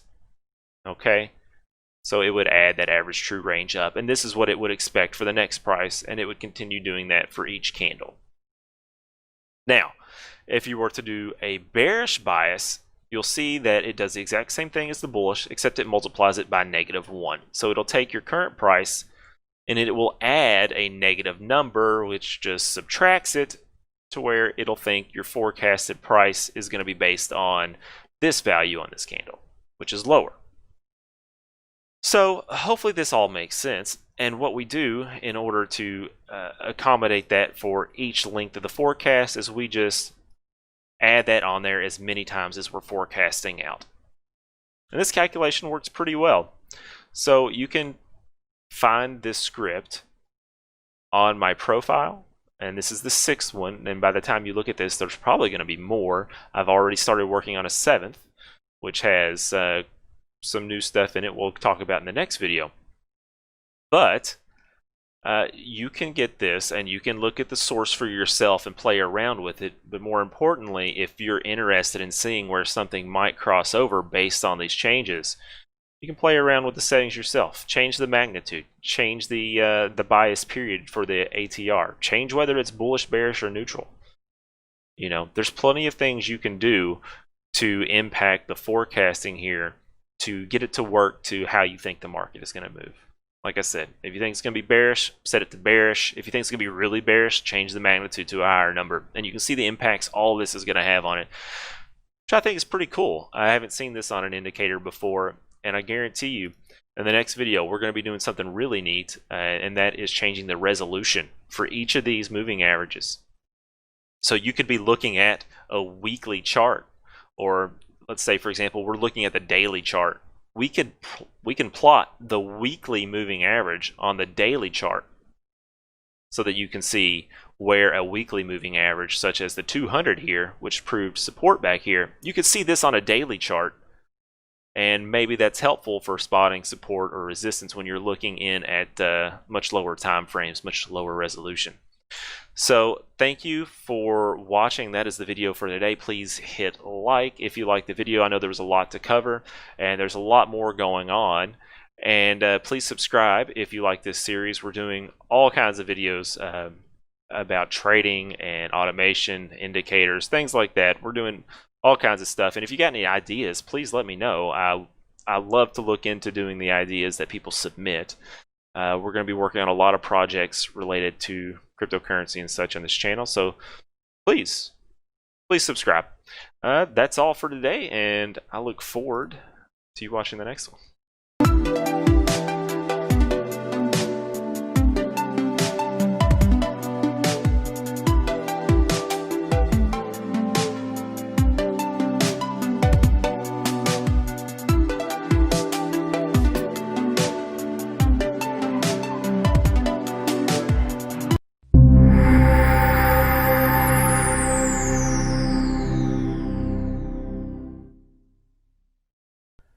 Hey, this is David for BigBits, and in this video we're going to take a look at the replay feature on TradingView, which is going to be really handy, especially when you're working with certain indicators or strategies. One of the big things you'll need to understand about many of the strategies that are available on TradingView is that they are based on indicators that repaint. And that essentially means that the indicator starts with one value and actually changes. So for example, you can see this green line here. It doesn't appear that bad for an entry at the end of it. It's just trying to catch a divergence. This is a pretty popular indicator with some parameters I've changed a bit, but you'll notice it's trying to catch a bullish divergence, and it kind of does. But what you'll need to be careful for with your own indicators and your own strategies is finding the correct entry, and a lot of that has to do with when the candles update.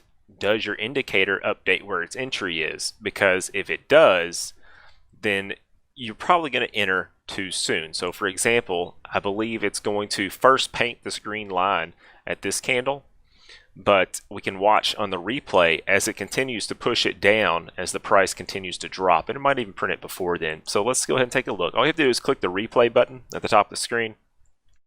You can actually choose a point on the chart.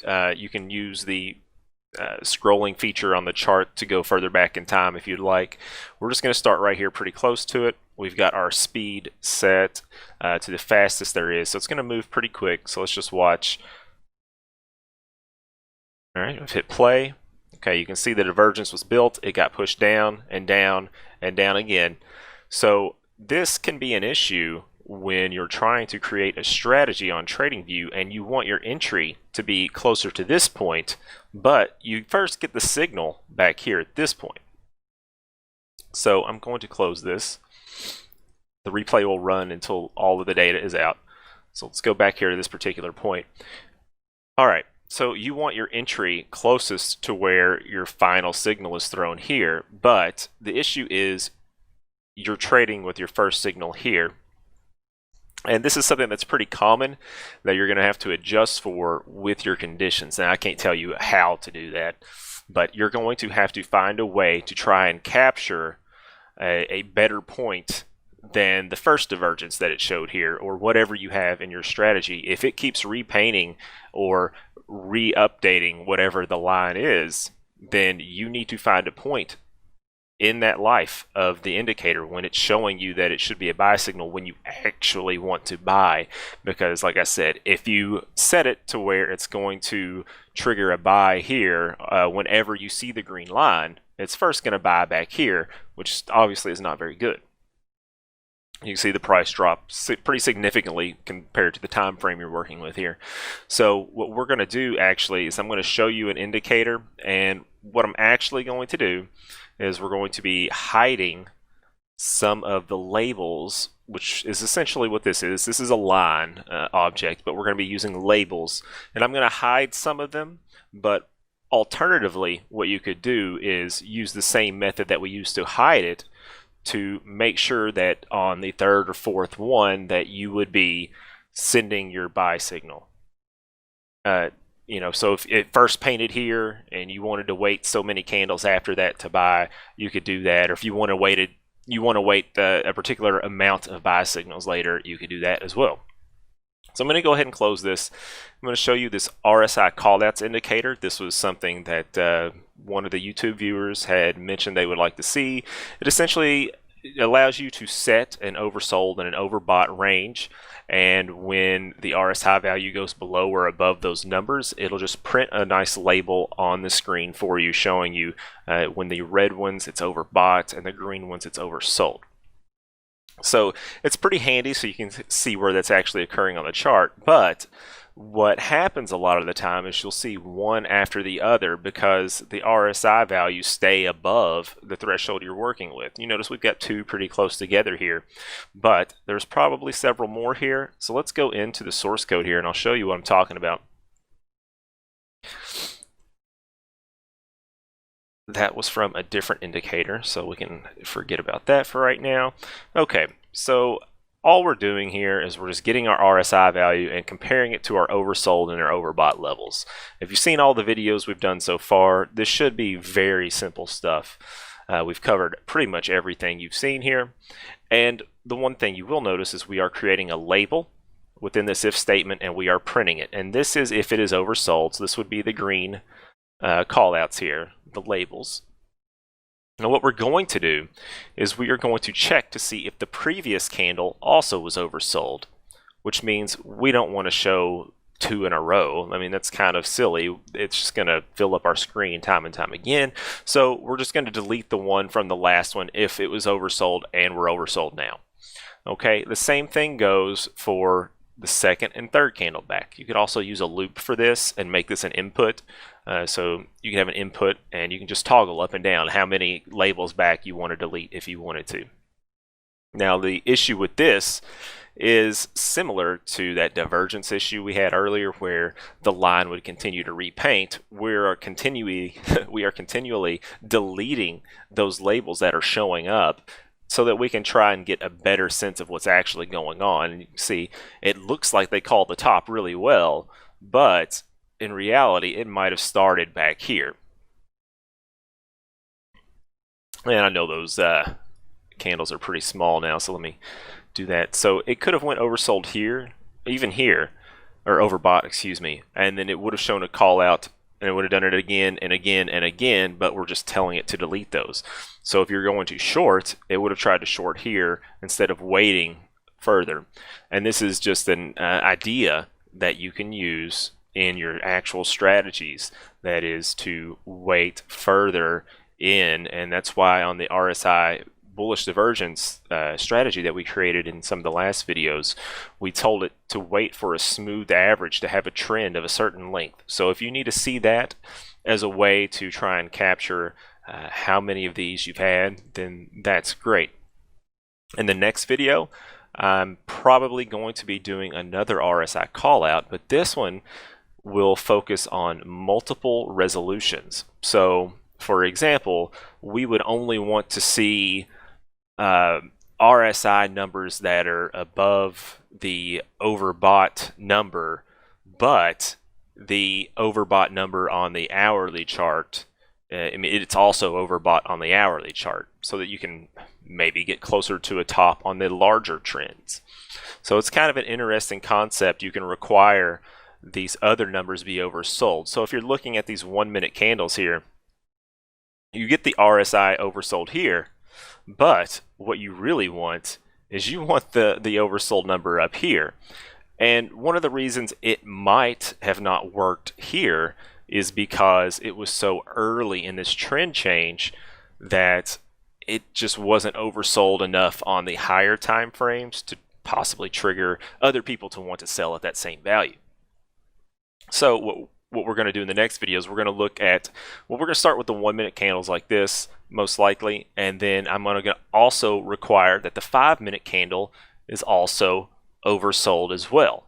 A lot of times the 1 minute candle, of course, moves a lot quicker, so it can go oversold or overbought a lot quicker than the other resolutions. So we're going to wait until a larger time frame also goes overbought or oversold, and then we're going to look within on the 1 minute here, and we're going to find the oversold or overbought and make our call outs then and only then when both of those conditions are met. And we're actually going to do more than two.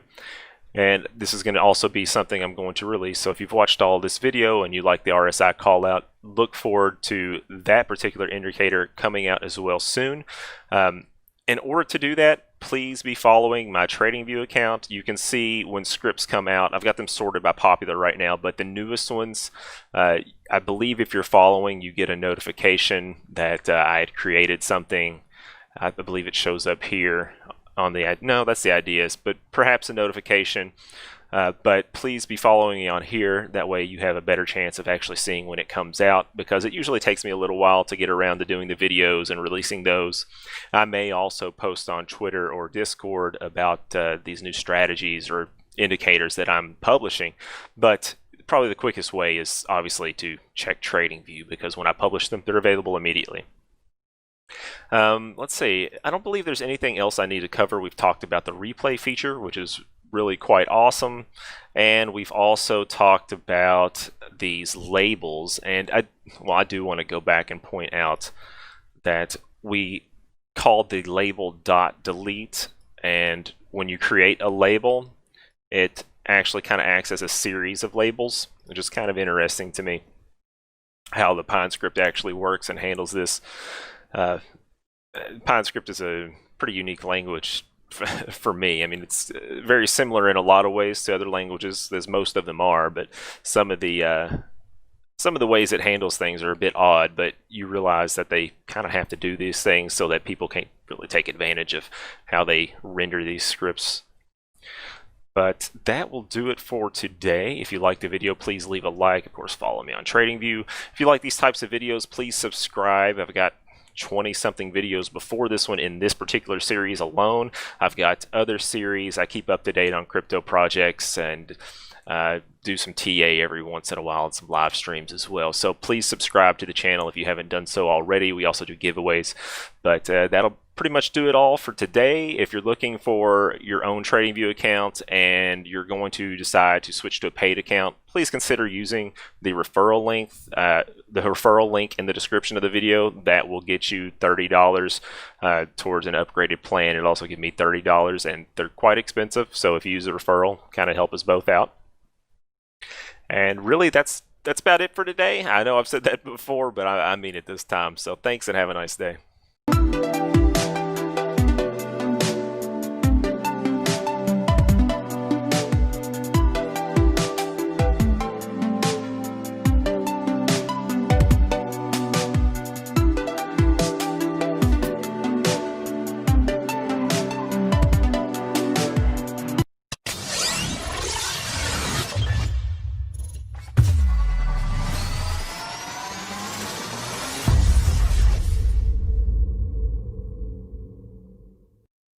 Hey, this is David for BigBits, and in this video we're going to take a look at tuples on TradingView in PineScript. And if you're not familiar, tuples are essentially just a predefined series of data or different data types that you're going to be working with as if they were kind of like a single object. And this probably is very confusing for those of you who are not programmers, but if you are a more experienced programmer, you might have already worked with tuples, or you might consider this kind of like a list of data, but it's basically a preset array, but the array can contain different objects.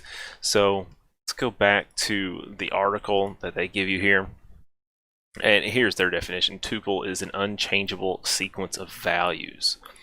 Now, in their case, what we're doing here is they are saving these float values, and I'll explain what this means. And they are using these values in the security call to go back and plot the data on the chart. So now what the update is that TradingView has done for tuples that I'm showing you here is they've made it available within the security function. Now, tuples have been a part of Pine for a little while, but having it in the security function is relatively new, and I'll show you how that works here in just a moment. Now, if you're curious about tuples and how this actually kind of works, you can go back and look at the PineScript reference or the user manual here for V4. And it'll give you a little bit more information, but usually the best way to learn on this type of thing is to actually look at some examples. Now, this is the exact code copied from this page here, and I'll show you kind of how this actually works. So if you haven't done the Pine Script tutorial series, that's probably a good point to start at, so you can kind of understand what's going on here, but I'm going to explain it to you here as best I can. It'll make more sense if you went through the Pine Script tutorial series though. So I'm going to zoom into the chart. We're on a 4-hour chart, and with this script we are plotting the OHLC 4 for the daily on this particular chart. So even though we're looking at the 4-hour, the line is based on the daily values. Now, the first thing that we do here is we create a function that is just going to return the open and the high values in a tuple. So we're actually going to use this function to set our open and our high values, our O and H variables in this tuple. So we'll call the security function for this ticker using the daily resolution, and then the value we want that to be produced from this function, and that function is going to just return the open and high in a tuple, and that tuple is going to be assigned to these variables here. So now our variables O and H in that tuple are open and high. Now the same thing is done for the L and C, the low and the close, except you can see it's explicitly writing out the tuple here for the low and the close. But the thing that you need to pay attention to for the function here is that they are kind of trying to stress that you can actually use a function here, and instead of just actually doing explicit definitions here, you can actually create your function and do some math and also return those as well. So that's something to be aware of, and I'll show you a little bit about that more later. But as you can see, these can be accessed individually. You don't have to do the brackets and extract the particular letter in a certain way. You can just reference the actual letter or the name of the variable, and it will access it like it would any other data type before. So the tuples are just good ways to extract data all at once, and I'll give you a good example of that here in just a moment. So yeah, once again, this is just the OHLC 4 for the daily on the 4-hour chart, and we're actually going to do a little bit more than that. I'll show you how those functions can be useful. Now, the first thing I want to show you is using the functions. You can actually use some of the built-in functions. And of course, there would be an issue. I forgot to update that variable name. Let me save that again. My apologies. Okay, so what you're seeing here is you're seeing this 50 period moving average on the daily chart, and you're seeing this yellow 200 period moving average on the chart. Let me change that to red so it kind of matches my normal color scheme for my moving averages. And we use the same security call using the current ticker but on the daily chart, but for the tuple we are actually using a function in each of those particular assignments for the tuple. So the first one we are going to call the built-in simple moving average function using the closing price on the daily for 50 periods back, and that's giving us our 50 period simple moving average on the daily chart. And the same thing for the second one, except that's the 200-day moving average. So that's one way to utilize these tuples, and you're probably thinking, well, you know, I can do this anyway. What is the benefit of actually doing it like this? And the way that I would probably see myself using this, at least in a more obvious way, is similar to what we just did. I have a script called the fancy triple moving averages, and that is what I would probably use it for, would be to extract the value for all of those in one line of code, as opposed to doing 3 different security calls for each of these. I would be able to do it with just one line of code now, but you can see that the tuple now has 3 values being set at once as opposed to just the 2, and that should demonstrate that you can actually use any series value.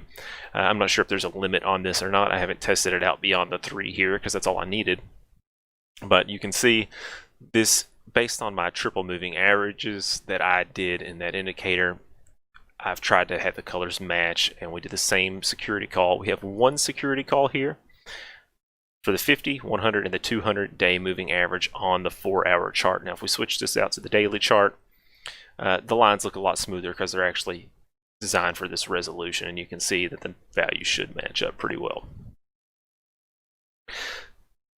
So yeah, that's pretty much all there is for tuples right now. If you have any questions about tuples, please leave a comment.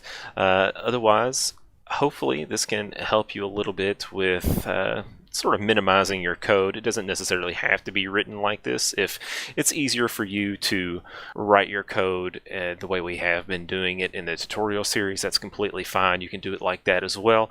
In fact, I'll let you see that particular indicator and show you just kind of the differences up front. So this is the fancy triple moving average indicator that I created. Let me go ahead and set these to the 1-day resolution so everything kind of lines up with the one that we just did. Okay, so you can see that our lines overlap because these are also on the 1-day resolution with the same periods with the simple moving average, which is what you should expect. And what's really great is we confirmed that using the single security call here has the exact same values as what we had on the existing indicator, which actually worked, which should show you that the security call works really well with those functions within that particular security function. And that was a lot to say all at once, but I'll take you into the code here and show you really the difference. You'll notice there's one line of code here which sets the first moving average there. Now I have a function for the ticker ID and the resolution there, but I also had a function that returned that MA value.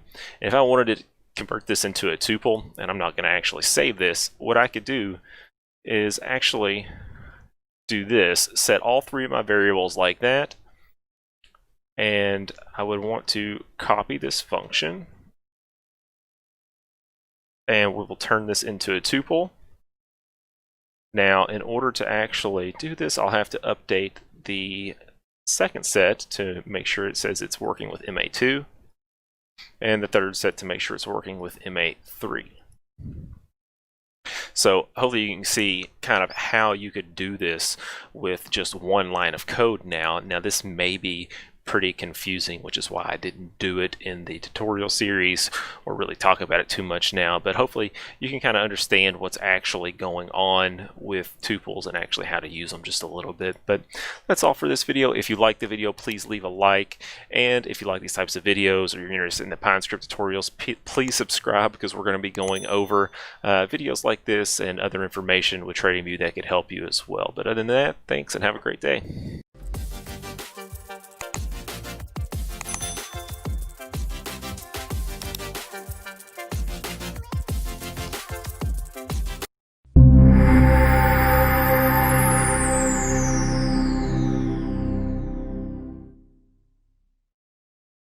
Hey, this is David for BigBits, and this is just an introductory video to my series on TradingView development using PineScript coding language on their platform.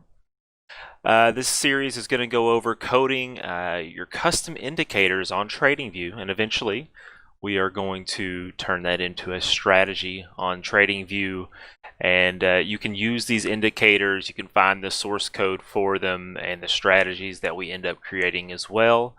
I just wanted to give you a brief introduction to the series so you can kind of know what to expect.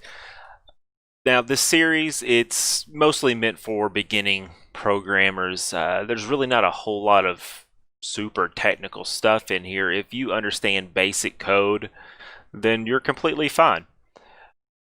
You should, however, have a decent understanding of object-oriented programming, just because there are a few objects that are being used, and it just kind of helps to understand what you're looking at. And if you don't know what I'm talking about, just Google object-oriented programming, or you can search on Google here as well, and there's plenty of great videos to tell you what that is.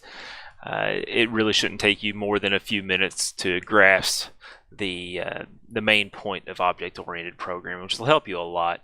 But you can always just start these videos. I think you should be able to pick them up right away, and if you can't, then you can just Google any questions that you might have about them. But like I said, these are focused towards beginning programmers. There's nothing too difficult, but we do a lot of neat tricks with the code that a lot of beginning programmers probably wouldn't think to do, because I have a little bit more experience than those who are just beginning. So I'd just like to explain that each video that I do when I am doing my tutorials, I like to show you the finished product for the video first.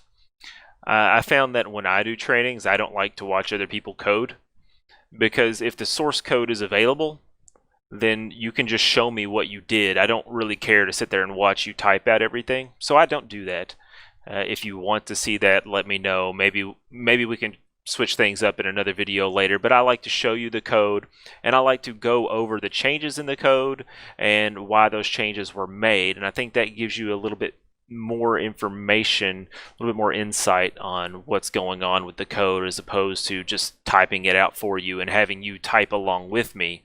I think you'll learn a lot more. If you try to do things on your own, you're more than welcome to copy the source code. It is available. You can look in the description of the videos for the TradingView profile for my account, and you can look at the source code there. If you can't find it there, I'm also copying them to my GitHub account, which is also in the description of the video.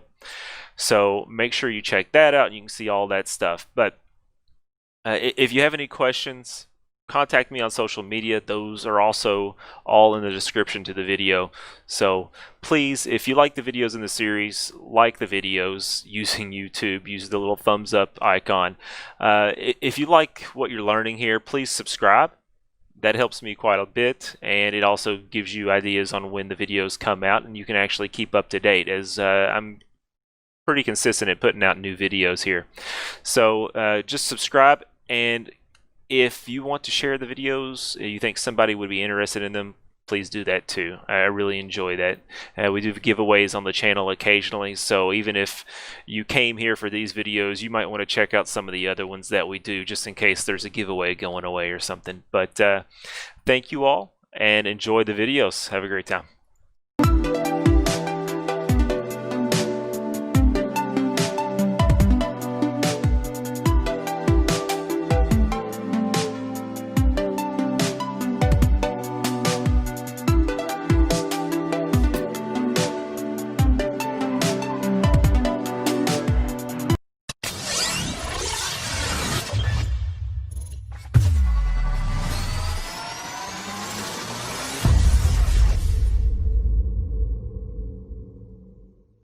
Hey, this is David for BigBits, and welcome back. In this video, we're going to be talking about PineScript coding conventions. You might also refer to this as a style guide for your PineScripts or your code in Pine that you use on TradingView. Now, if you're not familiar with the channel, please subscribe, because if you're watching this video, then you're probably interested in PineScript, and this channel we do a lot of PineScript tutorials and talk about TradingView, cryptocurrency, and things like that as well. So definitely subscribe if you haven't already, and just watch the whole video, because there's a lot of good information in this one the whole way through.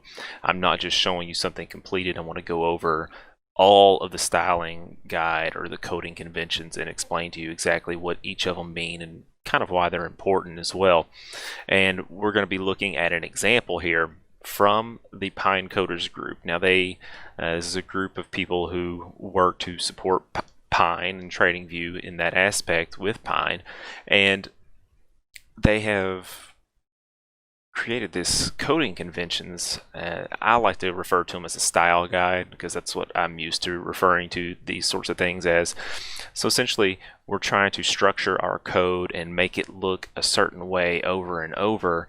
That way, if somebody were to write a script, it would be very easy for other more advanced programmers to pick it up and read it. Now, if you're a beginner programmer, it doesn't really matter too much about these, although there are some general rules that you might like to know in here about the syntax of Pine and things that will help you make your code look a little bit better regardless of how you write your variable names. But for those of you who are a little bit more advanced or an intermediate level programmer, this might be a good idea to do, especially if you're publishing scripts on TradingView.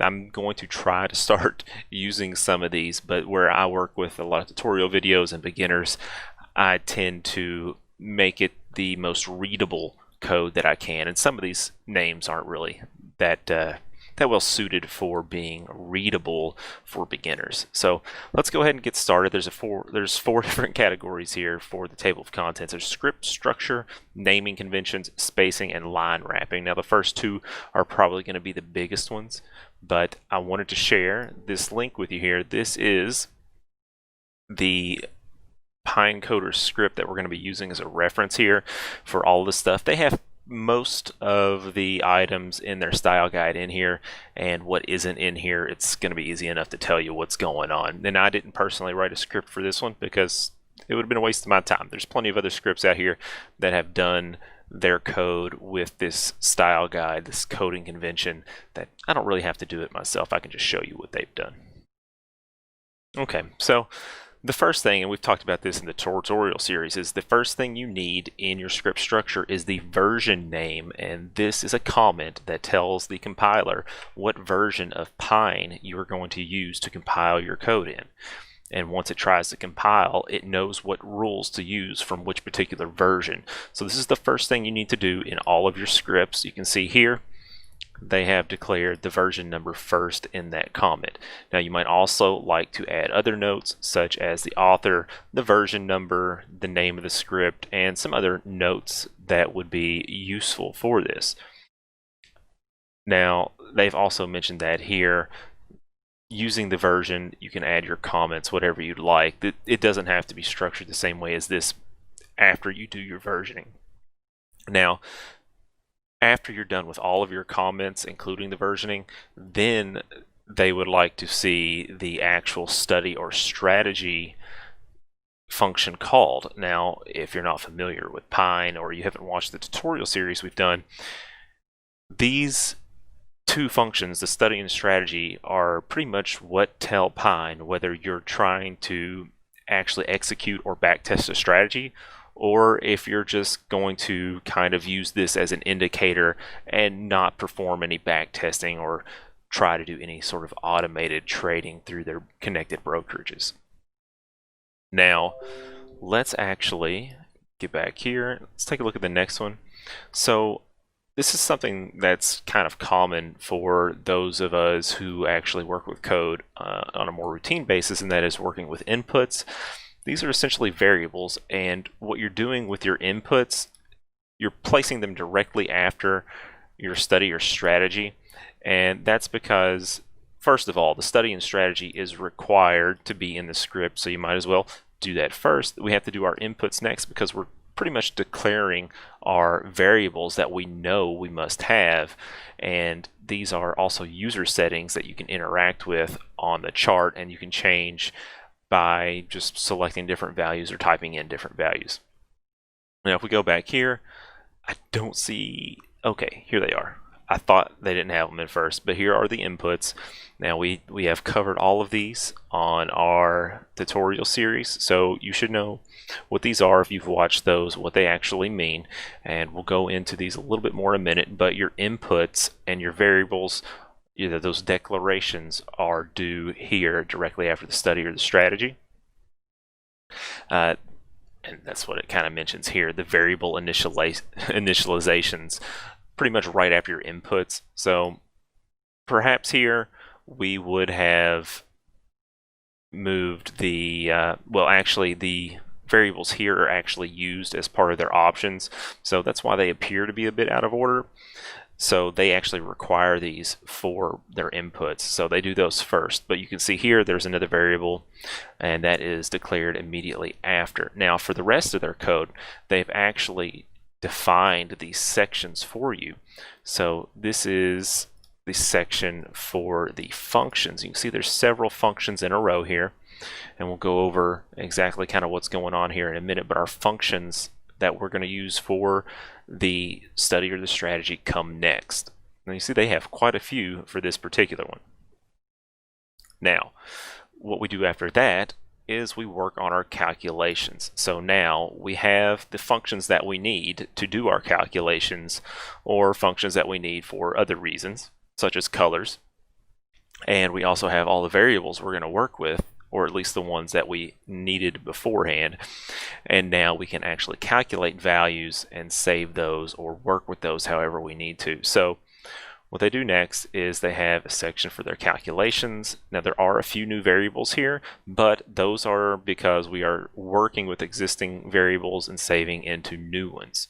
And you don't necessarily have to do that. If you want to update the value of an existing variable, you can always do that with this operator here, and this variable has already been declared and you're resetting its value to whatever the result is of this statement. Okay, so now that we have that and we have our calculations done, we pretty much have all of our data that we're going to be using for the study or the strategy. We've already calculated everything, so everything you can think of that you want to do with your script, you should have all of the information you need to make your decisions at this point. And what we're going to be doing next is doing a plot. Now this is the part where we're actually drawing on the chart, if you choose to do so. If you're doing a strategy, you don't necessarily need to draw anything on the chart because you're going to be focused more on the back test results. Although it is often pretty handy to help troubleshoot your strategies if you are plotting things on the chart. And there's a lot of different ways and different things you can actually plot on the chart. So go back and check out videos on that, or check out the PineScript reference manual. There's a lot more things that we haven't even covered that you can actually plot. Now, as far as the plots go, usually with studies, that's pretty much all you do is just plot things so that you can look at them and compare the data. Although it does get a little bit more interesting than that with using alert conditions, and we'll touch on that in just a moment. But the plot calls, where we're putting things on the chart or on their own chart, not overlaid on the one you're looking at, you can plot those as well. Now, after we've plotted everything on the chart that we're going to be using, you can see they had a section for plots here. Then we would have a section for our strategy calls. Now this is if you were only using the strategy function at the very beginning. So up here at the beginning, we would have had to use strategy instead of study, and we would have needed to call the strategy functions down here after our plots, and we would have told it to enter or exit positions based on other logic that we have come up with, or you can just tell it to do it based on whatever you come up with. You don't have to do a bunch of calculations if you don't want to. You can just do it however you need it, okay? Now, the alert conditions are the last thing, and if you haven't watched the video on the custom alerts that I've done, that will help you a lot if you go back and check on what that is for the alert conditions.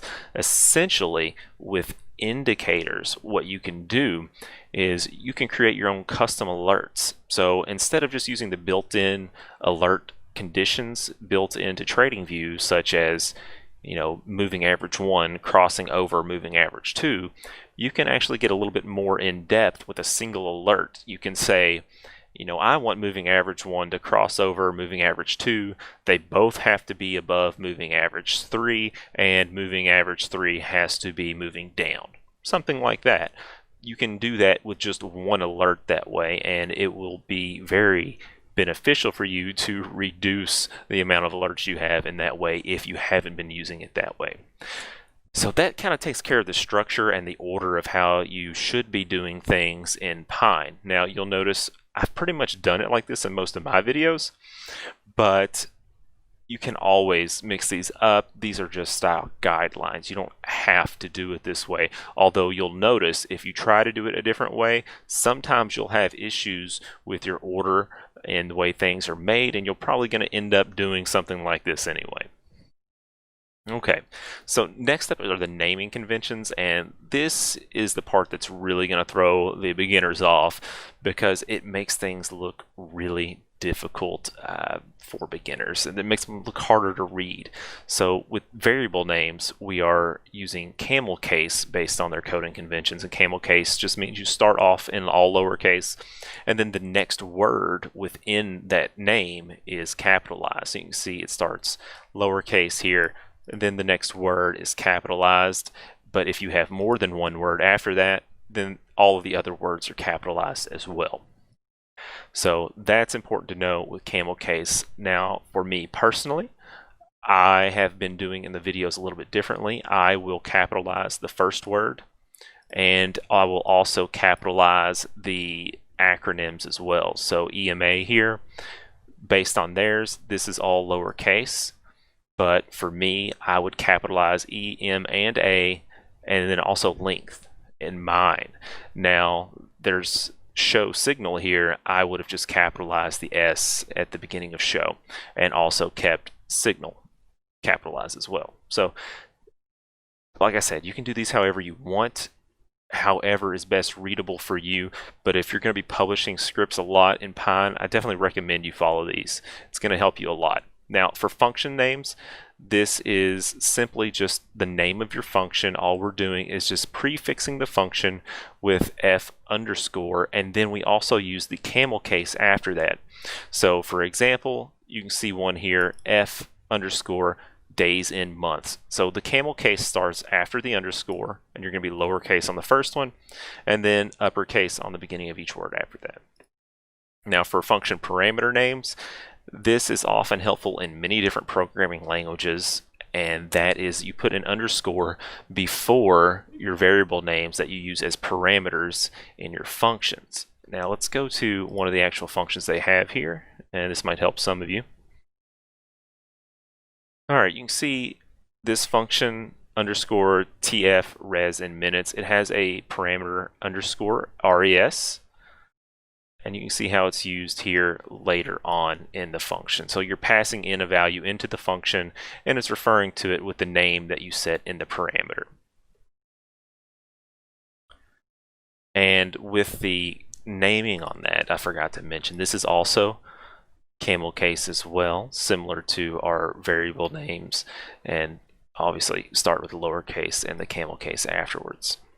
I'm sorry, I thought I got messed up there, but it's actually the parameter names that we're starting with. Those should also be camel case, but it doesn't appear they have any that are long enough. Although they might not be using camel case here. I thought they did. If they don't, that's my apologies. So yeah, these are all lowercase for them, although like I said, you can always do these however you want, but I would probably use camel case on the parameter names as well, just because that's what they're doing everywhere else here. Now their dependencies, this is just letting you know that your function uses a variable that was already declared outside of the scope of the function. And what I mean by that is the function by default usually just works with the data within the function. Now a dependency is when you need to reference data outside of this particular function. So for example, we need to know the length multiplier, but that was an input, so we are depending on this length multiplier up here, and we need to identify that if you're following these coding conventions. Now they also recommend that you can also pass this in as a parameter. That way you don't have to actually define the fact that you're using a dependency, and this makes your code to where you have to have it correct before it will compile. If you don't pass in both of these, then it won't compile correctly. It'll throw an error. So if you don't pass in the length and you just do the multiplier, then it will give you an error that you need to use both parameters, and then you'll have to put in the input value as your parameter, and it'll be completely fine after that. Now the local scope variables, this is essentially just variables that we use within a function or within a as it says, a local scope. We're not working with the entire study or strategy here. These variables pretty much get destroyed when we're done with the current segment of code that they're in. So within a function, within an if statement, or within a for loop, if we declare a variable there, once we are out of the function or out of the if or for loop, then that variable is just kind of gone. You don't get to use it in the rest of your study or your strategy at that point.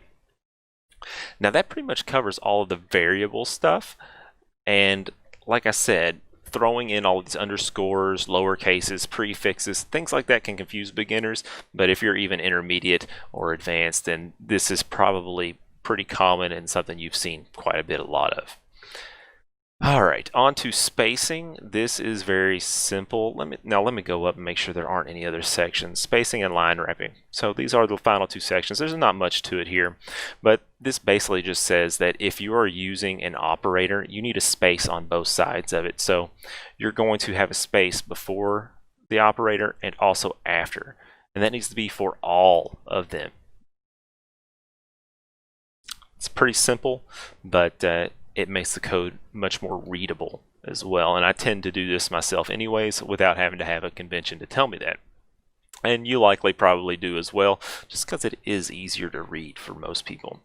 Now, line wrapping, this isn't something we've particularly covered, although we have talked about spacing in the script tutorials before, and how if you're inside of an if statement or a function or a for loop, you have to do 4 spaces on the next line to have your code execute within that particular scope. Whereas line wrapping is just allowing you to continue writing the current line of code that you're in on the next line so that the code can be more readable. Now you can see this here as well.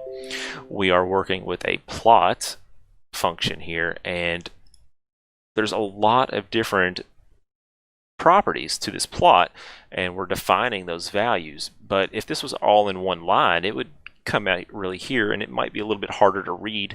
So what you're going to do is you're going to start a new line, and you're just going to do 2 spaces. Now you can't use your tab key to do that because the tab key will do 4 spaces. So you're going to have to manually tap that space key twice, and then you can set your properties and make sure you use a comma between your properties just like you would if it was a single line, and then you can start your new line as many times as you need. So that pretty much does it for this particular video on the coding conventions or the styling guide for PineScript. The people over at Pine Coders have done a great job. I definitely recommend you check out their profile. They have a bunch of great scripts with a bunch of great resources in it. I can't begin to say enough just how much great stuff they do for Pine that a lot of people aren't even aware of yet. So definitely check out their scripts. Their profile on TradingView is, of course, Pine Coders. Now, if you want to check out mine and you haven't already, you can always check out my profile in the description of the video. And while you're down there, please like the video and subscribe as well. We do these types of videos. We keep up to date with TradingView, crypto, and other things. So definitely, if you like the video, subscribe and you'll get updates on when we do new videos here on the channel. Now also, if you've been following along on Pine or you're interested in a paid plan on TradingView, please check out the referral link also in the description of the video. That'll get you $30 off your upgraded paid plan on TradingView, as well as $30 for me on my next paid plan as well. And to help keep the channel going, I'd really appreciate it if you could do that if you're considering that paid plan. But other than that, we are done for this video. I'd like to thank you and welcome you back to watch another video on Pine here soon. But other than that, have a nice day.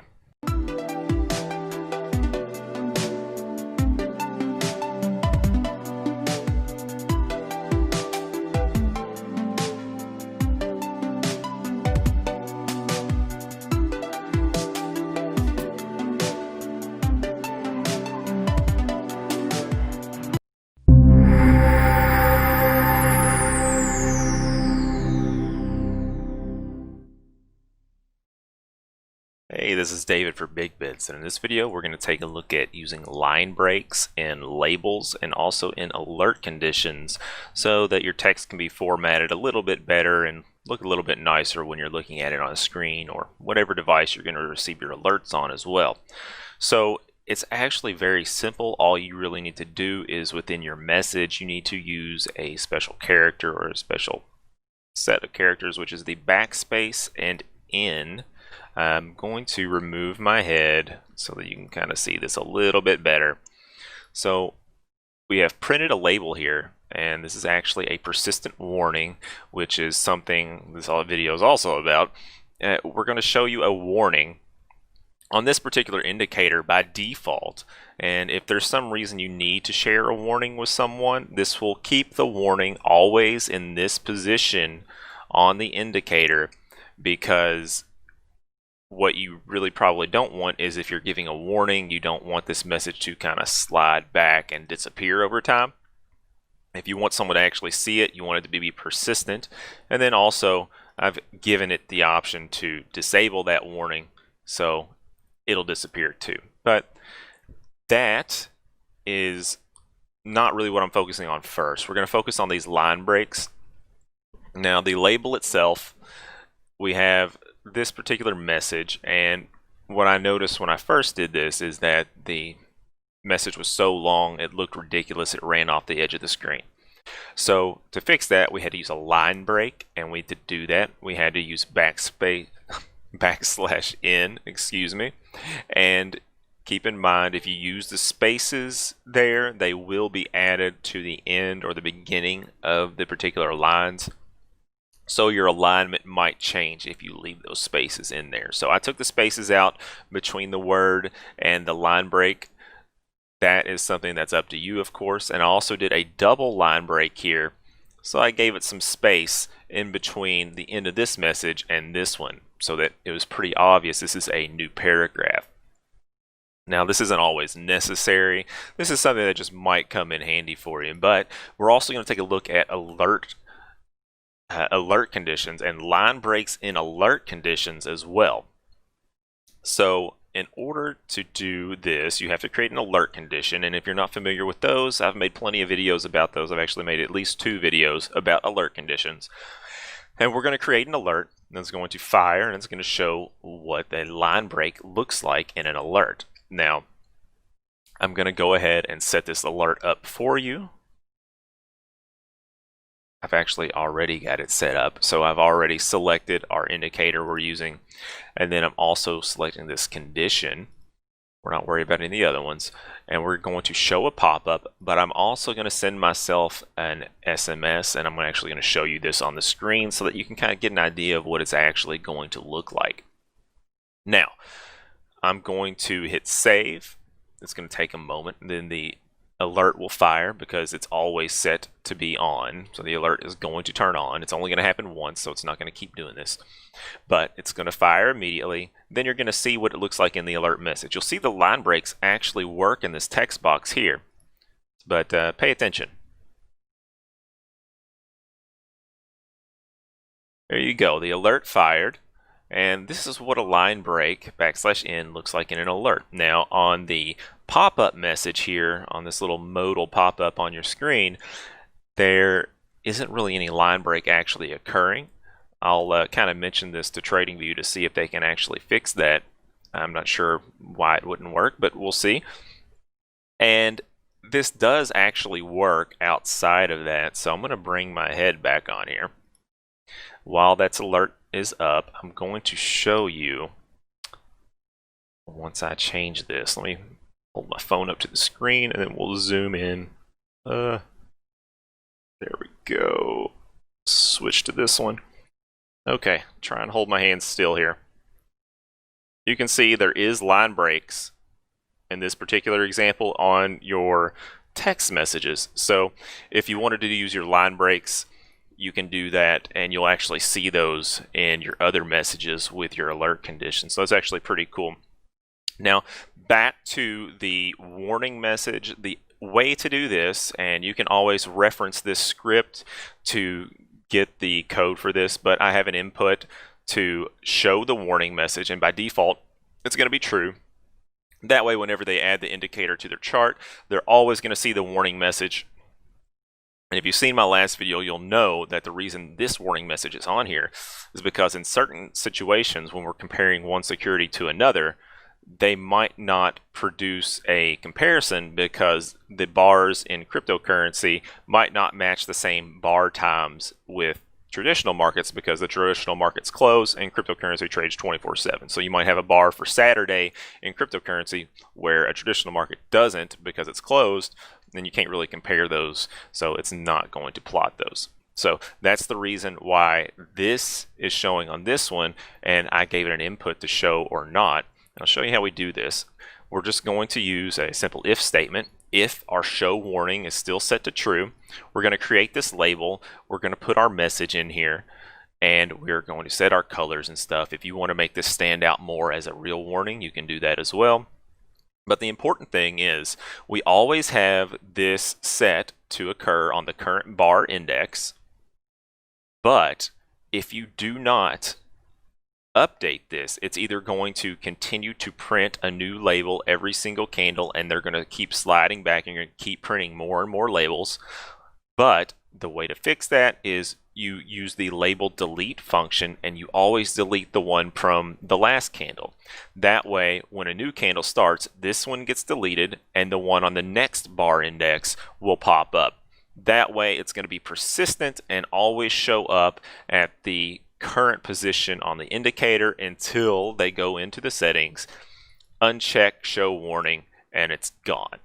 And that's also why I put the little message at the end, disable this message in settings, because if they don't want to see it, they can just uncheck that there, and that's all there is to it. So in this video, we talked about our line breaks in our labels and also in our alert conditions, but we also talked about a way to add in this kind of persistent message in our chart as a warning or whatever you might want to do, so that it doesn't disappear and it's always at the front and getting the attention of the user.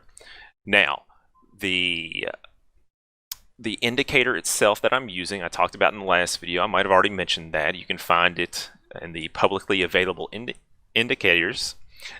So you can just search for any security and it should be out there. Is it case sensitive? Okay, maybe I haven't published this one, I don't know. Or maybe it's just not cached yet.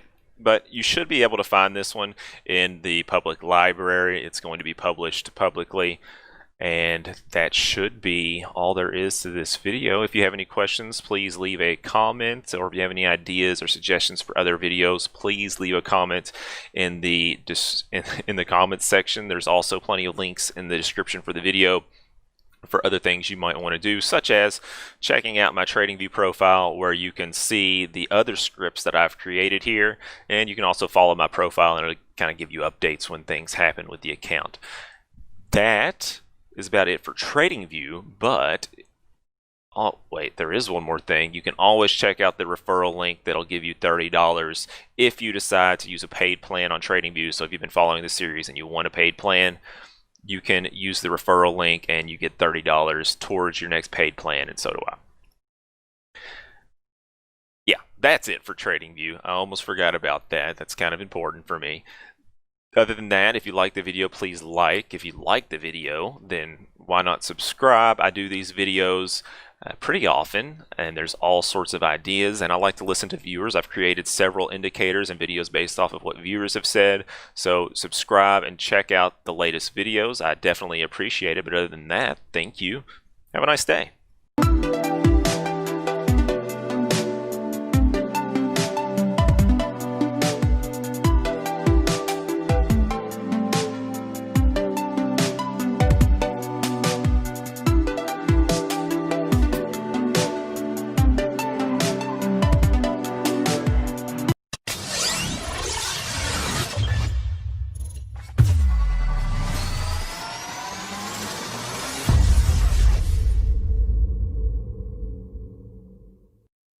Hey, this is David for BigBits, and in this video we're going to take a look at tuples on TradingView in PineScript. And if you're not familiar, tuples are essentially just a predefined series of data or different data types that you're going to be working with as if they were kind of like a single object. And this probably is very confusing for those of you who are not programmers, but if you are a more experienced programmer, you might have already worked with tuples, or you might consider this kind of like a list of data, but it's basically a preset array, but the array can contain different objects. So let's go back to the article that they give you here. And here's their definition. Tuple is an unchangeable sequence of values. Now, in their case, what we're doing here is they are saving these float values, and I'll explain what this means. And they are using these values in the security call to go back and plot the data on the chart. So now what the update is that TradingView has done for tuples that I'm showing you here is they've made it available within the security function. Now, tuples have been a part of Pine for a little while, but having it in the security function is relatively new, and I'll show you how that works here in just a moment. Now, if you're curious about tuples and how this actually kind of works, you can go back and look at the PineScript reference or the user manual here for V4, and it'll give you a little bit more information. But usually the best way to learn on this type of thing is to actually look at some examples. Now, this is the exact code copied from this page here, and I'll show you kind of how this actually works. So if you haven't done the PineScript tutorial series, that's probably a good point to start at so you can kind of understand what's going on here, but I'm going to explain it to you here as best I can. It'll make more sense if you went through the PineScript tutorial series though. So I'm going to zoom into the chart. We're on a 4-hour chart, and with this script we are plotting the OHLC 4 for the daily on this particular chart. So even though we're looking at the 4-hour, the line is based on the daily values. Now, the first thing that we do here is we create a function that is just going to return the open and the high values in a tuple. So we're actually going to use this function to set our open and our high values, our O and H variables in this tuple. So we'll call the security function for this ticker using the daily resolution, and then the value we want that to be produced from this function, and that function is going to just return the open and high in a tuple, and that tuple is going to be assigned to these variables here. So now our variables O and H in that tuple are open and high. Now the same thing is done for the L and C, the low and the close, except you can see it's explicitly writing out the tuple here for the low and the close. But the thing that you need to pay attention to for the function here is that they are kind of trying to stress that you can actually use a function here, and instead of just actually doing explicit definitions here, you can actually create your function and do some math and also return those as well. So that's something to be aware of, and I'll show you a little bit about that more later. But as you can see, these can be accessed individually. You don't have to do the brackets and extract the particular letter in a certain way. You can just reference the actual letter or the name of the variable, and it will access it like it would any other data type before. So the tuples are just good ways to extract data all at once, and I'll give you a good example of that here in just a moment. So yeah, once again, this is just the OHLC 4 for the daily on the 4-hour chart, and we're actually going to do a little bit more than that. I'll show you how those functions can be useful. Now, the first thing I want to show you is using the functions. You can actually use some of the built-in functions. And of course, there would be an issue. I forgot to update that variable name. Let me save that again. My apologies. Okay, so what you're seeing here is you're seeing this 50 period moving average on the daily chart, and you're seeing this yellow 200 period moving average on the chart. Let me change that to red so it kind of matches my